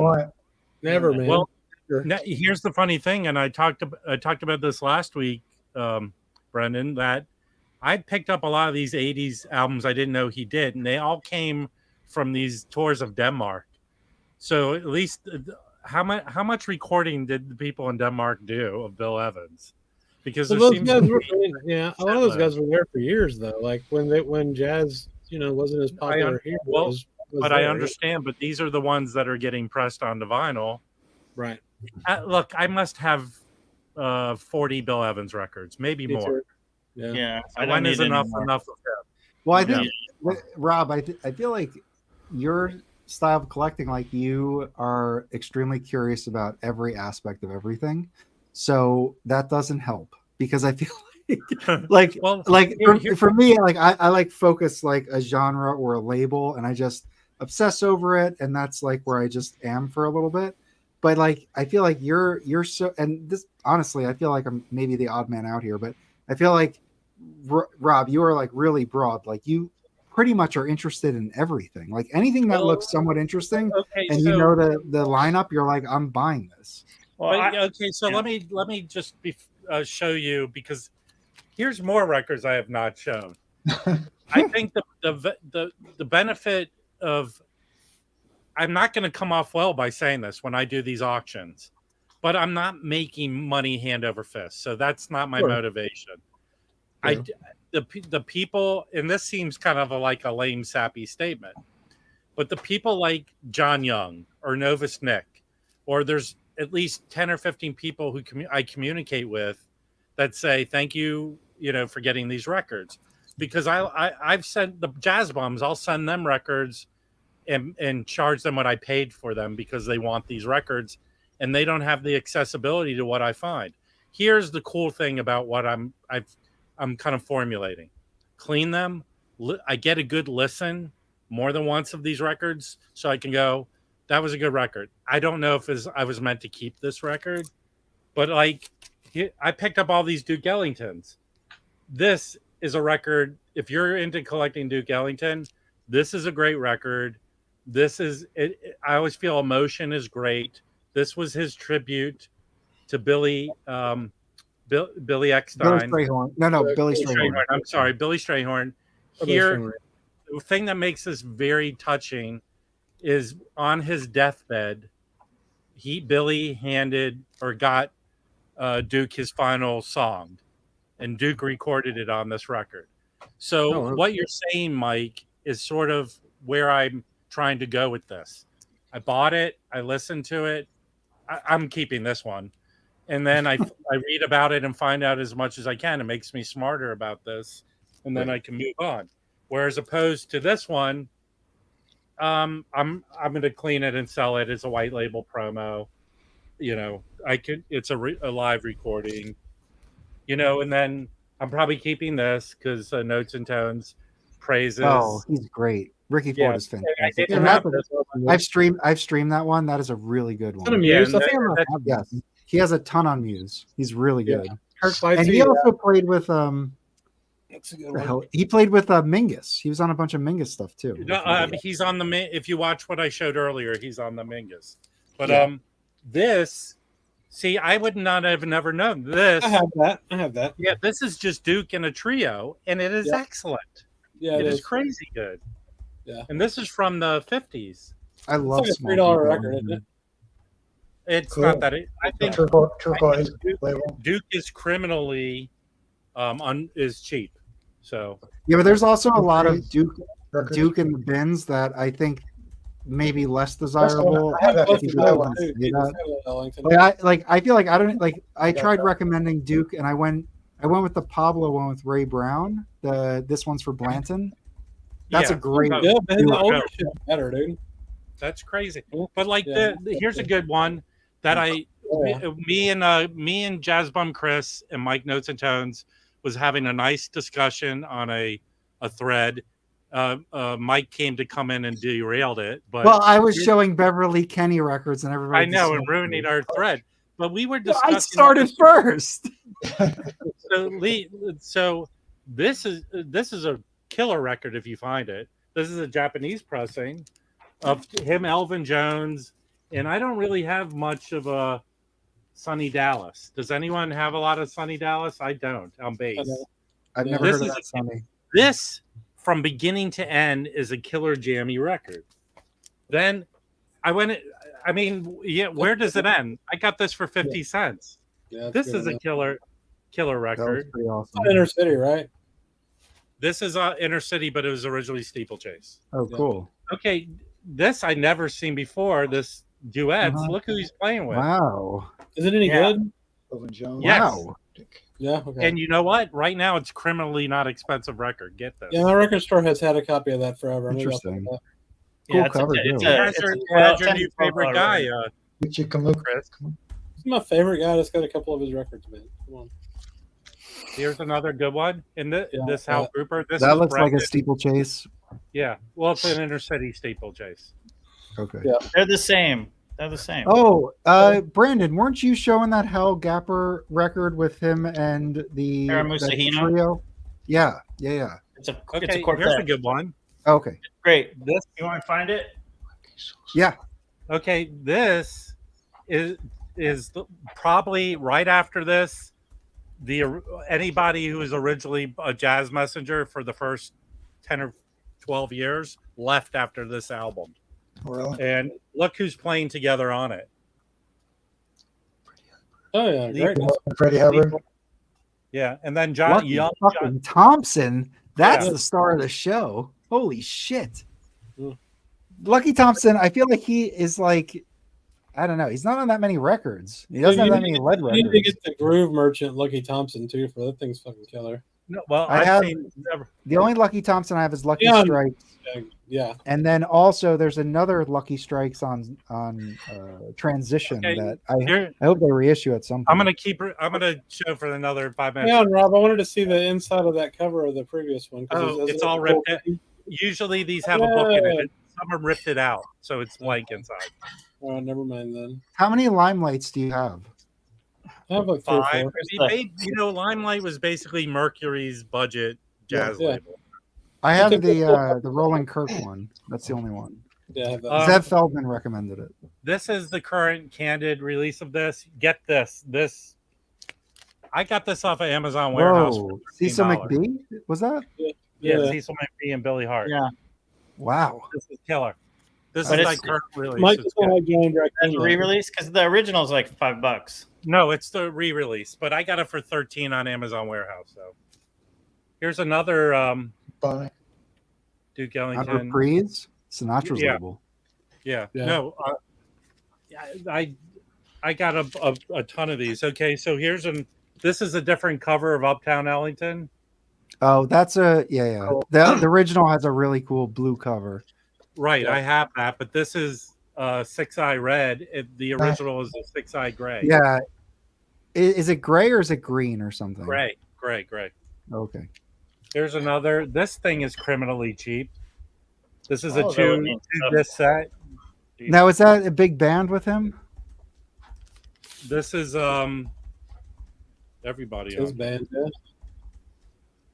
I'm trying to see if they show. Now I who's want on. to show some Duke Ellington. I got too much Duke Ellington, man. I'm gonna get rid of some of it. Okay, I'm gonna end it on these two because I have a showstopper here. Mm. I picked up. This is an OG copy of this. Nice. Put down for $20. Does it beat the shit? Is it? It What is. is it? It is. It has scuffs. Can't really hear them. Can't hear them at all. Okay, Mike was looking for this. I found a sealed copy of this. This is an Well, 80s yeah. reissue. Yeah, but that's the so the original is Oh, right. Latin jazz, Much prettier cover. yeah, Latin jazz quintet plus Dolphy, and I forget Yeah. the name of the type. It's right here at the top. Caribe. Okay, yeah. It's Caribe. on New Jazz. That's a really. I was streaming it like 3 days ago, and Rob's like, "Oh, I have a copy." Yeah. What about this It's Miles really good. Davis Dimensions? I have that. I have that. It's great. Yeah. And then here's the showstopper. This was only released in the U.S. as a promo. They only made 1,000. It was numbered. This came out in '95. But mine must have been a true. There's the number that I have. So they claim they only did 1,000, but that's my number. I love that. Is he do standards on that? Is it standards? So no, so on the first side, he's playing mainly like bossa nova stuff with these guys. Mhm. The second side is killer, and it's not so much bossa nova. It's just more Oh, Herbie Hancock's on that. yeah, Jack DeJohnette and Herbie Hancock. It's killer. Oh, and Christian McBride. Yeah, it's really this was awesome find, mint condition, beautiful. So that's it. I'm keeping this one. All right, I will leave you. Much All more right, later, man. Take care of Eddie tomorrow. later. Have a good evening. Hey, Rob, wait. If you want to offload one of those one flight ups, throw it in my pile. I would probably unload the one without a cover if you're okay. The cover looks like here. Do you want to see the cover? If you want it, I'll send it to you. It looks If it like sounds good, I'll take it. I don't have a copy. I'm gonna listen to it later, but it looks like a wino wiped his butt with the cover. I don't think it's worth Well, sending. if there's mold on the cover, just trash it. But I'll Yeah, take the record. Chris, what's the first track? What's the side A on that? What's it called? Tanya. Tanya. Yeah. I kind of need to have that. Yeah, it's They're kind like of the best. certain- It's kind of one of the best Blue Notes. Period. I know. Yeah, it is Well, my yeah. favorite song. I'm such a dumbass. Here, Fuck. here's that record, Mike. Oh yeah, I almost bought that today. You know said what? It's cheap and it's fantastic. It's really good. Oh, you almost bought it online? Yeah, he has that one, and there's another one with a white cover. Get And this somebody- one. This one's way better. Well, somebody was bundling the two for $30, and I was like, no, Oh, I should just we'll grab get them it. both. I bought them both the same day, but this one's way better. Okay. I have that too. Yeah, this is that one with the Uptown. This is the Yes. cooler cover. For some reason, I Darren's think this asking one what is better. Ellington. Just go to your local record store and start buying Ellingtons. They're not Yeah. expensive. But this is Yeah, actually one that is. I'll- This one is Yeah. actually pricey. Yeah, that one's hard to get. Yeah. This is amazing. And actually, I left one behind and I went back to get it. It was gone because Jim says it is excellent. It's Duke Ellington's Nutcracker Suite. That's. then I was online- literally just about to say, if you see that, get it for me, Rob. No, I left it there and it was gone when I went back. And then I went online to look. That thing's expensive. Yes, I was just saying on Steve Westman's stream, we were talking about Ellington. I was like, that's the one that I'm looking for. Yeah, Well, I went back to go get it. It was gone. But this is not a bad. This is amazing, and this is a sought after record. Yeah. It's that RCA Victor. It is. I cannot say a lot too much, but masterpieces is one to get. Yeah. This There's is, another one that's like. Yeah, this is get that one. No, well, I have the red. I found a red original mono with the green label. Yeah. The 45 that Chad sells is amazing. Yeah, it's ridiculous. I have that. Yeah, just go start getting into it. Yeah. Usually they're not that expensive stuff. Blues and There's Orbit's also a 33. Analog Productions has a 33 as well. Yeah. Yeah. Well, that's when he was allowed to record his pieces, which were like longer than the 3 minute 78. Yeah. Yes. Do y'all have Blues in Orbit? No, that's another good No. one. Although here, let me see if I can show one other. Here's okay. Here's what I did find. I'll leave on these. Oh, In a Sentimental Mood is a really good one too. Okay, which one should I keep? I have a mono and a stereo. The one on the right. The stereo. So whatever I don't put, I'm going to put in the next auction. A lot of these Ellingtons will probably get. Who did that as a 45? Is it a 45? Did Chad do that? Chad did these. Yeah, acoustic analog. What?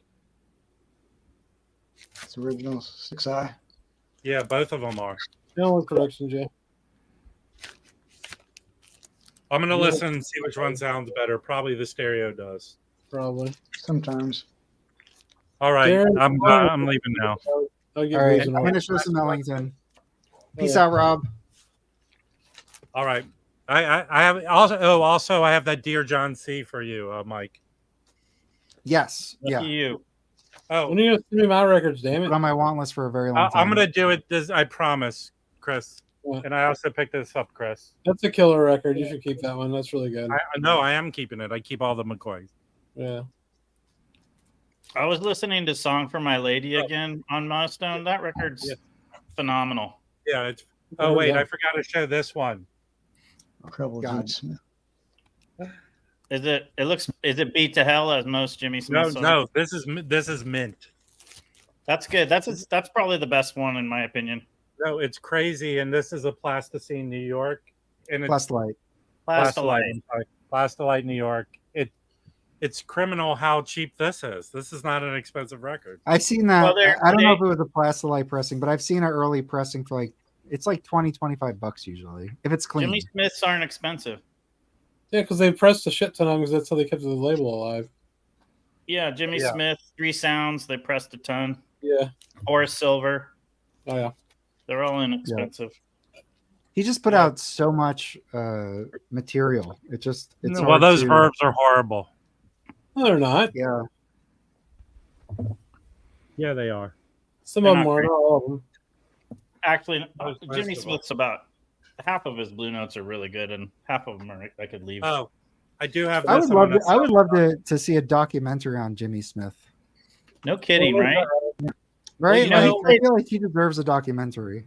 He played because what's his name?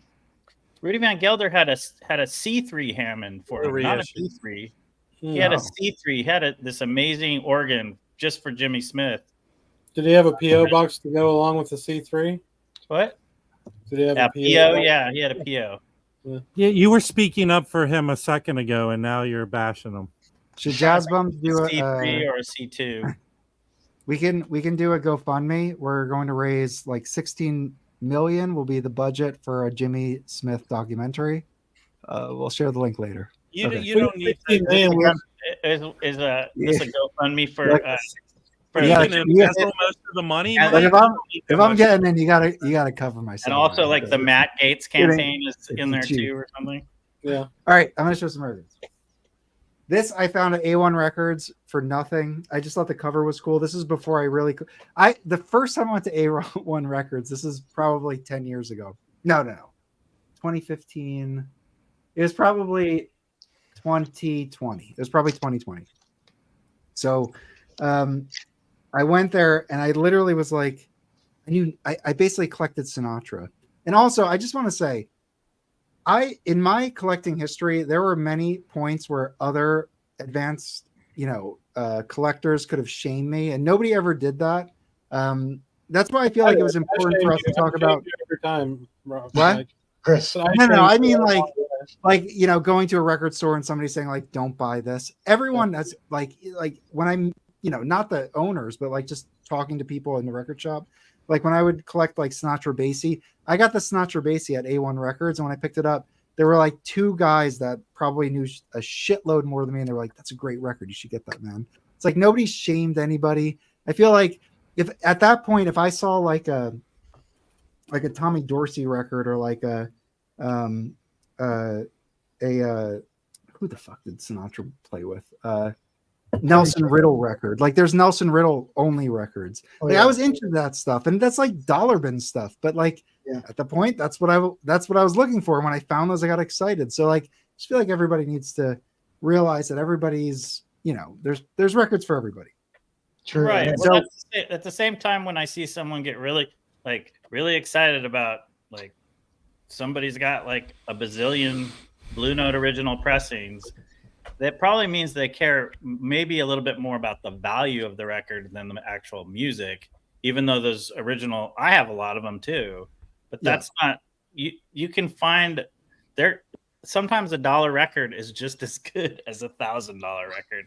So you know what hooked me is I would go to a record shop, and the only thing I'd look for, this sounds ridiculous, but was Sinatra. I was just collecting him, and I would flip through the bins, and when one of those records came up, that like jolt that you get when you see a record and you're like, holy shit, let me pull this out. That's what I got. And it's like, that's what hooked me. So anyway, I feel like nobody should ever shame anybody for their collecting. That's why I think it's more fun. Unless I think it's fun to search for records because you get that jolt. Yes, exactly. Like, you don't get that jolt from a reissue, really. Not nearly as much. Even when I buy on Discogs, there are records that I've learned. Like I bought that Indian Navigation record, not Endangered Species by Hammett Blewett. It's I forget what it is, but like that record, I'm so excited about. I cannot wait to get that in. And there are other records that I want that are good, but like if I bought them, they'd come in, I'd be happy with them. But like you still get this excitement. I just feel like that's what drives me when I actually put my money down to buy something. Yeah, because it's the dig. It's still a dig. Yeah, and I'm pretty dig, even if it's online. With it. I feel like the more scrupulous you are, the more when you find something you like and you want to actually spend money on, it's like, anyway, I'm going off. What if you're unscrupulous in buying records? That's also fine too. There's no shame. That's the whole point. But I don't know where I got off. But the reason why I said that is because at A1 Records, which is a record shop that's dirty as hell on the Lower East Side, but they have killer stuff all the time. I got this for like $1. It was in their dollar bin. This is Jazz at the Plaza, Duke Ellington and his orchestra, Volume 2. Volume 1 is Miles Davis. And anyway, this was like one of the first jazz records I got, and it has the Plaza cover. I just thought this was a cool cover. That's why I bought it. And it's a great record as well. So that's one Duke Ellington you can get for cheap. This, some argue that it's his magnum opus. This is Black, Brown, and Beige, Duke Ellington with Mahala Jackson. This is the second recording of it. The first recording, I think it's like on 78 or something.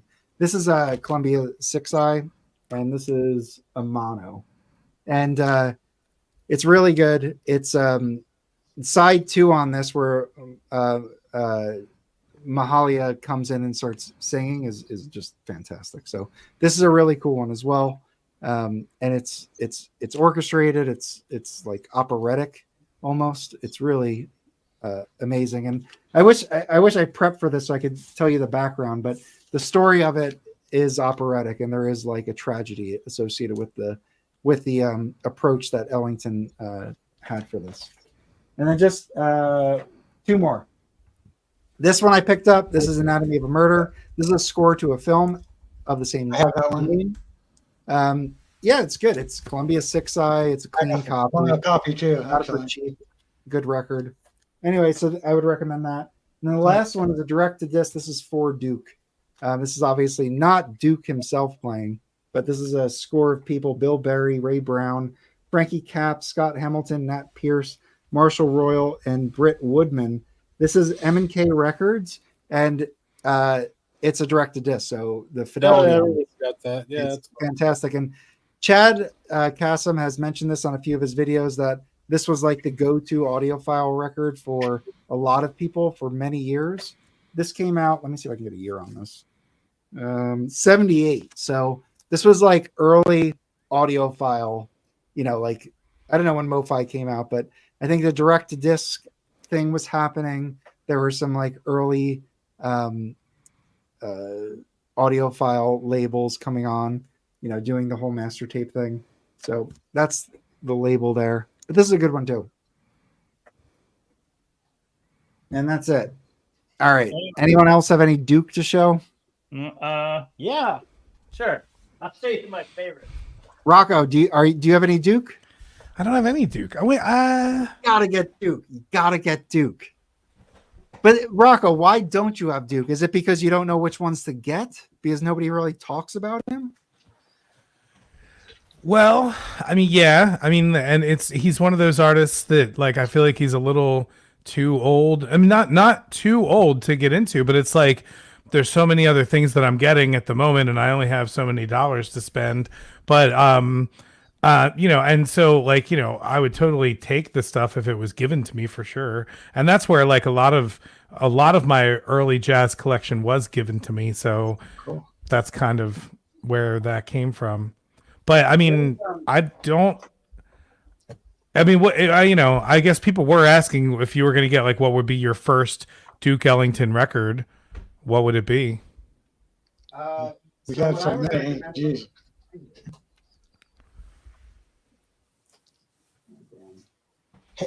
Hey, Mike. I got to look at my Discogs. Okay. Mike, when you get done over there, I have a few more Duke Ellingtons, or Chris, I can show you. Yeah, Okay. Chris, get him. Got it. I think I ever showed you. Here's a good one. Yeah, I got that. That's great. This is a near mint mono copy. It's pretty good. Oh yeah, nice. Six label. And here's like a greatest hits on RCA Victor. Oh, that's cool. It came out in 59. It has songs from 1940 to 46 on them. Pretty good album. Ever heard of Count Basie? This one? Count Basie. Nice. This is pretty good. I had a copy of that, but it was too fucked up to listen to. It was like warped real bad. Yeah, I got That seems like a giant group. Columbia 6i, nice. Who knows who the artists are? That's all right. Pictures of them. Yeah, well, they're both piano players, so it's Yeah, kind of that's a an good album. interesting. And I can't find did I ever show? I know I showed Chris. I showed Chris this one, but I don't know if Mike's seen this one. Oh yeah, he just. Oh, that's what Rob just showed. Yeah, I know. I don't know if I ever showed. Yeah, that's nice. This is a good album. Love the brass. Is that a mono or stereo? It's a stereo from '67. Yeah, Rob's right. It's a pretty good album. Cool. And I can't find. I have another one called. Ever heard one called "A Drum Is a Woman"? Or is that it? No, not sure. Duke Ellington speaks on it some. I don't know. There's so many Ellington records. Yeah. Well, I think mine is in the big pile over here, so I can't find it, but it'd be Money Jungle by far. So okay, yeah. So Rocco, I would recommend Money Jungle. Thank you, Brandon. I wasn't even thinking that. That is a killer record. That's the record I came into at a shop, and I was like, "This is awesome. Who is this?" He goes, Duke Ellington, and I said, "No fucking way." That is when I was getting into jazz, like when I came across that like blew me. The really special. It's a really short track. It's like track 3 or something. Yeah. It's like it's incredible. It's like I won't try to hum the melody, but it's so good. And then also he plays that melody on the Newport album, that Mofi Newport album. It's Ellington, Mingus, and Max Roach, right? Yes. Is that it? Yeah. So it's Mingus, Roach, and Ellington, and it's Ellington playing because he's Ellington fucking. Apparently, the story is Ellington got livid against Mingus because Mingus, I'm not breaking any news here, but was a total asshole. Oh yeah. And Ellington basically was in the elevator, and I guess the producer ran out to like beg him to finish the session. But it's an incredible session. It's so good. I don't think I ever realized that Ellington did like small group stuff like this. I thought he always did like big band he's stuff. out there on the piano, like it is. He's like, out there. He's just hitting it really hard. Rocco, plays, like completely gets out there. It's I just added it. It's I a just added it in powerful Apple Music. piano trio. The thing is about those UA titles, you might want to get the Tone Poet. Yes. The UA titles are, I don't know what it is about that vinyl, but if you don't get a really clean copy, they don't sound good.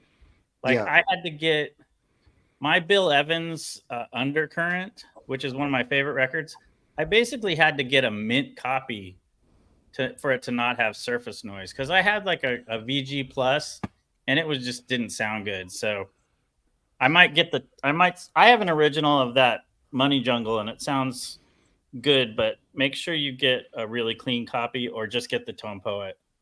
The Tone Poet's a little expensive. I'm looking at it right here. There's a $70 copy out there. They'll repress it.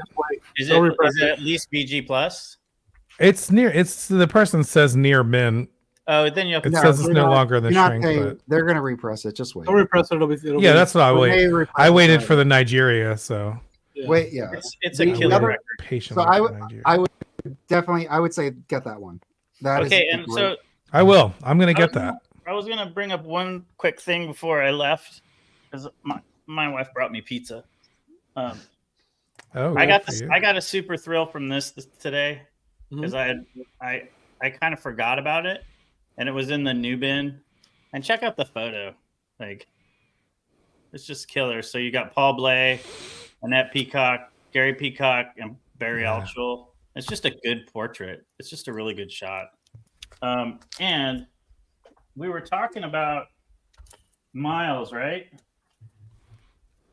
And I never thought of, you thought about how powerful and famous he was, but are you guys kind of aware of Dizzy Gillespie, sort of his creative efforts in the late 60s and early 70s?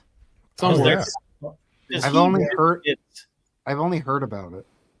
He really gets different too. And I think he often gets overlooked, and there are elements where the styles somewhat overlap in very interesting ways. Obviously, they both have their own styles. This record is a record to get. This is on Perception. And this is one of my favorite records. He has two really good records on Perception. Actually he has three. I take it back. But there's this one and The Real Thing, which has a weird bust of him. Like, it's a really weird photo. But this one has a great cover. And this is where he's playing with Mike Longo, who I showed you guys a record of before. Mike Longo was his piano player in the late 60s, early 70s. And I think Mike Longo might have been a big part. I don't know the whole story, but, Mike Longo was kind of getting into funk too. And Mike Longo's records from the early 70s are fantastic as well.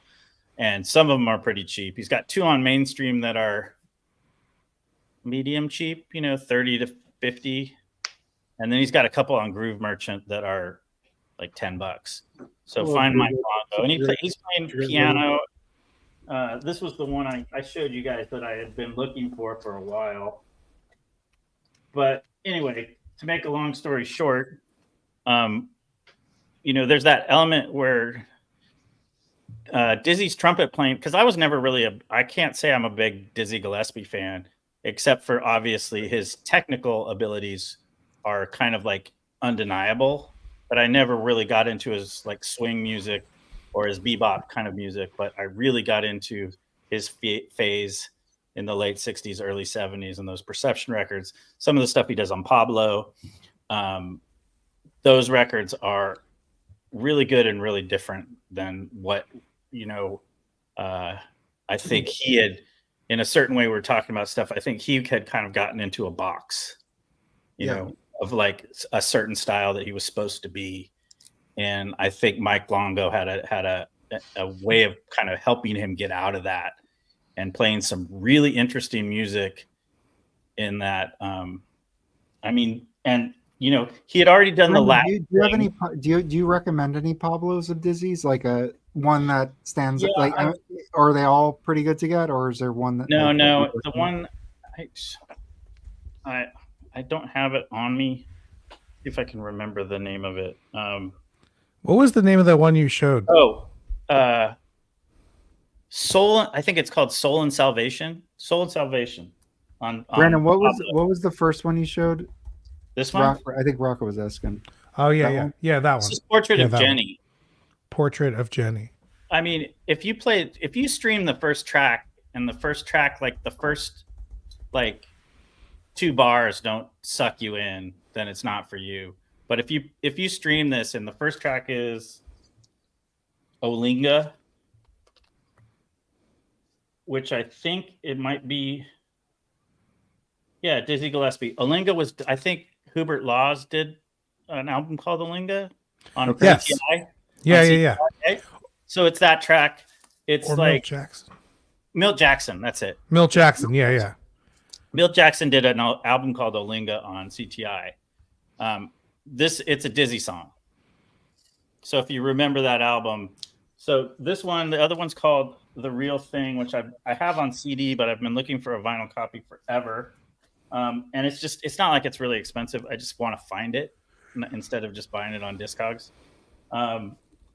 And then Mike Longo has Matrix is one of the ones that's on mainstream that's really good. He also has one also called Awakening, like the Ahmad Jamal record. I think it might just be called. So this is the Matrix. This does not have Dizzy Gillespie, but it has a really good band. Mickey Roker, Patato Valdez, Sam Jones, and Ron Carter. So didn't you already show this earlier? Yes. Yeah, he did. I was just talking about. Yeah, Brandon, what the fuck's going on? Come on, man. I was just talking about Mike Longo and Dizzy Gillespie. That's it. I'm done. Finished. Right, well, don't leave just yet. I want to show one record, and Brandon, I think you'll like this one too. Hold on. It's just going to take me 10 minutes to fucking. Here we go. Okay, so Rocco. This is for Rocco. I got to get going after this too. Okay, so I think Money Jungle, I think is a must get. Put it on your want list. When it comes back, get it. So what I heard about Money Jungle is that even the Tone Poet, there are points where I guess the high end clips, and it really just is how the tape is, and that a lot of the pressings and the early pressing, like the first pressing, it just never sounded that great, and that the Tone Poet really is kind of the best version. But honestly, when I listen to it, there's nothing. Like I think it sounds, I have no issue with the sound at all. So that apparently is the one to get. I have a first pressing, and I got it before the Tone Poet was released, and I heard it at a record store, and I thought it sounded fantastic. So, okay, so maybe everything I've heard is bullshit. So that's very possible. No, I'm not.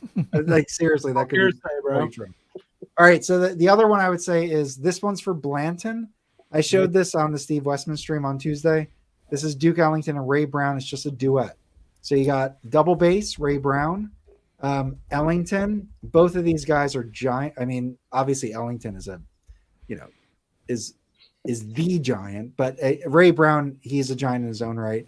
And this one's for Blanton, refers to Jimmy Blanton, who collaborated with Ellington early on. He died very young, 23 years old, but he's innovative on the bass when it comes to jazz.